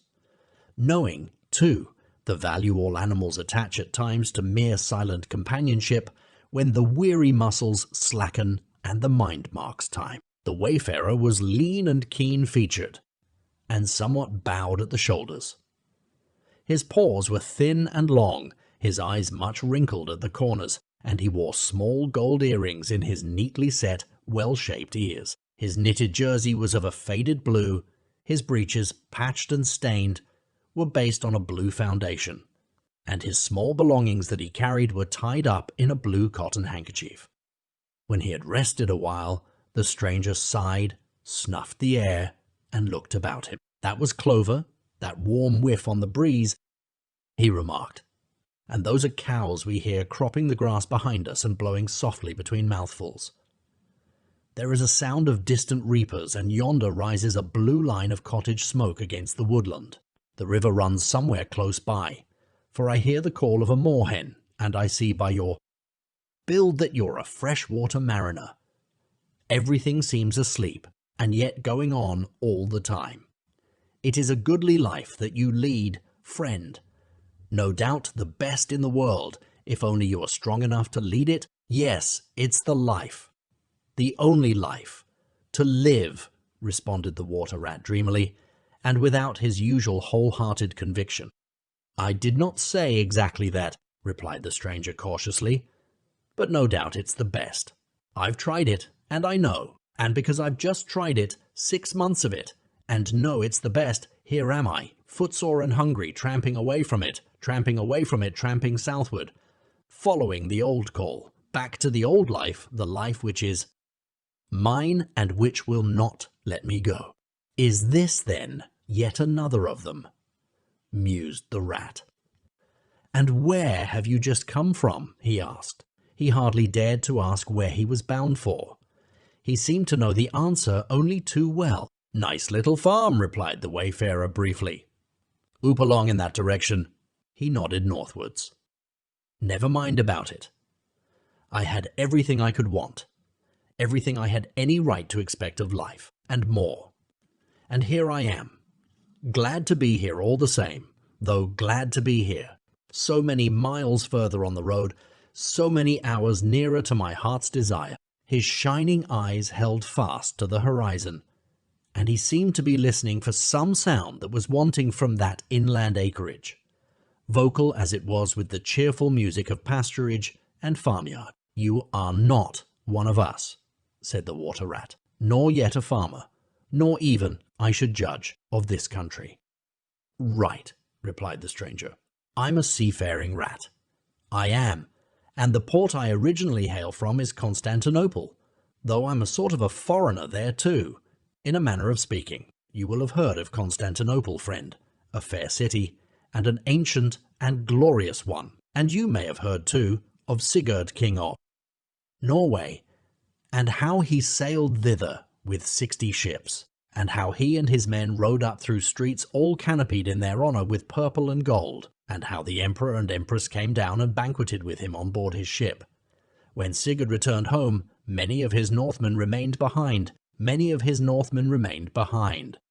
and entered the emperor's bodyguard, and my ancestor, a Norwegian-born, stayed behind too, with the ships that Sigurd gave the emperor. Seafarers we have ever been, and no wonder. As for me, the city of my birth is no more my home than any pleasant port between there and the London River. I know them all, and they know me. Set me down on any of their quays or foreshores, and I am home again." "I suppose you go great voyages," said the water rat with growing interest. "Months and months out of sight of land, and provisions running short, and allowanced as to water, and your mind communing with the mighty ocean, and all that sort of thing?" "By no means," said the sea rat frankly. "Such a life as you describe would not suit me at all. I'm in the coasting trade, and rarely out of sight of land. It's the jolly times on shore that appeal to me, as much as any seafaring. Oh, those southern seaports! The smell of them, the riding lights at night, the glamour. Well, perhaps you have chosen the better way," said the water rat, but rather doubtfully. "Tell me something of your coasting then, if you have a mind to, and what sort of harvest an animal of spirit might hope to bring home from it to warm his latter days with gallant memories by the fireside. For my life, I confess to you, feels to me today somewhat narrow and circumscribed. My last voyage began the sea rat that landed me eventually in this country, bound with high hopes for my inland farm, will serve as a good example of any of them, and indeed as an epitome of my highly coloured life. Family troubles, as usual, began it. The domestic storm cone was hoisted, and I shipped myself. On board a small trading vessel bound from Constantinople by classic seas whose every wave throbs with a deathless memory to the Grecian islands and the Levant. Those were golden days and balmy nights, in and out of harbour all the time, old friends everywhere, sleeping in some cool temple, or friends everywhere, sleeping in some cool temple or ruined cistern during the heat of the day, feasting and song after sundown under great stars set in a velvet sky. He was silent for a time, and the water rat, silent too and enthralled, floated on dream canals and heard a phantom song pealing high between vaporous grey wave-lapped walls. Southwards we sailed again at last, continued the sea rat, coasting down the Italian shore, till finally we made Palermo, and there I quitted for a long happy spell on shore. I never stick too long to one ship. One gets narrow-minded and prejudiced. Besides, Sicily is one of my happy hunting grounds. I know everybody there, and their ways just suit me. I spent many jolly weeks in the island staying with friends up country. When I grew restless again, I took advantage of a ship that was trading to Sardinia and Corsica, and very glad. I was to feel the fresh breeze and the sea spray in my face once more. But isn't it very hot and stuffy down in the hold, I think you call it? Asked the water rat. The seafarer looked at him with the suspicion of a wink. I'm an old hand, he remarked with much simplicity. The captain's cabin's good enough for me. It's a hard life by all accounts, murmured the rat, sunk in deep thought. For the crew it is, replied the seafarer gravely, again with the ghost of a wink. From Corsica, he went on, I made use of a ship that was taking wine to the mainland. We made a lassio in the evening, lay to, hauled up our wine casks, and hove them overboard, tied one to the other by a long line. Then the crew took to the boats and rowed shorewards, seeing as they went, and drawing after them. The long bobbing procession of casks, like a mile of porpoises. On the sands they had horses waiting, which dragged the casks up the steep street of the little town with a fine rush and clatter and scramble. When the last cask was in, we went and refreshed and rested, and sat late into the night, drinking with our friends, and next morning I took to the great olive woods for a spell and a rest. For now I had done with islands for the time, and ports and shipping were plentiful, so I led a lazy life among the peasants, lying and watching them work, or stretched high on the hillside with the blue Mediterranean far below me. And so at length, by easy stages, and partly on foot, partly by sea, to Marseille, and the meeting of old shipmates, and the visiting of great ocean-bound vessels, and feasting once more. Talk of shellfish. Why, sometimes I dream of the shellfish of Marseille, and wake up crying. That reminds me, said the polite water rat, you happened to mention that you were hungry, and I ought to have spoken earlier. Of course you will stop and take your midday meal with me. My hole is close by. It is some time past noon, and you are very welcome to whatever there is. Now I call that kind and brotherly of you, said the sea rat. I was indeed hungry when I sat down, and ever since I inadvertently happened to mention shellfish, my pangs have been extreme. But couldn't you fetch it along out here? I am none too fond of going under hatches unless I'm obliged to, and then while we eat, I could tell you more concerning my voyages and the pleasant life I lead. At least it is very pleasant to me, and by your attention I judge it commends itself to you, whereas if we go indoors it is 100 to 1 that I shall presently fall asleep." "That is indeed an excellent suggestion," said the water rat, and hurried off home. There he got out the luncheon basket and packed a simple meal, in which, remembering the stranger's origin and preferences, he took care to include a yard of long French bread, a sausage out of which the garlic sang, some cheese which lay down and cried, and a long-necked straw-covered flask, wherein lay bottled sunshine shed and garnered on far southern slopes. Thus laden, he returned with all speed, and blushed for pleasure at the old seaman's commendations of his taste and judgment, as together they unpacked the basket and laid out the contents on the grass by the roadside.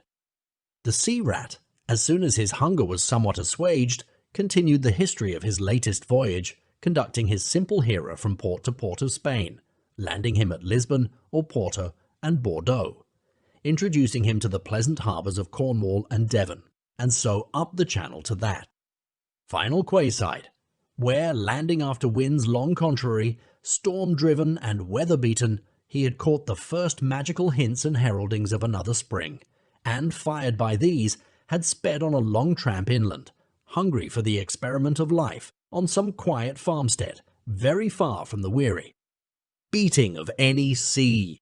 Spellbound and quivering with excitement, the water rat followed the adventurer league by league, over stormy bays, through crowded roadsteads, across harbour bars on a racing tide, up winding rivers that hid their busy little towns round a sudden turn, and left him with a regretful sigh planted at his dull inland farm, about which he desired to hear nothing.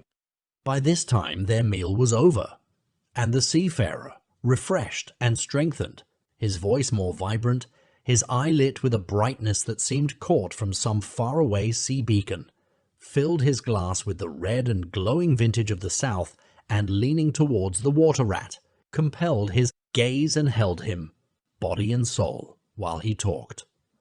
Those eyes were of the changing foam-streaked grey-green of leaping northern seas.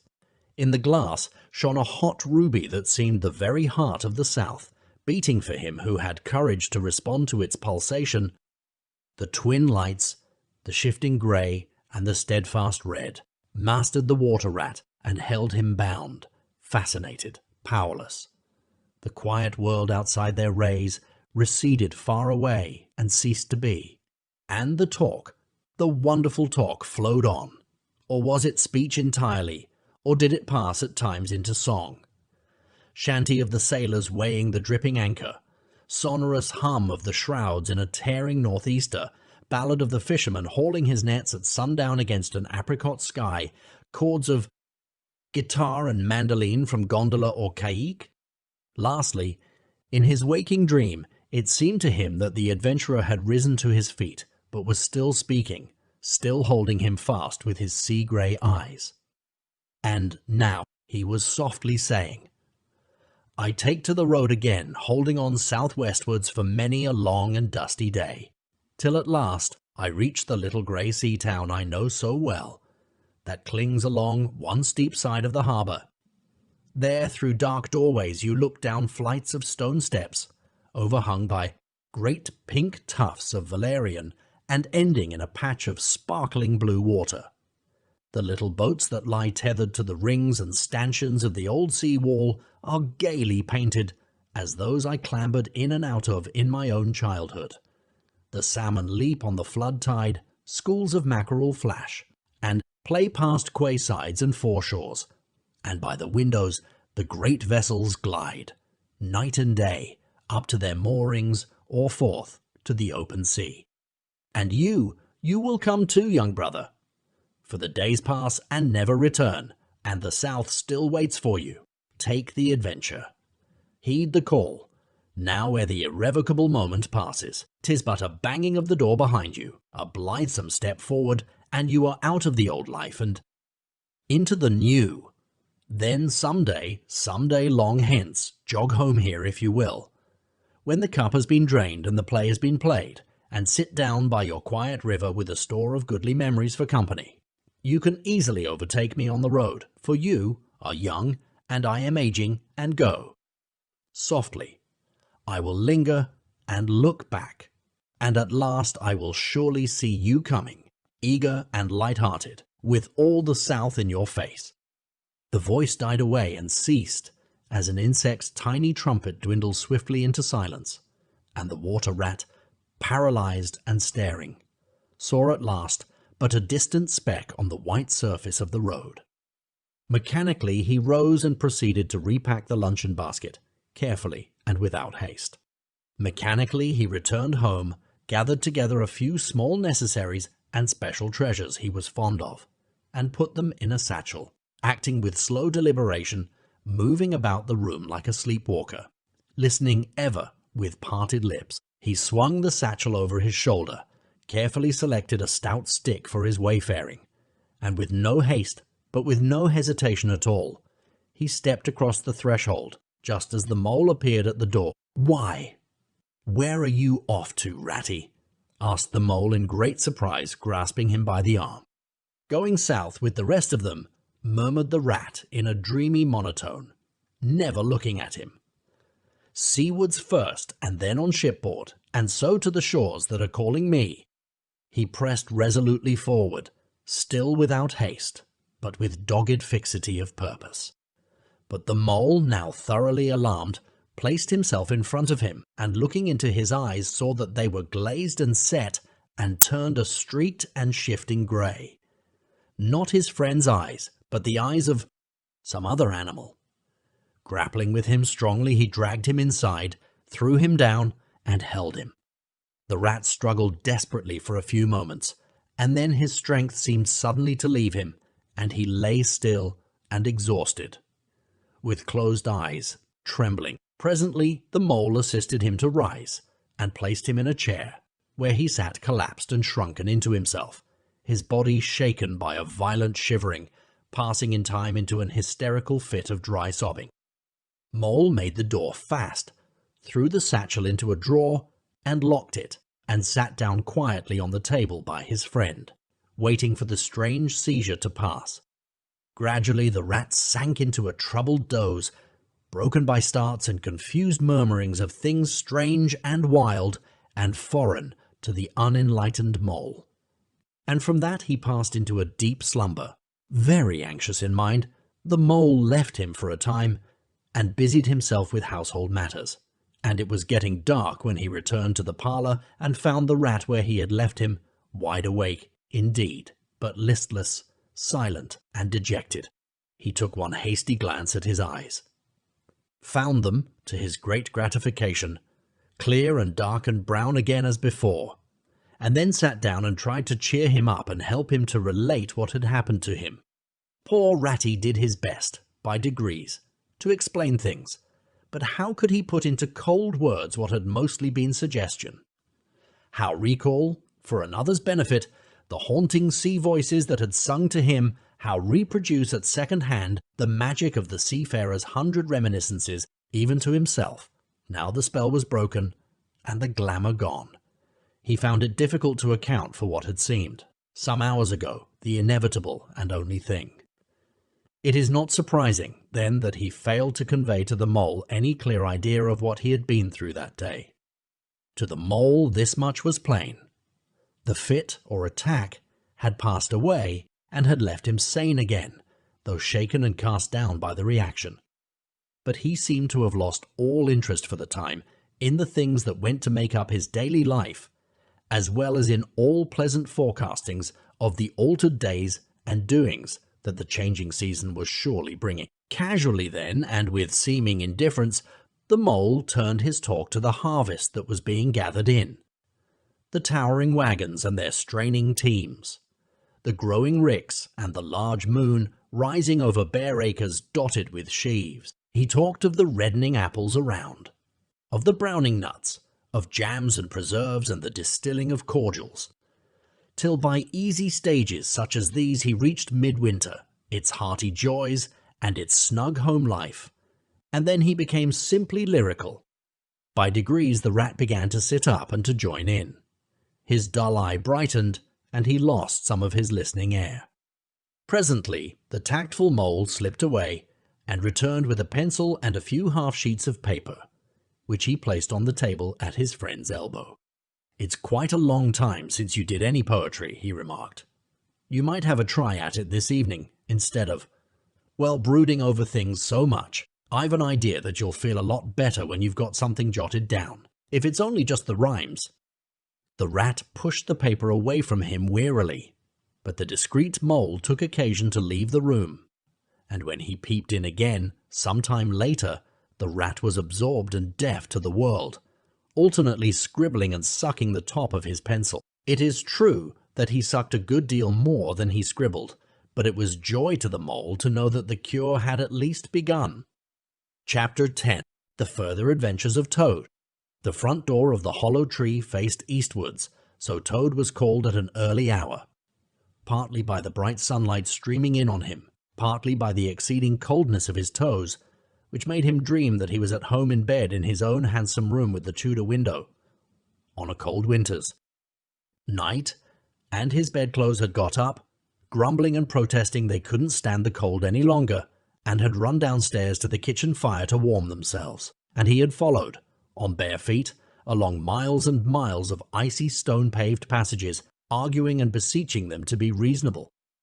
He would probably have been aroused much earlier, had he not slept for some weeks on straw over stone flags, and almost forgotten the friendly feeling of thick blankets pulled well up round the chin. Sitting up, he rubbed his eyes first and his complaining toes next, wondered for a moment where he was, looking round for familiar stone wall and little barred window.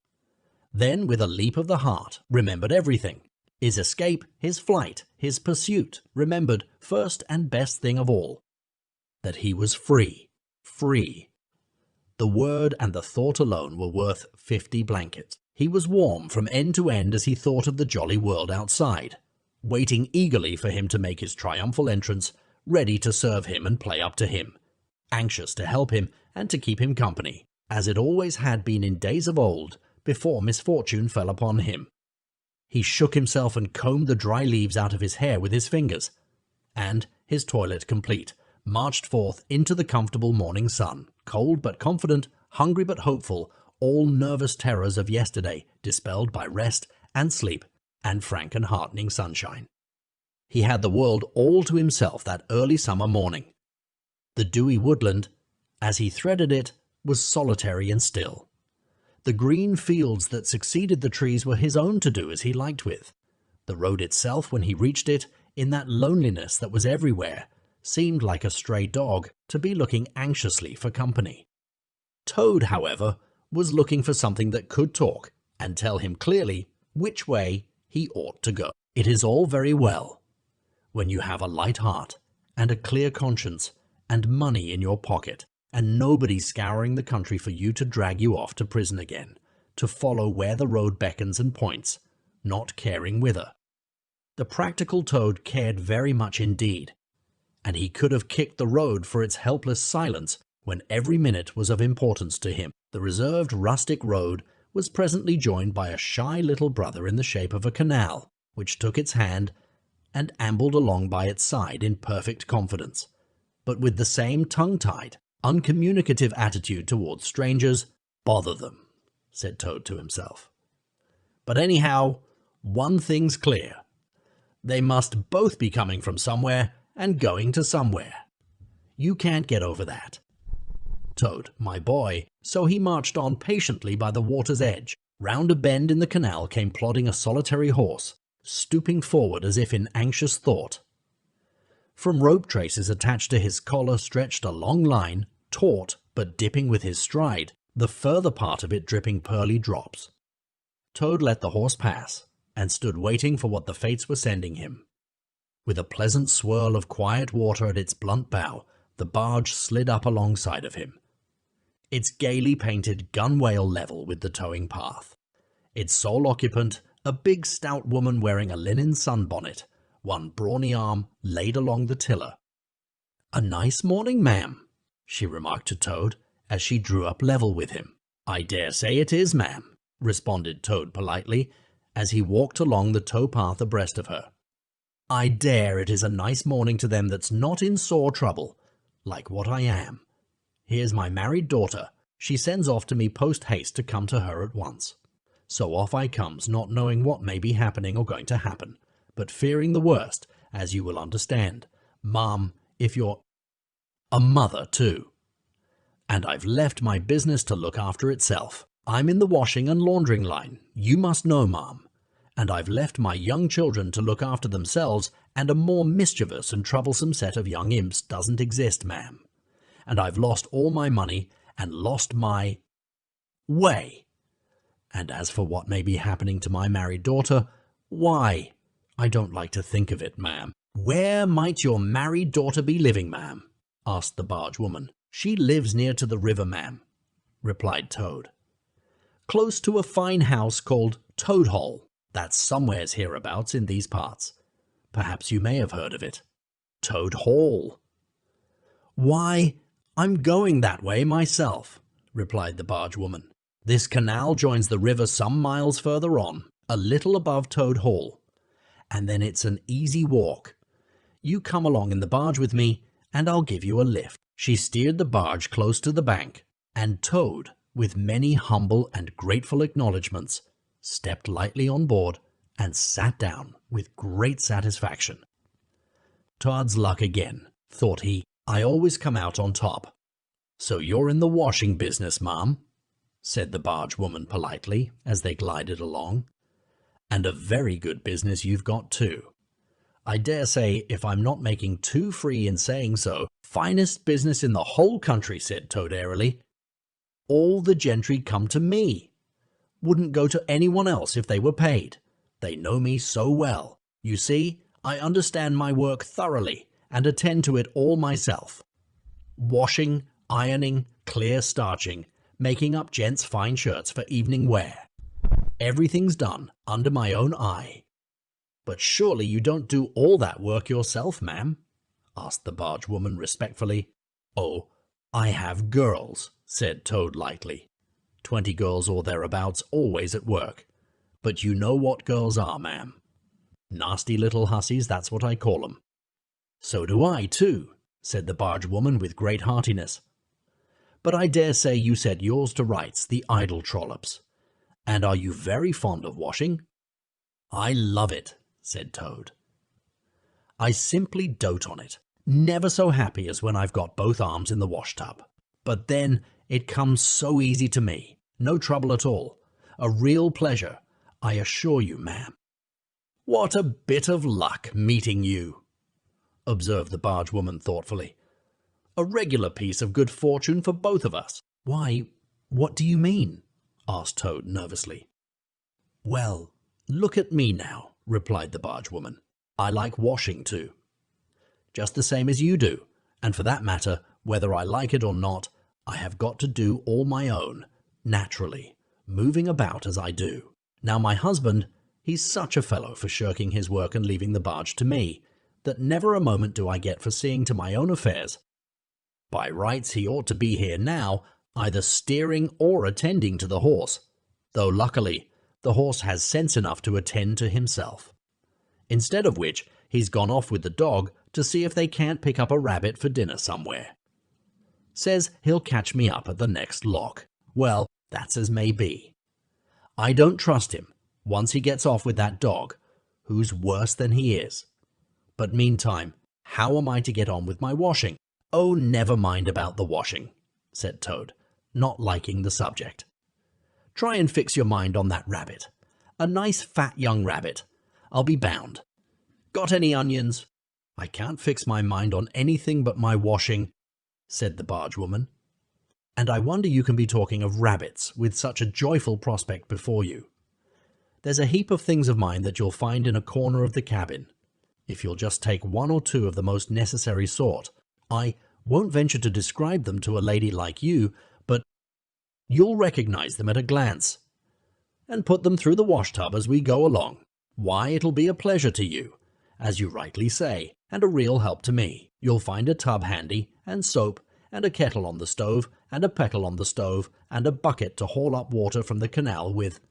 Then I shall know you're enjoying yourself instead of sitting here idle, looking at the scenery and yawning your head off."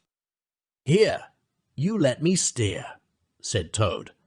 "Now thoroughly frightened, and then you can get on with your washing your own way. I might spoil your things or not do 'em as you like. I'm more used to gentlemen's things myself. It's my special line." "Let you steer," replied the bargewoman, laughing. "It takes some practice to steer a barge properly. Besides, it's dull work, and I want you to be happy. No, you shall do the washing you are so fond of, and I'll stick to the steering that I understand. Don't try and deprive me of the pleasure of giving you a treat." Toad was fairly cornered. He looked for escape this way and that, saw that he was too far from the bank for a flying leap, and sullenly resigned himself to his fate. If it comes to that, he thought in desperation, I suppose any fool can wash.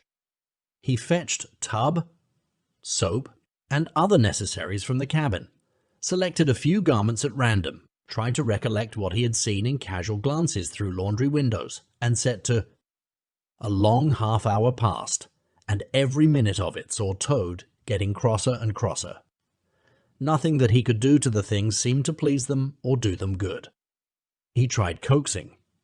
He tried slapping. He tried punching. They smiled back at him out of the tub unconverted, happy in their original sin.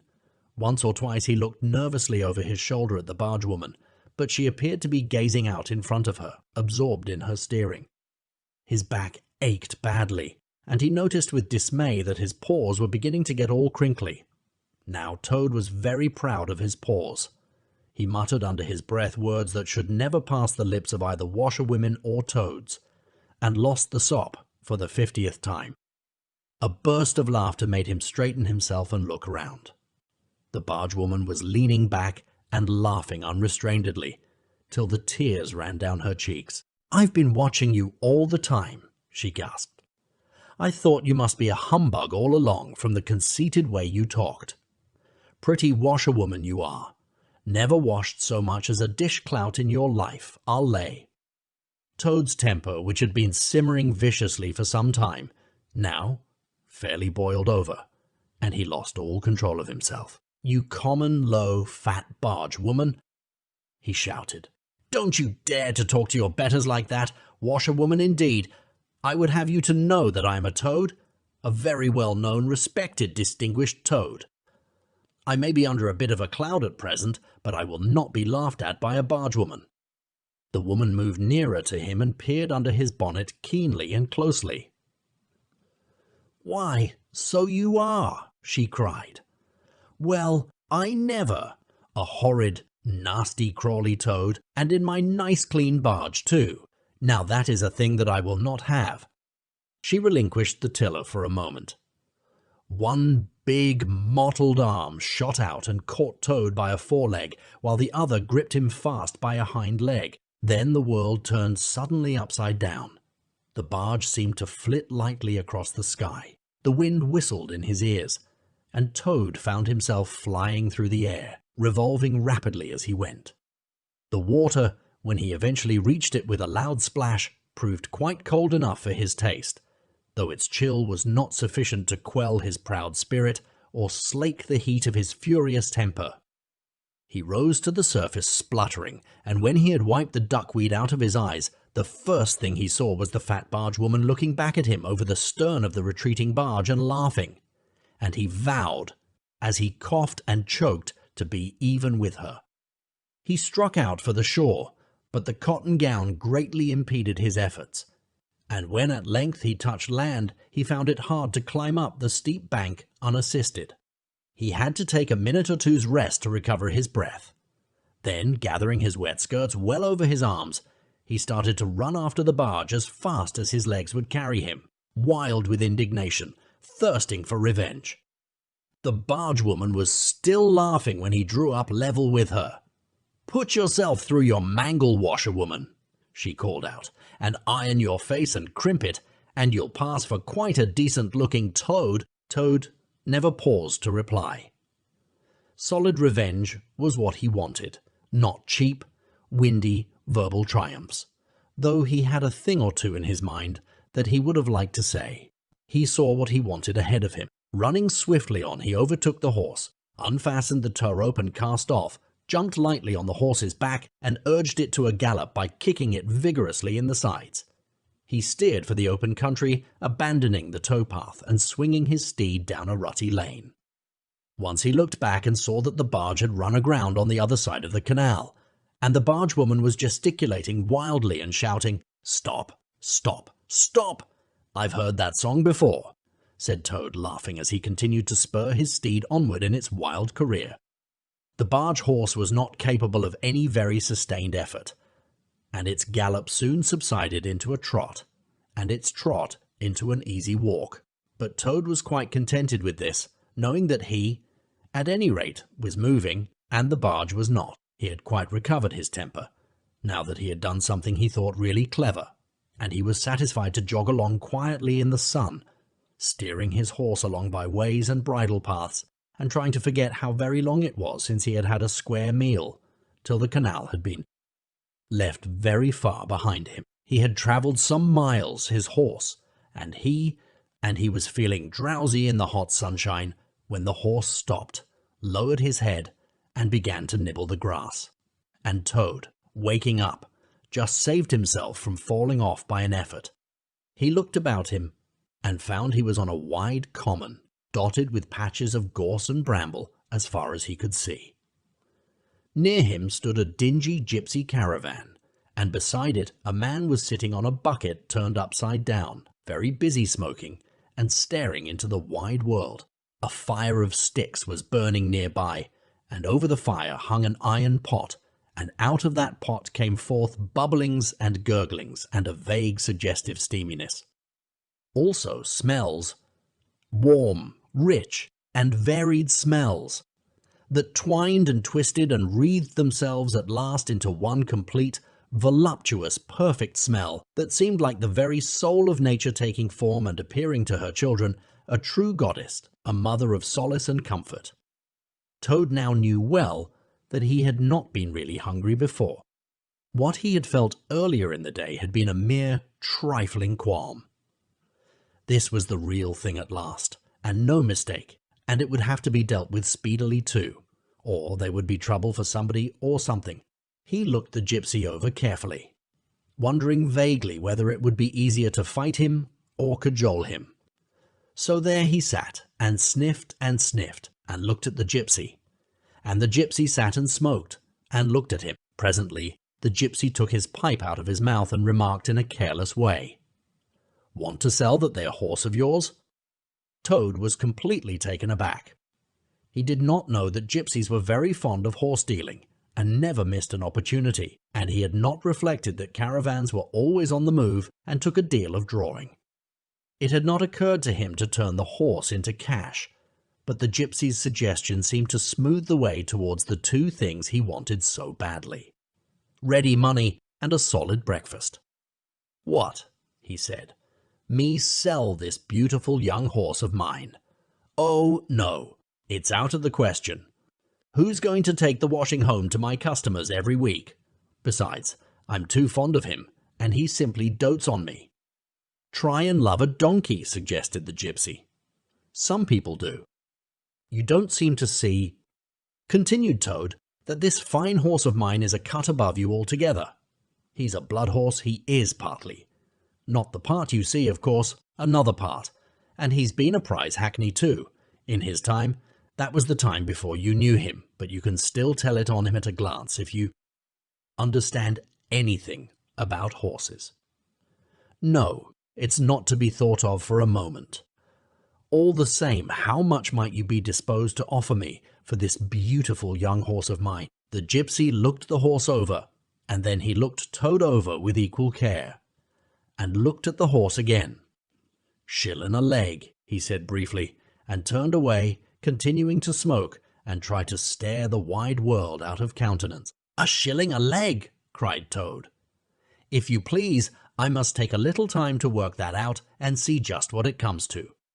He climbed down off his horse and left it to graze, and sat down by the gypsy, and did sums on his fingers, and at last he said, "A shilling a leg. Why, that comes to exactly 4 shillings, and no more. Oh, no, I could not think of accepting 4 shillings for this beautiful young horse of mine." "Well," said the gypsy, "I'll tell you what I will do. I'll make it 5 shillings, and that's 3 and 6pence more than the animal's worth. And that's my last word." Then Toad sat and pondered long and deeply, for he was hungry and quite penniless, and still some way, he knew not how far, from home, and enemies might still be looking for him. To one in such a situation, 5 shillings may very well appear a large sum of money. On the other hand, it did not seem very much to get for a horse. But then, again, the horse hadn't cost him anything, so whatever he got was all clear profit. At last he said firmly, "Look here, gypsy, I tell you what we will do, and this is my last word. You shall hand me over 6 shillings and 6pence, cash down, and further, in addition thereto, you shall give me as much breakfast as I can possibly eat, at one sitting, of course, out of that iron pot of yours that keeps sending forth such delicious and exciting smells. In return, I will make over to you my spirited young horse, with all the beautiful harness and trappings that are on him freely thrown in. If that's not good enough for you, say so, and I'll be getting on. I know a man near here who's wanted this horse of mine for years." The gypsy grumbled frightfully, and declared if he did a few more deals of that sort he'd be ruined. But in the end he lugged a dirty canvas bag out of the depths of his trouser pocket, and counted out 6 shillings and 6pence into Toad's paw. Then he disappeared into the caravan for an instant, and returned with a large iron plate and a knife, fork, and spoon. He tilted up the pot, and a glorious stream of hot, rich stew gurgled into the plate. It was indeed the most beautiful stew in the world, being made of partridges, and pheasants, and chickens, and hares, and rabbits, and bee-hens, and guinea fowls, and 1 or 2 other things. Toad took the plate on his lap, almost crying, and stuffed, and stuffed, and stuffed, and stuffed, and kept asking for more, and the gypsy never grudged it him. He thought that he had never eaten so good a breakfast in all his life. When Toad had taken as much stew on board as he thought he could possibly hold, he got up and said goodbye to the gypsy, and took an affectionate farewell of the horse. And the gypsy, who knew the riverside well, gave him directions which way to go, and he set forth on his travels again in the best possible spirits. He was indeed a very different Toad from the animal of an hour ago. The sun was shining brightly. His wet clothes were quite dry again. He had money in his pocket once more. He was nearing home and friends and safety. And most and best of all, he had had a substantial meal, hot and nourishing, and felt big and strong and careless and self-confident. As he tramped along gaily, he thought of his adventures and escapes, and how when things seemed at their worst, he had always managed to find a way out. And his pride and conceit began to swell within him. "Ho, ho, ho," he said to himself as he marched along with his chin in the air. "What a clever Toad I am! There is surely no animal equal to me for cleverness in the whole world. My enemies shut me up in prison, encircled by sentries, watched night and day by warders. I walk out through them all by sheer ability. I walk out through them all by sheer ability, coupled with courage. They pursue me with engines and policemen and revolvers. I snap my fingers at them and vanish laughing into space. I am, unfortunately, thrown into a canal by a woman fat of body and very evil-minded. What of it? I swim ashore, I seize her horse, I ride off in triumph, and I sell the horse for a whole pocketful of money and an excellent breakfast. Ho, ho, I am the Toad, the handsome, the popular, the successful Toad." He got so puffed up with conceit that he made up a song as he walked in praise of himself, and sang it at the top of his voice, though there was no one to hear it but him. It was perhaps the most conceited song that any animal ever composed. The world has held great heroes, as history books have showed, but never a name to go down to fame. Compared with that of Toad, the clever men at Oxford know all that there is to be knowed, but they none of them know one half as much. As intelligent Mr. Toad, the animals sat in the ark and cried, their tears in torrents flowed. Who was it said, there's land ahead? Encouraging Mr. Toad, the army all saluted as they marched along the road. Was it the king or Kitchener? No, it was Mr. Toad. The queen and her ladies in waiting sat at the window and sewed. She cried, look, who's that handsome man? They answered, Mr. Toad. There was a great deal more of the same sort, but too dreadfully conceited to be written down. These are some of the milder verses. He sang as he walked, and he walked as he sang, and got more inflated every minute. But his pride was shortly to have a severe fall. After some miles of country lanes he reached the high road, and as he turned into it and glanced along its white length, he saw approaching him a speck that turned into a dot, and then into a blob, and then into a blob, and then into a blob, and then into something very familiar, and a double note of warning, only too well known, fell on his delighted ear. This is something like, said the excited Toad. This is real life again. This is once more the great world from which I have been missed so long. I will hail them, my brothers of the wheel, and pitch them a yarn of the sort that has been so successful hitherto. And they will give me a lift, of course, and then I will talk to them some more, and perhaps, with luck, it may even end in my driving up to Toad Hall in a motor car. That will be one in the eye for Badger. He stepped confidently out into the road to hail the motor car, which came along at an easy pace, slowing down as it neared the lane, when suddenly he became very pale, his heart turned to water, his knees shook and yielded under him, and he doubled up and collapsed with a sickening pain in his interior. And well he might, the unhappy animal, for the approaching car was the very one he had stolen out of the yard of the Red Lion Hotel on that fatal day when all his troubles began. And the people in it were the very same people he had sat and watched at luncheon in the coffee room. He sank down in a shabby, miserable heap in the road, murmuring to himself in his despair, "It's all up. It's all over now. Chains and policemen again. Prison again. Dry bread and water again.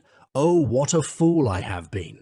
What did I want to go strutting about the country for, singing conceited songs and hailing people in broad day on the high road, instead of hiding till nightfall and slipping home quietly by back ways? Oh, hapless Toad! Oh, ill-fated animal! The terrible motor car drew slowly nearer and nearer, till at last he heard it stop just short of him. Two gentlemen got out and walked round the trembling heap of crumpled misery lying in the road, and one of them said, "Oh dear, this is very sad. Here is a poor old thing, a washerwoman apparently, who has fainted in the road. Perhaps she is overcome by the heat. Poor creature. Or possibly she has not had any food today. Let us lift her into the car and take her to the nearest village, where doubtless she has friends."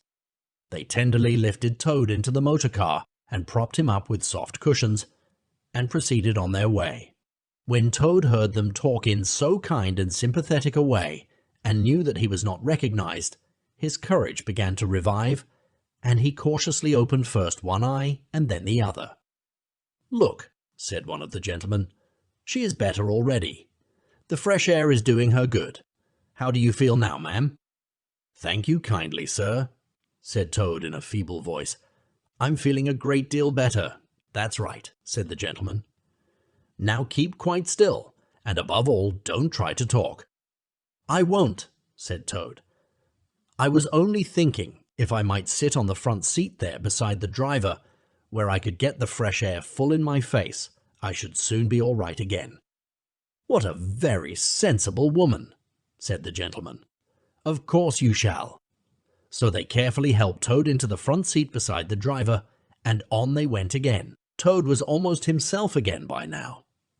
He sat up, looked about him, and tried to beat down the tremors, the yearnings, the old cravings that rose up and beset him, and took possession of him entirely.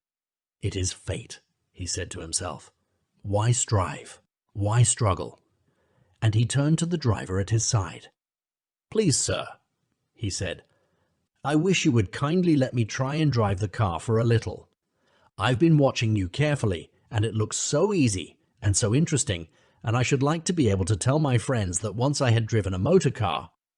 The driver laughed at the proposal, so heartily that the gentleman inquired what the matter was. When he heard, he said, "To Toad's delight. Bravo, ma'am. I like your spirit. Let her have a try, and look after her. She won't do any harm." Toad eagerly scrambled into the seat vacated by the driver, took the steering wheel in his hands, listened with affected humility to the instructions given him, and set the car in motion, but very slowly and carefully at first, for he was determined to be prudent. The gentlemen behind clapped their hands and applauded, and Toad heard them saying, "How well she does it! Fancy a washerwoman driving a car as well as that, the first time." Toad went a little faster, then faster still and faster. He heard the gentleman call out warningly, "Be careful, washerwoman," and this annoyed him, and he began to lose his head. The driver tried to interfere, but he pinned him down in his seat with one elbow and put on full speed. The rush of air in his face, the hum of the engines, and the light jump of the car beneath him intoxicated his weak brain. "Washerwoman indeed!" he shouted recklessly. "Ho! Ho! I am the Toad, the motor car snatcher, the prison breaker, the Toad who always escapes. Sit still, and you shall know what driving really is, for you are in the hands of the famous, the skillful, the entirely fearless Toad." With a cry of horror, the whole party rose and flung themselves on him. "Seize him!" they cried. "Seize the Toad, the wicked animal who stole our motor car. Bind him, chain him, drag him to the nearest police station.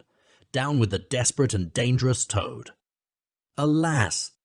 They should have thought. They ought to have been more prudent. They should have remembered to stop the motor car somehow before playing any pranks of that sort.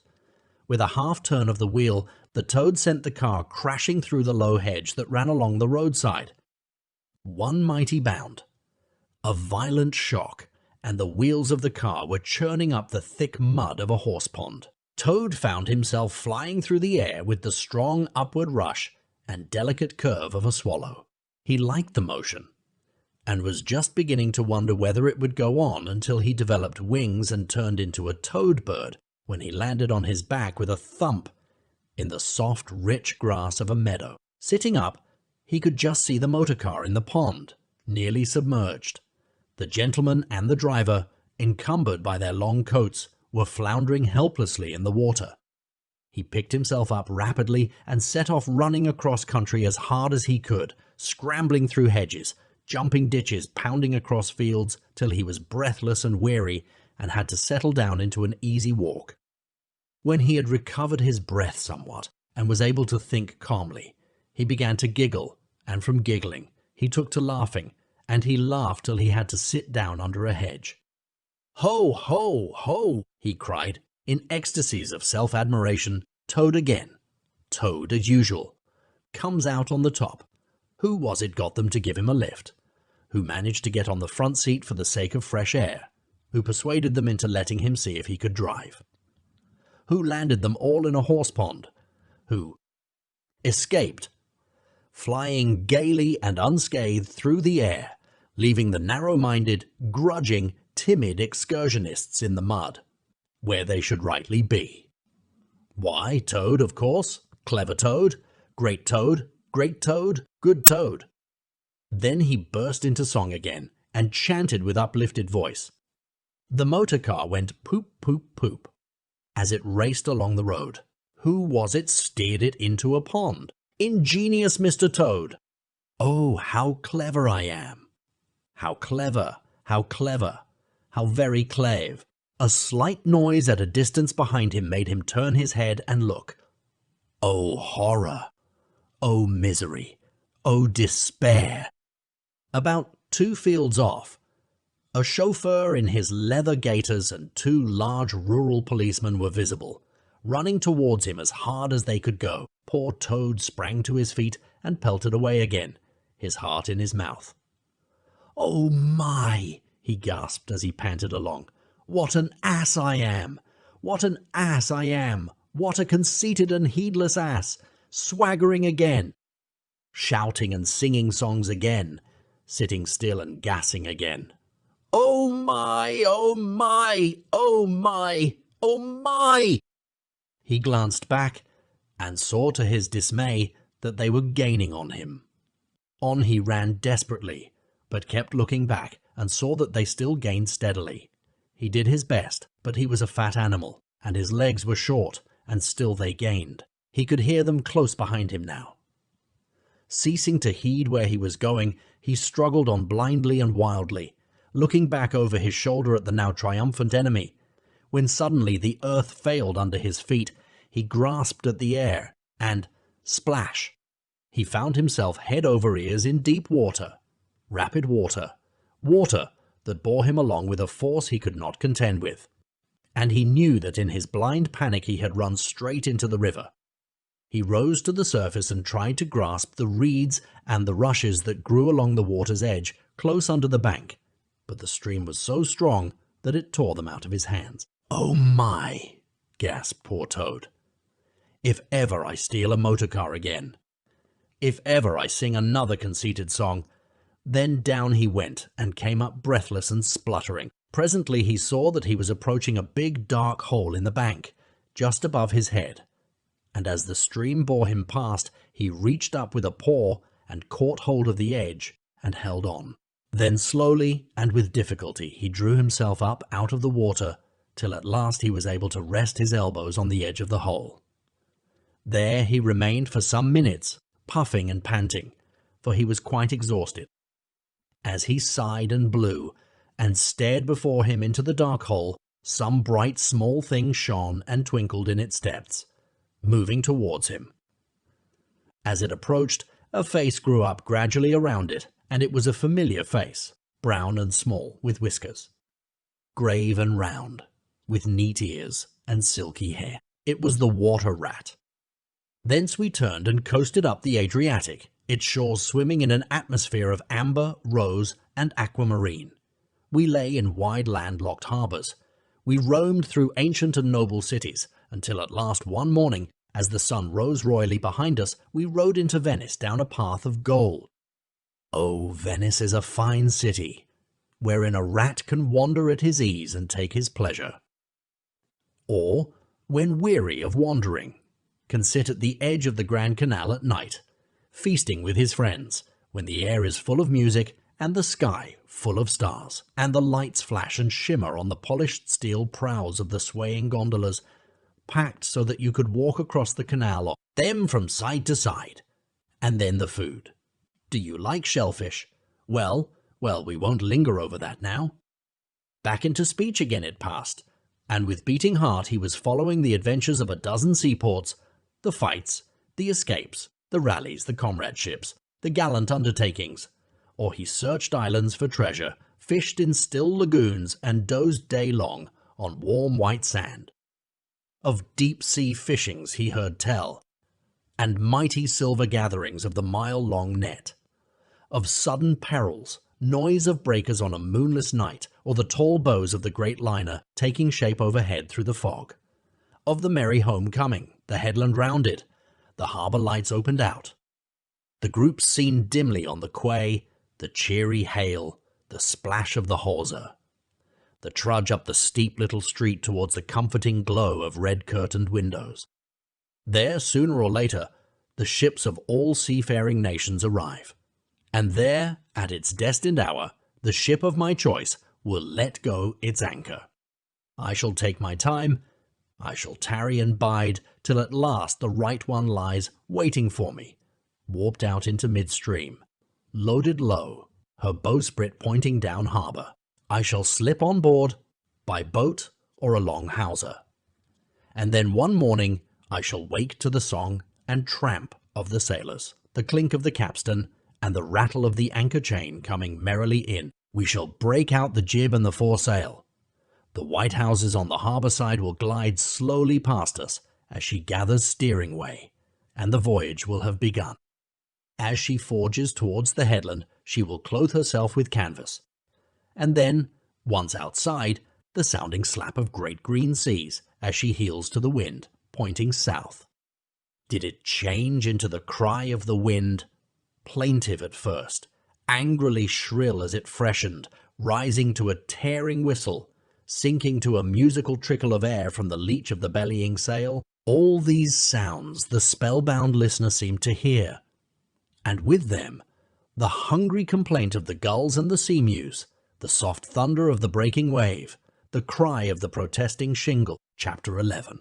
Like summer tempests came his tears. The rat put out a neat little brown paw, gripped Toad firmly by the scruff of the neck, and gave a great hoist and a pull.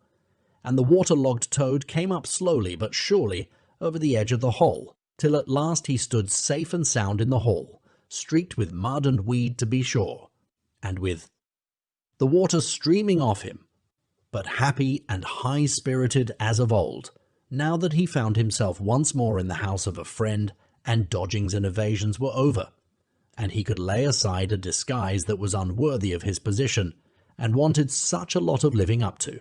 "Oh, Ratty!" he cried. "I've been through such times since I saw you last. You can't think. Such trials, such sufferings, and all so nobly borne. Then such escapes, such disguises, such subterfuges, and also cleverly planned and carried out. Been in prison, got out of it, of course, been thrown into a canal, swum ashore, stole a horse, sold him for a large sum of money, humbugged everybody, made 'em all do exactly what I wanted. Oh, I am a smart Toad, and no mistake. What do you think my last exploit was? Just hold on till I tell you." "Toad, Toad," said the water rat, gravely and firmly, "you go off upstairs at once and take off that old cotton rag that looks as if it might formerly have belonged to some washerwoman, and clean yourself thoroughly, and put on some of my clothes, and try and come down looking like a gentleman if you can, for a more shabby, bedraggled, disreputable-looking object than you are, I never set eyes on in my whole life. Now stop swaggering and arguing, and be off. I'll have something to say to you later." Toad was at first inclined to stop and do some talking back at him. He had had enough of being ordered about when he was in prison, and here was the thing being begun all over again, apparently, and by a rat too. However, he caught sight of himself in the looking-glass over the hat-stand, with the rusty black bonnet perched rakishly over one eye, and he changed his mind and went very quickly and humbly upstairs to the rat's dressing-room. There he had a thorough wash and brush-up, changed his clothes, and stood for a long time before the glass, contemplating himself with pride and pleasure, and thinking what utter idiots all the people must have been to have ever mistaken him for one moment for a washerwoman. By the time he came down again, luncheon was on the table, and very glad Toad was to see it, for he had been through some trying experiences and had taken much hard exercise since the excellent breakfast provided for him by the gypsy. While they ate, Toad told the rat all his adventures, dwelling chiefly on his own cleverness, and presence of mind in emergencies, and cunning in tight places, and rather making out that he had been having a gay and highly coloured experience. But the more he talked and boasted, the more grave and silent the rat became. When at last Toad had talked himself to a standstill, there was silence for a while, and then the rat said, "Now, Toady, I don't want to give you pain after all you've been through already, but seriously, don't you see what an awful ass you've been making of yourself? On your own admission, you have been handcuffed, imprisoned, starved, chased, terrified out of your life, insulted, jeered at, and ignominiously flung into the water. By a woman, too. Where's the amusement in that? Where does the fun come in? And all because you must needs go and steal a motor car. You know that you've never had anything but trouble from motor cars from the moment you first set eyes on one. But if you will be mixed up with them, as you generally are 5 minutes after you've started. Why steal them? Be a cripple. If you think it's exciting, be a bankrupt for a change. If you've set your mind on it, but why choose to be a convict? When are you going to be sensible and think of your friends and try and be a credit to them? Do you suppose it's any pleasure to me, for instance, to hear animals saying, as I go about, that I'm the chap that keeps company with gale birds? Now, it was a very comforting point in Toad's character that he was a thoroughly good-hearted animal and never minded being jawed by those who were his real friends. And even when most set upon a thing, he was always able to see the other side of the question. So although, while the rat was talking so seriously, he kept saying to himself mutinously, "But it was fun though, awful fun," and making strange suppressed noises inside him, K-I-K, cake, ache, E-P, and other sounds resembling stifled snorts or the opening of soda water bottles. Yet when the rat had quite finished, he heaved a deep sigh and said, very nicely and humbly, "Quite right. Ratty, how sound you always are. Yes, I've been a conceited old ass. I can quite see that, but now I'm going to be a good toad and not do it any more. As for motor cars, I've not been at all so keen about them since my last ducking in that river of yours. The fact is, while I was hanging on to the edge of your hole and getting my breath, I had a sudden idea. A really brilliant idea, connected with motorboats. There. Don't take on so, old chap, and stamp and upset things. It was only an idea, and we won't talk any more about it now. We'll have our coffee and a smoke and a quiet chat, and then I'm going to stroll quietly down to Toad Hall and get into clothes of my own and set things going again on the old lines. I've had enough of adventures. I shall lead a quiet, steady, respectable life, pottering about my property and improving it, and doing a little landscape gardening at times. There will always be a bit of dinner for my friends when they come to see me, and I shall keep a pony chaise to jog about the country in, just as I used to in the good old days, before I got restless and wanted to do things." "Stroll quietly down to Toad Hall," cried the rat, greatly excited. "What are you talking about? Do you mean to say you haven't heard?" "Heard what?" said Toad, turning rather pale. "Go on, Ratty, quick, don't spare me. What haven't I heard?" "Do you mean to tell me," shouted the rat, thumping with his little fist upon the table, "that you've heard nothing about the stoats and weasels?" "What, the wild wooders?" cried Toad, trembling in every limb. "No, not a word. What have they been doing?" "And how they've been and taken Toad Hall," continued the rat. Toad leaned his elbows on the table and his chin on his paws, and a large tear welled up in each of his eyes, overflowed and splashed on the table. Plop, plop, plop. "Go on, Ratty," he murmured presently. "Tell me all. The worst is over. I am an animal again.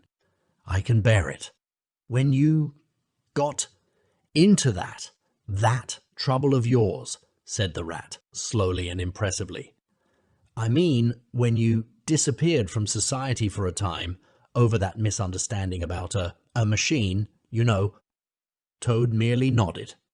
"Well, it was a good deal talked about down here, naturally," continued the rat, "not only along the riverside, but even in the wild wood. Animals took sides, as always happens. The river bankers stuck up for you and said you had been infamously treated, and there was no justice to be had in the land nowadays. But the wild wood animals said hard things and served you right, and it was time this sort of thing was stopped. And they got very cocky and went about saying you were done for this time. You would never come back again. Never. Never." Toad nodded once more, keeping silence. "That's the sort of little beasts they are," the rat went on. "But Mole and Badger, they stuck out, through thick and thin, that you would come back again soon somehow. They didn't know exactly how, but somehow Toad began to sit up in his chair again, and to smirk a little. They argued from history," continued the rat. "They said that no criminal laws had ever been known to prevail against cheek and plausibility such as yours, combined with the power of a long purse. So they arranged to move their things into Toad Hall and sleep there, and keep it aired and have it all ready for you when you turned up. They didn't guess what was going to happen, of course. Still, they had their suspicions of the wild wood animals. Now I come to the most painful and tragic part of my story. One dark night. It was a very dark night, and blowing hard too, and raining simply cats and dogs. A band of weasels, armed to the teeth, crept silently up the carriage drive to the front entrance. Simultaneously, a body of desperate ferrets, advancing through the kitchen garden, possessed themselves of the backyard and offices, while a company of skirmishing stoats who stuck at nothing occupied the conservatory and the billiard room, and held the French windows opening onto the lawn. The mole and the badger were sitting by the fire in the smoking room, telling stories and suspecting nothing. For it wasn't a night for any animals to be out in, when those bloodthirsty villains broke down the doors and rushed in upon them from every side. They made the best fight they could, but what was the good? They were unarmed and taken by surprise, and what can two animals do against hundreds? They took and beat them severely with sticks, those two poor faithful creatures, and turned them out into the cold and the wet, with many insulting and uncalled for remarks. Here the unfeeling Toad broke into a snigger, and then pulled himself together and tried to look particularly solemn. And the wild wooders have been living in Toad Hall ever since, continued the rat, and going on simply anyhow, lying in bed half the day, and breakfast at all hours, and the place in such a mess, I'm told. It's not fit to be seen, eating your grub and drinking your drink and making bad jokes about you, and singing vulgar songs about, well, about prisons and magistrates and policemen. Horrid personal songs with no humour in them. And they're telling the tradespeople and everybody that they've come to stay for good. Oh, have they? Said Toad, getting up and seizing a stick. I'll jolly soon see about that. It's no good, Toad, called the rat after him. You'd better come back and sit down, you'll only get into trouble. But the Toad was off, and there was no holding him. He marched rapidly down the road, his stick over his shoulder, fuming and muttering to himself in his anger, till he got near his front gate, when suddenly there popped up from behind the palings a long yellow ferret with a gun. Who comes there? Said the ferret sharply. Stuff and nonsense, said Toad, very angrily. What do you mean by talking like that to me? Come out of that at once, or I'll— The ferret said never a word, but he brought his gun up to his shoulder. Toad prudently dropped flat in the road, and bang! A bullet whistled over his head. The startled Toad scrambled to his feet and scampered off down the road as hard as he could, and as he ran he heard the ferret laughing and other horrid thin little laughs taking it up and carrying on the sound. He went back, very crestfallen, and told the water rat.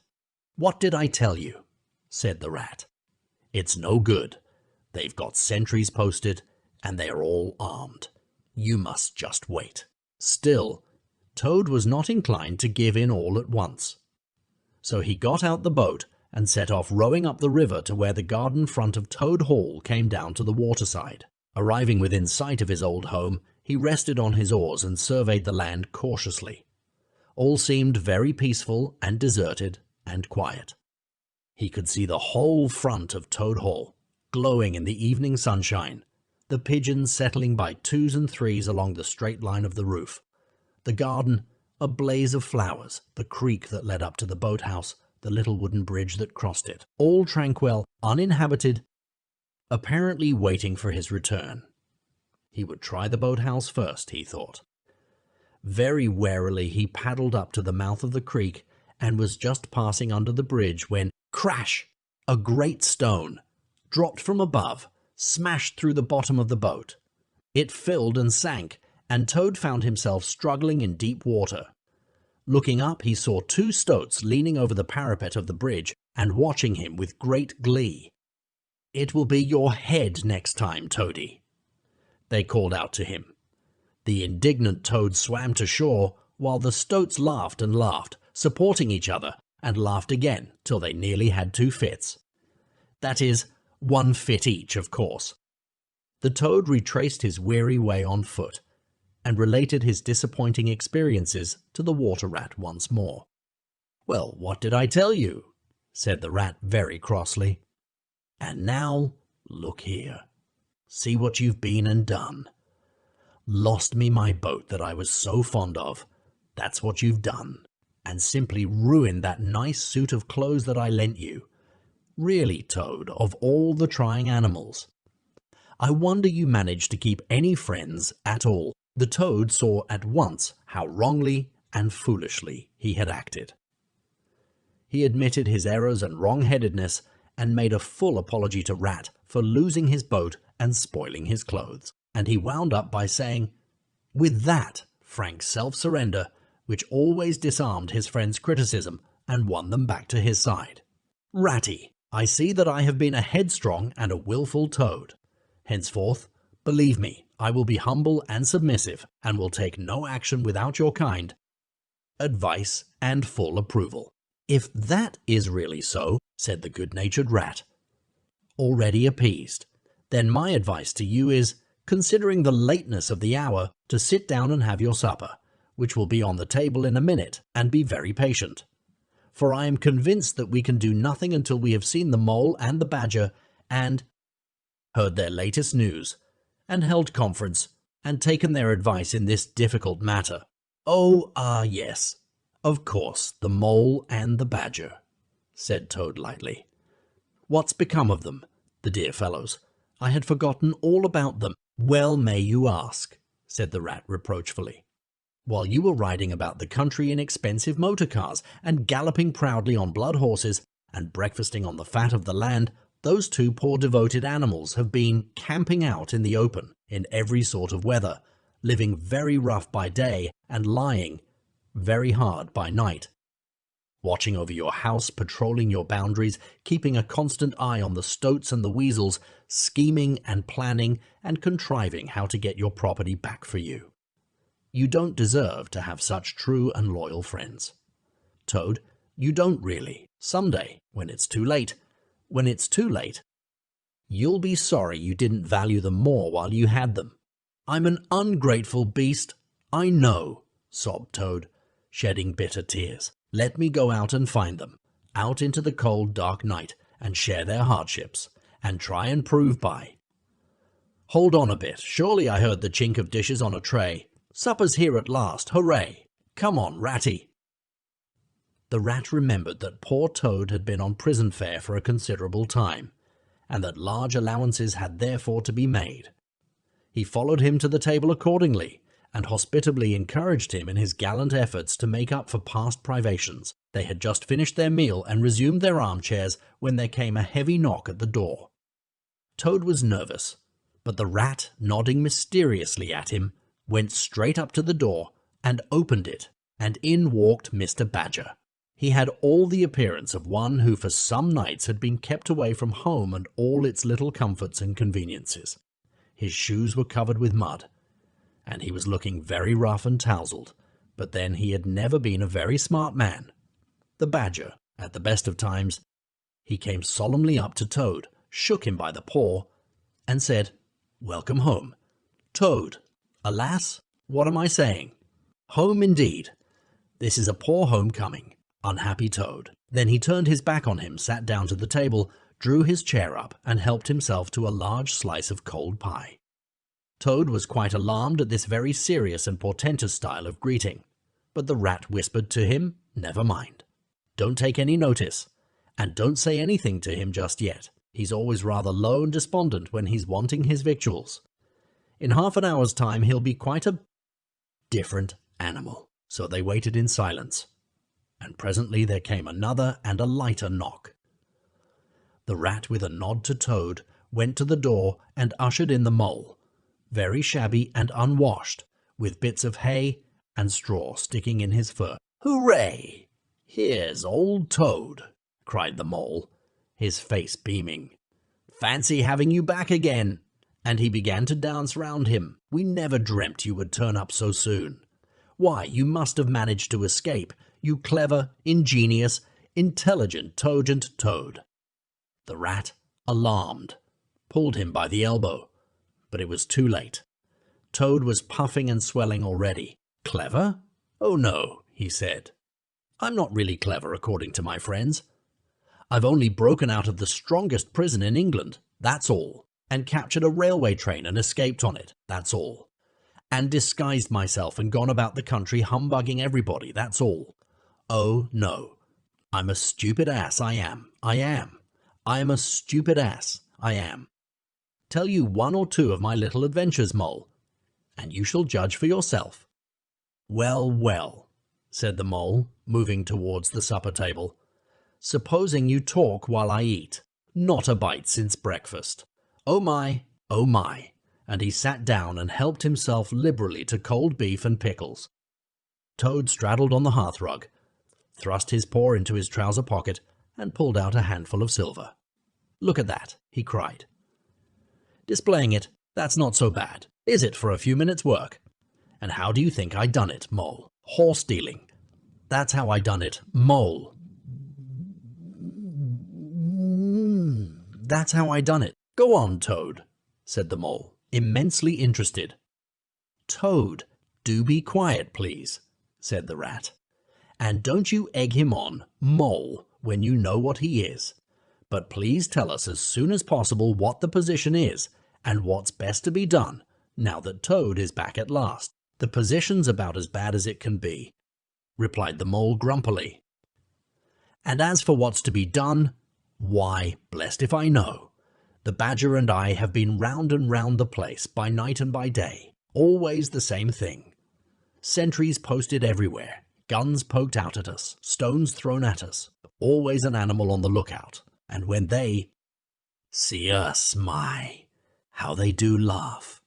That's what annoys me most. It's a very difficult situation, said the Rat, reflecting deeply. But I think I see now, in the depths of my mind, what Toad really ought to do. I will tell you, he ought to— No, he oughtn't, shouted the Mole with his mouth full. Nothing of the sort. You don't understand.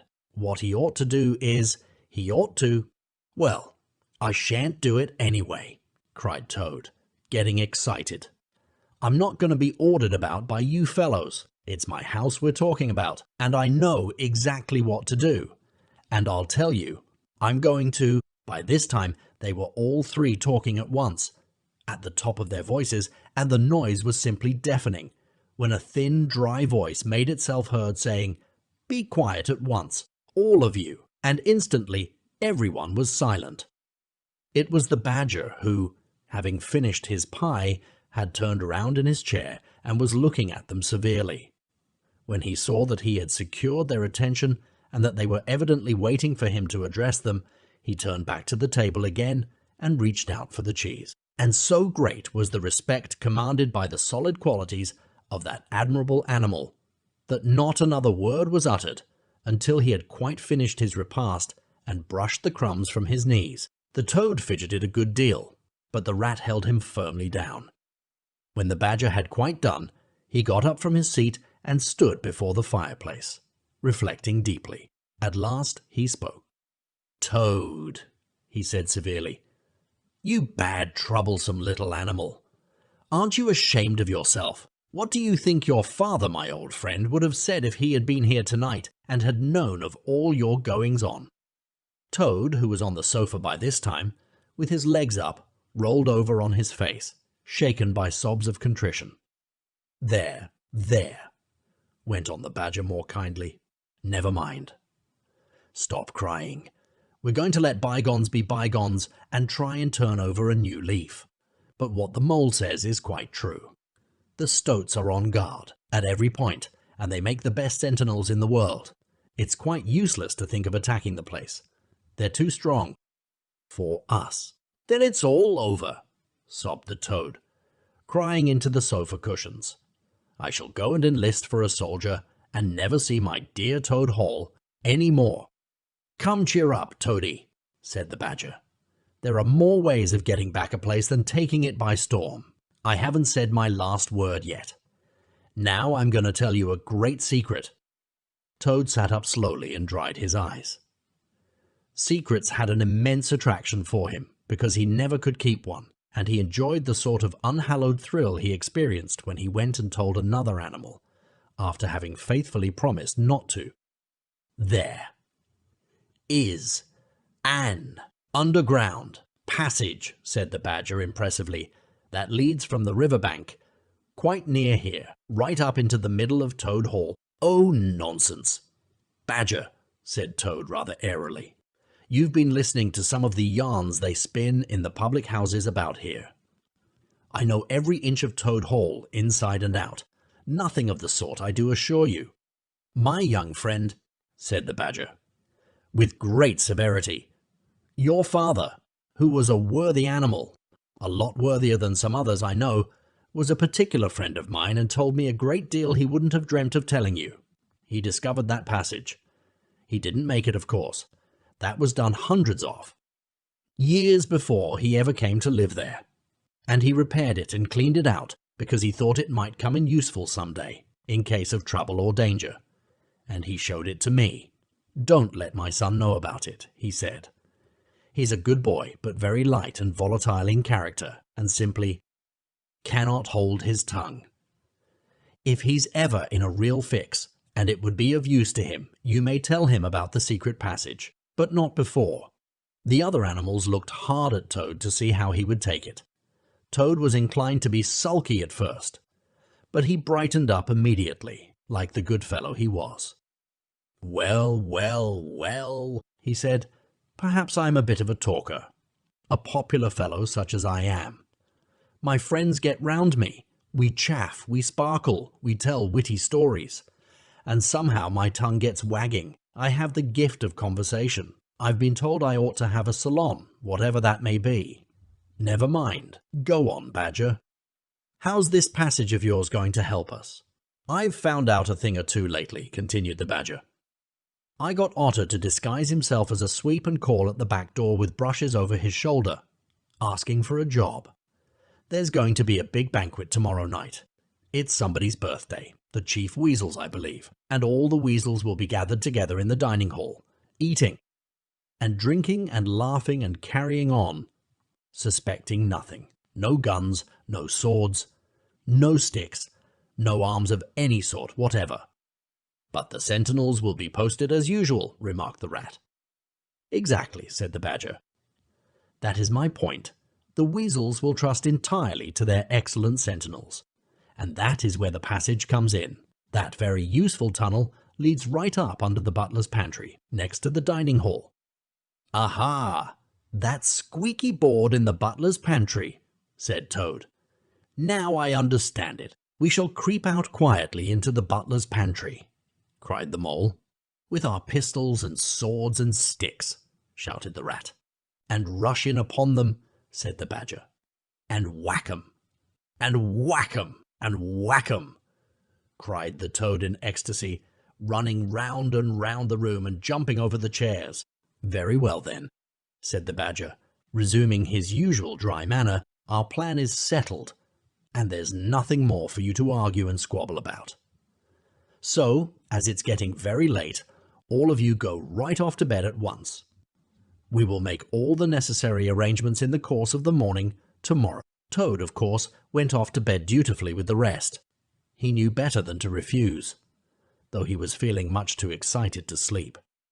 But he had had a long day, with many events crowded into it, and sheets and blankets were very friendly and comforting things, after plain straw, and not too much of it, spread on the stone floor of a draughty cell.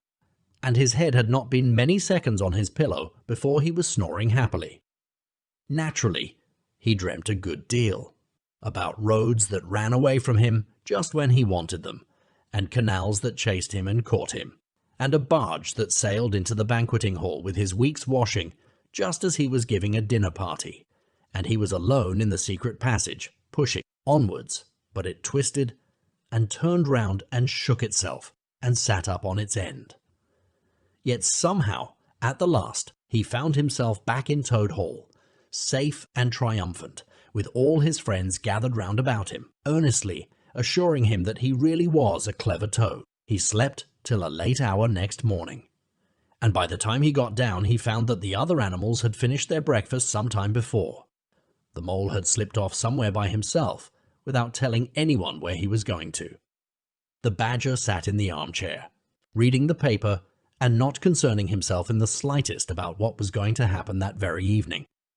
The rat, on the other hand, was running around the room busily, with his arms full of weapons of every kind, distributing them in 4 little heaps on the floor, and saying excitedly under his breath as he ran, "Here's a sword for the rat, here's a sword for the rat, here's a sword for the toad, here's a sword for the badger. Here's a pistol for the rat, here's a pistol for the mole, here's a pistol for the toad, here's a pistol for the badger," and so on, in a regular rhythmical way, while the 4 little heaps gradually grew and grew. "That's all very well, rat," said the badger presently, looking at the busy little animal over the edge of his newspaper. "I'm not blaming you, but just let us once get past the stoats with those detestable guns of theirs, and I assure you we shan't want any swords or pistols. We 4 with our sticks once we're inside the dining hall. Why, we shall clear the floor of all the lot of them in 5 minutes. I'd have done the whole thing by myself, only I didn't want to deprive you fellows of the fun. It's as well to be on the safe side," said the rat reflectively, polishing a pistol barrel on his sleeve and looking along it. The toad, having finished his breakfast, picked up a stout stick and swung it vigorously, belabouring imaginary animals. "I'll learn 'em to steal my house," he cried. "I'll learn 'em, I'll learn 'em. Don't say learn 'em, Toad," said the rat, greatly shocked. "It's not good English."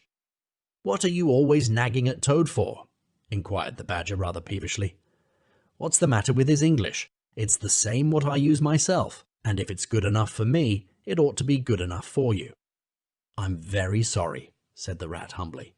"Only I think it ought to be teach 'em, not learn 'em." "But we don't want to teach 'em," replied the badger. "We want to learn 'em, learn 'em, learn 'em, and what's more, we're going to do it too." "Oh, very well, have it your own way," said the rat. He was getting rather muddled about it himself, and presently he retired into a corner, where he could be heard muttering, "Learn 'em, teach 'em, learn 'em." Teach 'em, learn 'em, till the badger told him rather sharply to leave off. Presently the mole came tumbling into the room, evidently very pleased with himself. "I've been having such fun," he began at once. "I've been getting a rise out of the stoats. I hope you've been very careful, Mole," said the rat anxiously. "I should hope so too," said the mole confidently. "I got the idea when I went into the kitchen to see about Toad's breakfast being kept hot for him. I found that old washerwoman dress that he came home in yesterday hanging on a towel horse before the fire. So I put it on, and the bonnet as well, and the shawl, and off I went to Toad Hall as bold as you please. The sentries were on the lookout, of course, with their guns and their 'Who comes there?' and all the rest of their nonsense. 'Good morning, gentlemen,' says I, very respectful. 'Want any washing done today?' They looked at me very proud and stiff and haughty, and said, 'Go away, washerwoman. We don't do any washing on duty, or any other time,' says I. Ho, ho, wasn't I funny, says I. 'Poor, frivolous animal,' said Toad, very loftily. The fact is he felt exceedingly jealous of Mole for what he had just done. It was exactly what he would have liked to have done himself, if only he had thought of it first and hadn't gone and overslept himself. Some of the stoats turned quite pink," continued the Mole, "and the sergeant in charge, he said to me, very short, he said, 'Now run away, my good woman, run away. Don't keep my men idling and talking on their posts. Run away,' says I. 'It won't be me that'll be running away in a very short time from now.'" "Oh, Moley, how could you?" said the rat, dismayed. The badger laid down his paper. "I could see them pricking up their ears and looking at each other," went on the mole, "and the sergeant said to them, 'Never mind her, she doesn't know what she's talking about.'" "Oh, don't I?" said I. "Well, let me tell you this. My daughter, she washes for Mr. Badger, and that'll show you whether I know what I'm talking about. And you will know pretty soon too. 100 bloodthirsty badgers armed with rifles are going to attack Toad Hall this very night, by way of the paddock. 6. Boatloads of rats with pistols and cutlasses will come up the river and effect a landing in the garden, while a picked body of toads, known as the diehards or the death or glory toads, will storm the orchard and carry everything before them, yelling for vengeance. There won't be much left of you to wash by the time they've done with you, unless you clear out while you have the chance. Then I ran away, and when I was out of sight, I hid, and presently I came creeping back along the ditch and took a peep at them through the hedge. They were all as nervous and flustered as could be, running all ways at once, and falling over each other, and everyone giving orders to everybody else, and not listening. And the sergeant kept sending off parties of stoats to distant parts of the grounds, and then sending other fellows to fetch back again. And I heard them saying to each other, "That's just like the weasels. They're to stop comfortably in the banqueting hall, and have feasting and toasts and songs and all sorts of fun, while we must stay on guard in the cold and the dark, and in the end be cut to pieces by bloodthirsty badgers." "Oh, you silly-ass mole!" cried Toad. "You've been and spoilt everything." "Mole," said the badger, in his dry, quiet way, "I perceive you have more sense in your little finger than some other animals have in the whole of their fat bodies. You have managed excellently, and I begin to have great hopes of you. Good mole, clever mole, clever mole." The Toad was simply wild with jealousy, more especially as he couldn't make out for the life of him what the mole had done that was so particularly clever. But, fortunately for him, before he could show temper or expose himself to the badger's sarcasm, the bell rang for luncheon. It was a simple but sustaining meal: bacon and broad beans, and a macaroni pudding. And when they had quite done, the badger settled himself into an armchair and said, "Well, we've got our work cut out for us tonight, and it will probably be pretty late before we're quite through with it. So I'm just going to take 40 winks while I can." And he drew a handkerchief over his face and was soon snoring. The anxious and laborious rat at once resumed his preparations, and started running between his 4 little heaps, muttering, "Here's a belt for the rat, here's a belt for the mole, here's a belt for the toad, here's a belt for the badger," and so on, with every fresh accoutrement he produced, to which there seemed really no end.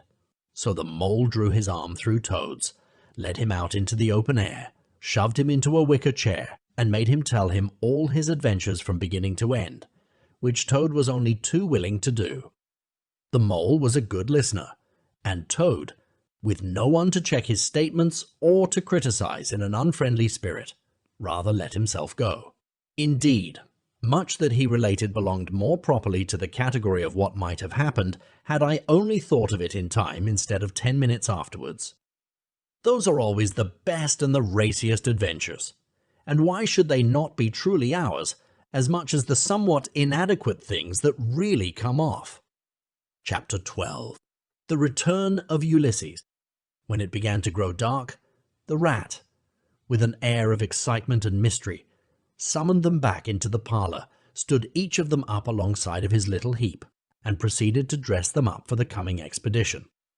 He was very earnest and thorough-going about it, and the affair took quite a long time. First, there was a belt to go round each animal, and then a sword to be stuck into each belt, and then a cutlass on the other side to balance it. Then a pair of pistols, a policeman's truncheon, several sets of handcuffs, some bandages, and sticking plaster, and a flask, and a sandwich case. The badger laughed good-humouredly and said, "All right, Ratty, it amuses you, and it doesn't hurt me. I'm going to do all I've got to do with this here stick." But the rat only said, "Please, Badger, you know I shouldn't like you to blame me afterwards and say I had forgotten anything." When all was quite ready, the badger took a dark lantern in one paw, grasped his great stick with the other, and said, "Now then, follow me. Mole first, 'cause I'm very pleased with him. Rat next, Toad last. And look here, Toady, don't you chatter so much as usual, or you'll be sent back as sure as fate." The toad was so anxious not to be left out that he took up the inferior position assigned to him without a murmur, and the animals set off. The badger led them along by the river for a little way, and then suddenly swung himself over the edge into a hole in the riverbank, a little above the water. The mole and the rat followed silently, swinging themselves successfully into the hole as they had seen the badger do. But when it came to Toad's turn, of course he managed to slip and fall into the water with a loud splash and a squeal of alarm. He was hauled out by his friends, rubbed down, and wrung out hastily, comforted and set on his legs. But the badger was seriously angry, and told him that the very next time he made a fool of himself, he would most certainly be left behind. So at last they were in the secret passage, and the cutting-out expedition had really begun. It was cold and dark, and damp and low, and narrow, and poor Toad began to shiver, partly from dread of what might be before him, partly because he was wet through. The lantern was far ahead, and he could not help lagging behind a little in the darkness. Then he heard the rat call out warningly, "Come on, Toad," and a terror seized him of being left behind, alone in the darkness, and he came on with such a rush that he upset the rat into the mole and the mole into the badger, and for a moment all was confusion. The badger thought they were being attacked from behind, and, as there was no room to use a stick or a cutlass, drew a pistol, and was on the point of putting a bullet into Toad. When he found out what had really happened, he was very angry indeed, and said, "Now this time that tiresome Toad shall be left behind." But Toad whimpered, and the other two promised that they would be answerable for his good conduct, and at last the badger was pacified, and the procession moved on. Only this time the rat brought up the rear with a firm grip on the shoulder of Toad, so they groped and shuffled along, with their ears pricked up and their paws on their pistols, till at last the badger said, "We ought by now to be pretty nearly under the hall." Then suddenly they heard, far away as it might be, and yet apparently nearly over their heads, a confused murmur of sound, as if people were shouting and cheering and stamping on the floor and hammering on tables. The Toad's nervous terrors all returned, but the badger only remarked placidly, "They are going it. The weasels." The passage now began to slope upwards. They groped onward a little further, and then the noise broke out again, quite distinct this time, and very close above them. "Ooray, ooray, ooray, ooray, ooray, ooray." They heard, and the stamping of little feet on the floor, and the clinking of glasses as little fists pounded on the table. "What a time they're having," said the badger. "Come on." They hurried along the passage till it came to a full stop, and they found themselves standing under the trapdoor that led up into the butler's pantry. Such a tremendous noise was going on in the banqueting hall that there was little danger of their being overheard. The badger said, "Now, boys, all together," and the four of them put their shoulders to the trapdoor and heaved it back. Hoisting each other up, they found themselves standing in the pantry, with only a door between them and the banqueting hall, where their unconscious enemies were carousing. The noise, as they emerged from the passage, was simply deafening. At last, as the cheering and hammering slowly subsided, a voice could be made out saying, "Well, I do not propose to detain you much longer." Great applause. "But before I resume my seat," renewed cheering, "I should like to say one word about our kind host, Mr. Toad. We all know Toad. Great." Laughter. "Good Toad. Modest Toad. Honest Toad." Shrieks of merriment. "Only just let me get at him," muttered Toad, grinding his teeth. "Hold hard a minute," said the badger, restraining him with difficulty. "Get ready, all of you. Let me sing you a little song," went on the voice, which I have composed on the subject of Toad. Prolonged applause. Then the chief weasel, for it was he, began in a high, squeaky voice. Toad he went a-pleasuring gaily down the street. The badger drew himself up, took a firm grip of his stick with both paws, glanced round at his comrades, and cried, "The hour is come. Follow me." and flung the door open wide. My, what a squealing and a squeaking and a screeching filled the air. Well, might the terrified weasels dive under the tables and spring madly up at the windows. Well, might the ferrets rush wildly for the fireplace and get hopelessly jammed in the chimney. Well, might tables and chairs be upset, and glass and china be sent crashing on the floor. In the panic of that terrible moment when the four heroes strode wrathfully into the room, the mighty badger, his whiskers bristling, his great cudgel whistling through the air. Mole, black and grim, brandishing his stick and shouting his awful war cry. A mole, a mole, a mole. Rat, desperate and determined, his belt bulging with weapons of every variety. Toad, frenzied with excitement and injured pride, swollen to twice his ordinary size, leaping into the air and emitting toad whoops that chilled them to the marrow. Toad he went a-pleasuring, he yelled, "I'll pleasure 'em." And he went straight for the chief weasel. They were but four in all, but to the panic-stricken weasels the whole seemed full of monstrous animals, grey, black, brown and yellow, whooping and flourishing enormous cudgels, and they broke and fled with squeals of terror and dismay, this way and that through the windows, up the chimney, anywhere to get out of reach of those terrible sticks. The affair was soon over. Up and down the whole length of the hall strode the four friends, whacking with their sticks at every head that showed itself, and in 5 minutes the room was cleared. Through the broken windows the shrieks of terrified weasels escaping across the lawn were borne faintly to their ears. On the floor lay prostrate some dozen or so of the enemy, on whom the mole was busily engaged in fitting handcuffs. The badger, resting from his labours, leant on his stick and wiped his honest brow. "Mole," he said, "you're the best of fellows. Just cut along outside and look after those stoat sentries of yours and see what they're doing.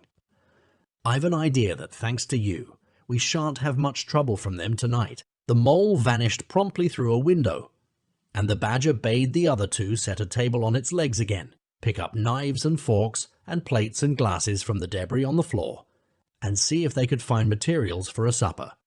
"I want some grub, I do," he said, in that rather common way he had of speaking. "Stir your stumps, Toad, and look lively. We've got your house back for you, and you don't offer us so much as a sandwich." Toad felt rather hurt that the badger didn't say pleasant things to him, as he had to the mole, and tell him what a fine fellow he was, and how splendidly he had fought, for he was rather particularly pleased with himself and the way he had gone for the chief weasel and sent him flying across the table with one blow of his stick. But he bustled about, and so did the rat, and soon they found some guava jelly in a glass dish and a cold chicken, a tongue that had hardly been touched, some trifle, and quite a lot of lobster salad. And in the pantry they came upon a basketful of French rolls and any quantity of cheese, butter, and celery. They were just about to sit down when the mole clambered in through the window, chuckling, with an armful of rifles. "It's all over," he reported. "From what I can make out, as soon as the stoats, who were very nervous and jumpy already, heard the shrieks and the yells and the uproar inside the hall, some of them threw down their rifles and fled. The others stood fast for a bit, but when the weasels came rushing out upon them they thought they were betrayed. And the stoats grappled with the weasels, and the weasels fought to get away, and they wrestled and wriggled and punched each other and rolled over and over, till most of 'em rolled into the river. They've all disappeared by now one way or another, and I've got their rifles. So that's all right." "Excellent and deserving animal," said the badger, his mouth full of chicken and trifle. "Now there's just one more thing I want you to do, Mole, before you sit down to your supper along of us, and I wouldn't trouble you, only I know I can trust you to see a thing done, and I wish I could say the same of everyone I know. I'd send Rat if he wasn't a poet. I want you to take those fellows on the floor there upstairs with you, and have some bedrooms cleaned out and tidied up and made really comfortable. See that they sweep under the beds and put clean sheets and pillowcases on, and turn down one corner of the bedclothes, just as you know it ought to be done. And have a can of hot water, and clean towels and fresh cakes of soap put in each room, and then you can give them a licking apiece, if it's any satisfaction to you, and put them out by the back door, and we shan't see any more of them, I fancy, and then come along and have some of this cold tongue. It's first rate. I'm very pleased with you, Molly. The good-natured mole picked up a stick, formed his prisoners up in a line on the floor, gave them the order quick march, and led his squad off to the upper floor. After a time, he appeared again, smiling, and said that every room was ready and as clean as a new pin. And I didn't have to lick them either, he added. I thought, on the whole, they had had licking enough for one night, and the weasels, when I put the point to them, quite agreed with me and said they wouldn't think of troubling me. They were very penitent and said they were extremely sorry for what they had done, but it was all the fault of the chief weasel and the stoats, and if ever they could do anything for us at any time to make up, we had only got to mention it.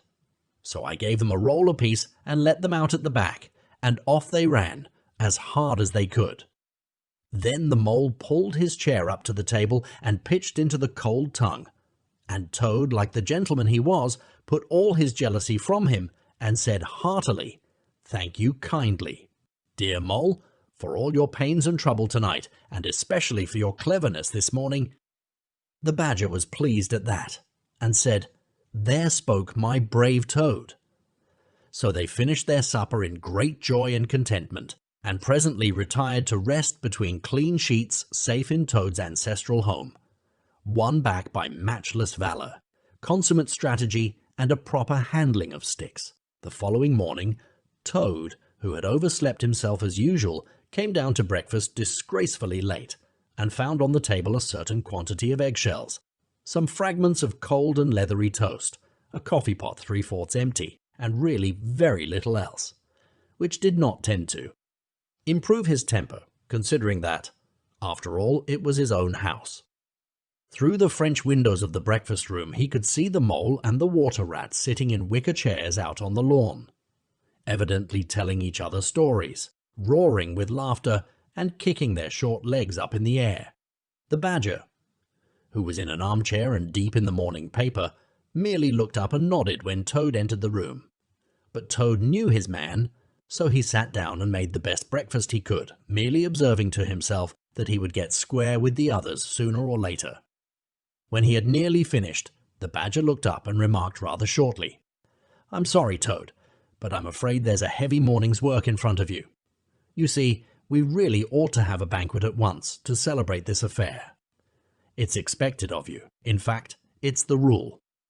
"Oh, all right," said the Toad readily. "Anything to oblige. Though why on earth you should want to have a banquet in the morning I cannot understand. But you know I do not live to please myself, but merely to find out what my friends want, and then try and arrange it for 'em, you dear old Badger." "Don't pretend to be stupider than you really are," replied the Badger crossly. "And don't chuckle and splutter in your coffee while you're talking. It's not manners. What I mean is the banquet will be at night, of course, but the invitations will have to be written and got off at once, and you've got to write 'em. Now sit down at that. Table, there's stacks of letter paper on it, with Toad Hall at the top in blue and gold. And write invitations to all our friends, and if you stick to it we shall get them out before luncheon. And I'll bear a hand too, and take my share of the burden. I'll order the banquet." "What?" cried Toad, dismayed. "Me, stop indoors and write a lot of rotten letters on a jolly morning like this, when I want to go around my property and set everything and everybody to rights and swagger about and enjoy myself." "Certainly not. I'll see you. Stop a minute, though. Why, of course, dear Badger, what is my pleasure or convenience compared with that of others? You wish it done, and it shall be done. Go, Badger, order the banquet, order what you like, then join our young friends outside in their innocent mirth, oblivious of me and my cares and toils. I sacrifice this fair morning on the altar of duty and friendship." The Badger looked at him very suspiciously, but Toad's frank, open countenance made it difficult to suggest any unworthy motive in this change of attitude. He quitted the room accordingly in the direction of the kitchen and as soon as the door had closed behind him, Toad hurried to the writing table. A fine idea had occurred to him while he was talking. He would write the invitations, and he would take care to mention the leading part he had taken in the fight, and how he had laid the Chief Weasel flat, and he would hint at his adventures, and what a career of triumph he had to tell about. And on the flyleaf he would set out a sort of a program of entertainment for the evening. Something like this, as he sketched it out in his head. Speech. By Toad. There will be other speeches by Toad during the evening. Address. By Toad. Synopsis. Our prison system, the waterways of Old England, horse dealing, and how to deal. Property, its rights and its duties. Back to the land. A typical English squire. Song. By Toad. Composed by himself. Other compositions. By Toad. Will be sung in the course of the evening by the composer. The idea pleased him mightily, and he worked very hard and got all the letters finished by noon, at which hour it was reported to him that there was a small and rather bedraggled weasel at the door, inquiring timidly whether he could be of any service to the gentleman. Toad swaggered out, and found it was one of the prisoners of the previous evening. Very respectful and anxious to please, he patted him on the head, shoved the bundle of invitations into his paw, and told him to cut along quick and deliver them as fast as he could, and if he liked to come back again in the evening, perhaps there might be a shilling for him, or, again, perhaps there mightn't, and the poor weasel seemed really quite grateful, and hurried off eagerly to do his mission. When the other animals came back to luncheon, very boisterous and breezy after a morning on the river, the mole, whose conscience had been pricking him, looked doubtfully at Toad, expecting to find him sulky or depressed. Instead, he was so uppish and inflated that the mole began to suspect something, while the rat and the badger exchanged significant glances. As soon as the meal was over, Toad thrust his paws deep into his trouser pockets, remarked casually, "Well, look after yourselves, you fellows, ask for anything you want," and was swaggering off in the direction of the garden, where he wanted to think out an idea or two for his coming speeches, when the rat caught him by the arm. Toad rather suspected what he was after, and did his best to get away. But when the badger took him firmly by the other arm, he began to see that the game was up. The two animals conducted him between them into the small smoking room that opened out of the entrance hall, shut the door, and put him into a chair. Then they both stood in front of him, while Toad sat silent and regarded them with much suspicion and ill humor. "Now look here, Toad," said the rat. "It's about this banquet, and very sorry I am to have to speak to you like this. But we want you to understand clearly once and for all that there are going to be no speeches and no songs. Try and grasp the fact that on this occasion we're not arguing with you. We're just telling you." Toad saw that he was trapped. They understood him. They saw through him. They had got ahead of him. His pleasant dream was shattered. "Mayn't I sing them just one little song?" he pleaded piteously. "No, not one little song," replied the rat firmly, though his heart bled as he noticed the trembling lip of the poor disappointed Toad. "It's no good, Toady. You know well that your songs are all conceit and boasting and vanity, and your speeches are all self-praise, and, well, and gross exaggeration, and gas," put in the badger, in his common way. "It's for your own good, Toady," went on the rat. "You know you must turn over a new leaf sooner or later, and now seems a splendid time to begin, a sort of turning point in your career. Please don't think that saying all this doesn't hurt me more than it hurts you." Toad remained a long while plunged in thought. At last he raised his head, and the traces of strong emotion were visible on his features. "You have conquered, my friends," he said in broken accents. "It was, to be sure, but a small thing that I asked.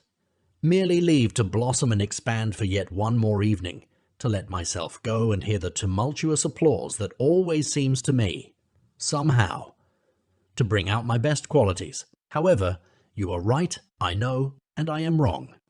Henceforth I will be a very different Toad. My friends, you shall never have occasion to blush for me again. But, oh dear, this is a hard world." And pressing his handkerchief to his face, he left the room, with faltering footsteps. "Badger," said the rat, "I feel like a brute. I wonder what you feel like." "Oh, I know, said the badger gloomily. "But the thing had to be done. This good fellow has got to live here, and hold his own, and be respected. Would you have him a common laughing-stock, mocked and jeered at by stoats and weasels?" "Of course not," said the rat. "And, talking of weasels, it's lucky we came upon that little weasel, just as he was setting out with Toad's invitations. I suspected something from what you told me, and had a look at one or two. They were simply disgraceful. I confiscated the lot, and the good mole is now sitting in the blue boudoir, filling up plain, simple invitation cards.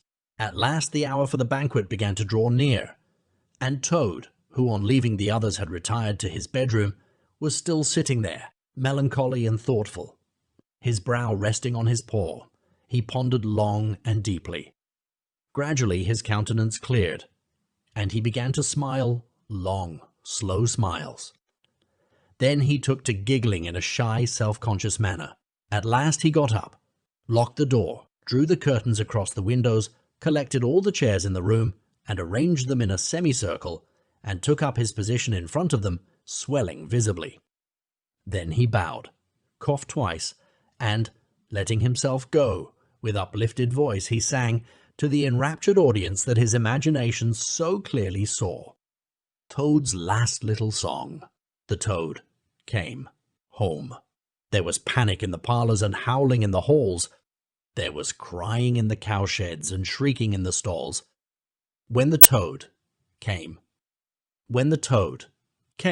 home, there was smashing in of window and crashing in of door.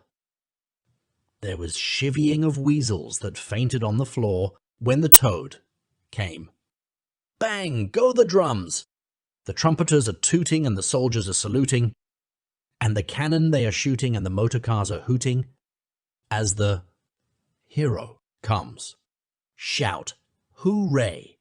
And let each one of the crowd try and shout it very loud in honor of an animal of whom you're justly proud. For it's Toad's great day. He sang this very loud, with great unction and expression, and when he had done, he sang it all over again. Then he heaved a deep sigh, a long, long, long sigh. Then he dipped his hairbrush in the water jug, parted his hair in the middle, and plastered it down very straight and sleek on each side of his face, and, unlocking the door, went quietly down the stairs to greet his guests, who he knew must be assembling in the drawing-room. All the animals cheered when he entered, and crowded round to congratulate him and say nice things about his courage, and his cleverness, and his fighting qualities. But Toad only smiled faintly, and murmured, "Not at all," or, sometimes for a change, on the contrary.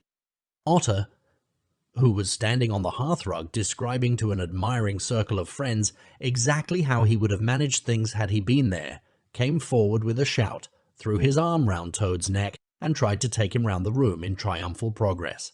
But Toad, in a mild way, was rather snubby to him, remarking gently, as he disengaged himself, Badger's was the mastermind. The mole and the water rat bore the brunt of the fighting. I merely served in the ranks and did little or nothing. The animals were evidently puzzled and taken aback by this unexpected attitude of his, and Toad felt, as he moved from one guest to the other, making his modest responses, that he was an object of absorbing interest to everyone. The Badger had ordered everything of the best, and the banquet was a great success. There was much talking and laughter and chaff among the animals, but through it all Toad, who of course was in the chair, looked down his nose and murmured pleasant nothings to the animals on either side of him. At intervals he stole a glance at the Badger and the rat, and always, when he looked, they were staring at each other with their mouths open, and this gave him the greatest satisfaction. Some of the younger and livelier animals, as the evening wore on, got whispering to each other that things were not so amusing as they used to be in the good old days. And there were some knockings on the table and cries of Toad. Speech, speech from Toad. Song. Mr. Toad's song. But Toad only shook his head gently, raised one paw in mild protest, and by pressing delicacies on his guests, by topical small talk, and by earnest inquiries after members of their families not yet old enough to appear at social functions, managed to convey to them that this dinner was being run on strictly conventional lines. He was indeed an altered Toad. After this climax, the four animals continued to lead their lives, so rudely broken in upon by civil war, in great joy and contentment, undisturbed by further risings or invasion. Toad, after due consultation with his friends, selected a handsome gold chain and locket set with pearls, which he dispatched to the gaoler's daughter with a letter that even the badger admitted to be modest, grateful, and appreciative, and the engine driver, in his turn, was properly thanked and compensated for all his pains and trouble. Under severe compulsion from the badger, even the bargewoman was, with some trouble, sought out and the value of her horse discreetly made good to her, though Toad kicked terribly at this, holding himself to be an instrument of fate, sent to punish fat women with mottled arms who couldn't tell a real gentleman when they saw one. The amount involved, it was true, was not very burdensome, the gypsy's valuation being admitted by local assessors to be approximately correct. Sometimes, in the course of long summer evenings, the friends would take a stroll together in the wildwood, now successfully tamed so far as they were concerned, and it was pleasing to see how respectfully they were greeted by the inhabitants and how the mother weasels would bring their young ones to the mouths of their holes and say, pointing, "Look, baby, there goes the great Mr. Toad. And that's the gallant water rat, a terrible fighter, walking along, o' him. And yonder comes the famous Mr. Mole, of whom you so often have heard your father tell. But when their infants were fractious and quite beyond control, they would quiet them by telling how, if they didn't hush them and not fret them, the terrible grey badger would up and get them. This was a base libel on Badger, who, though he cared little about society, was rather fond of children, but it never failed to have its full effect.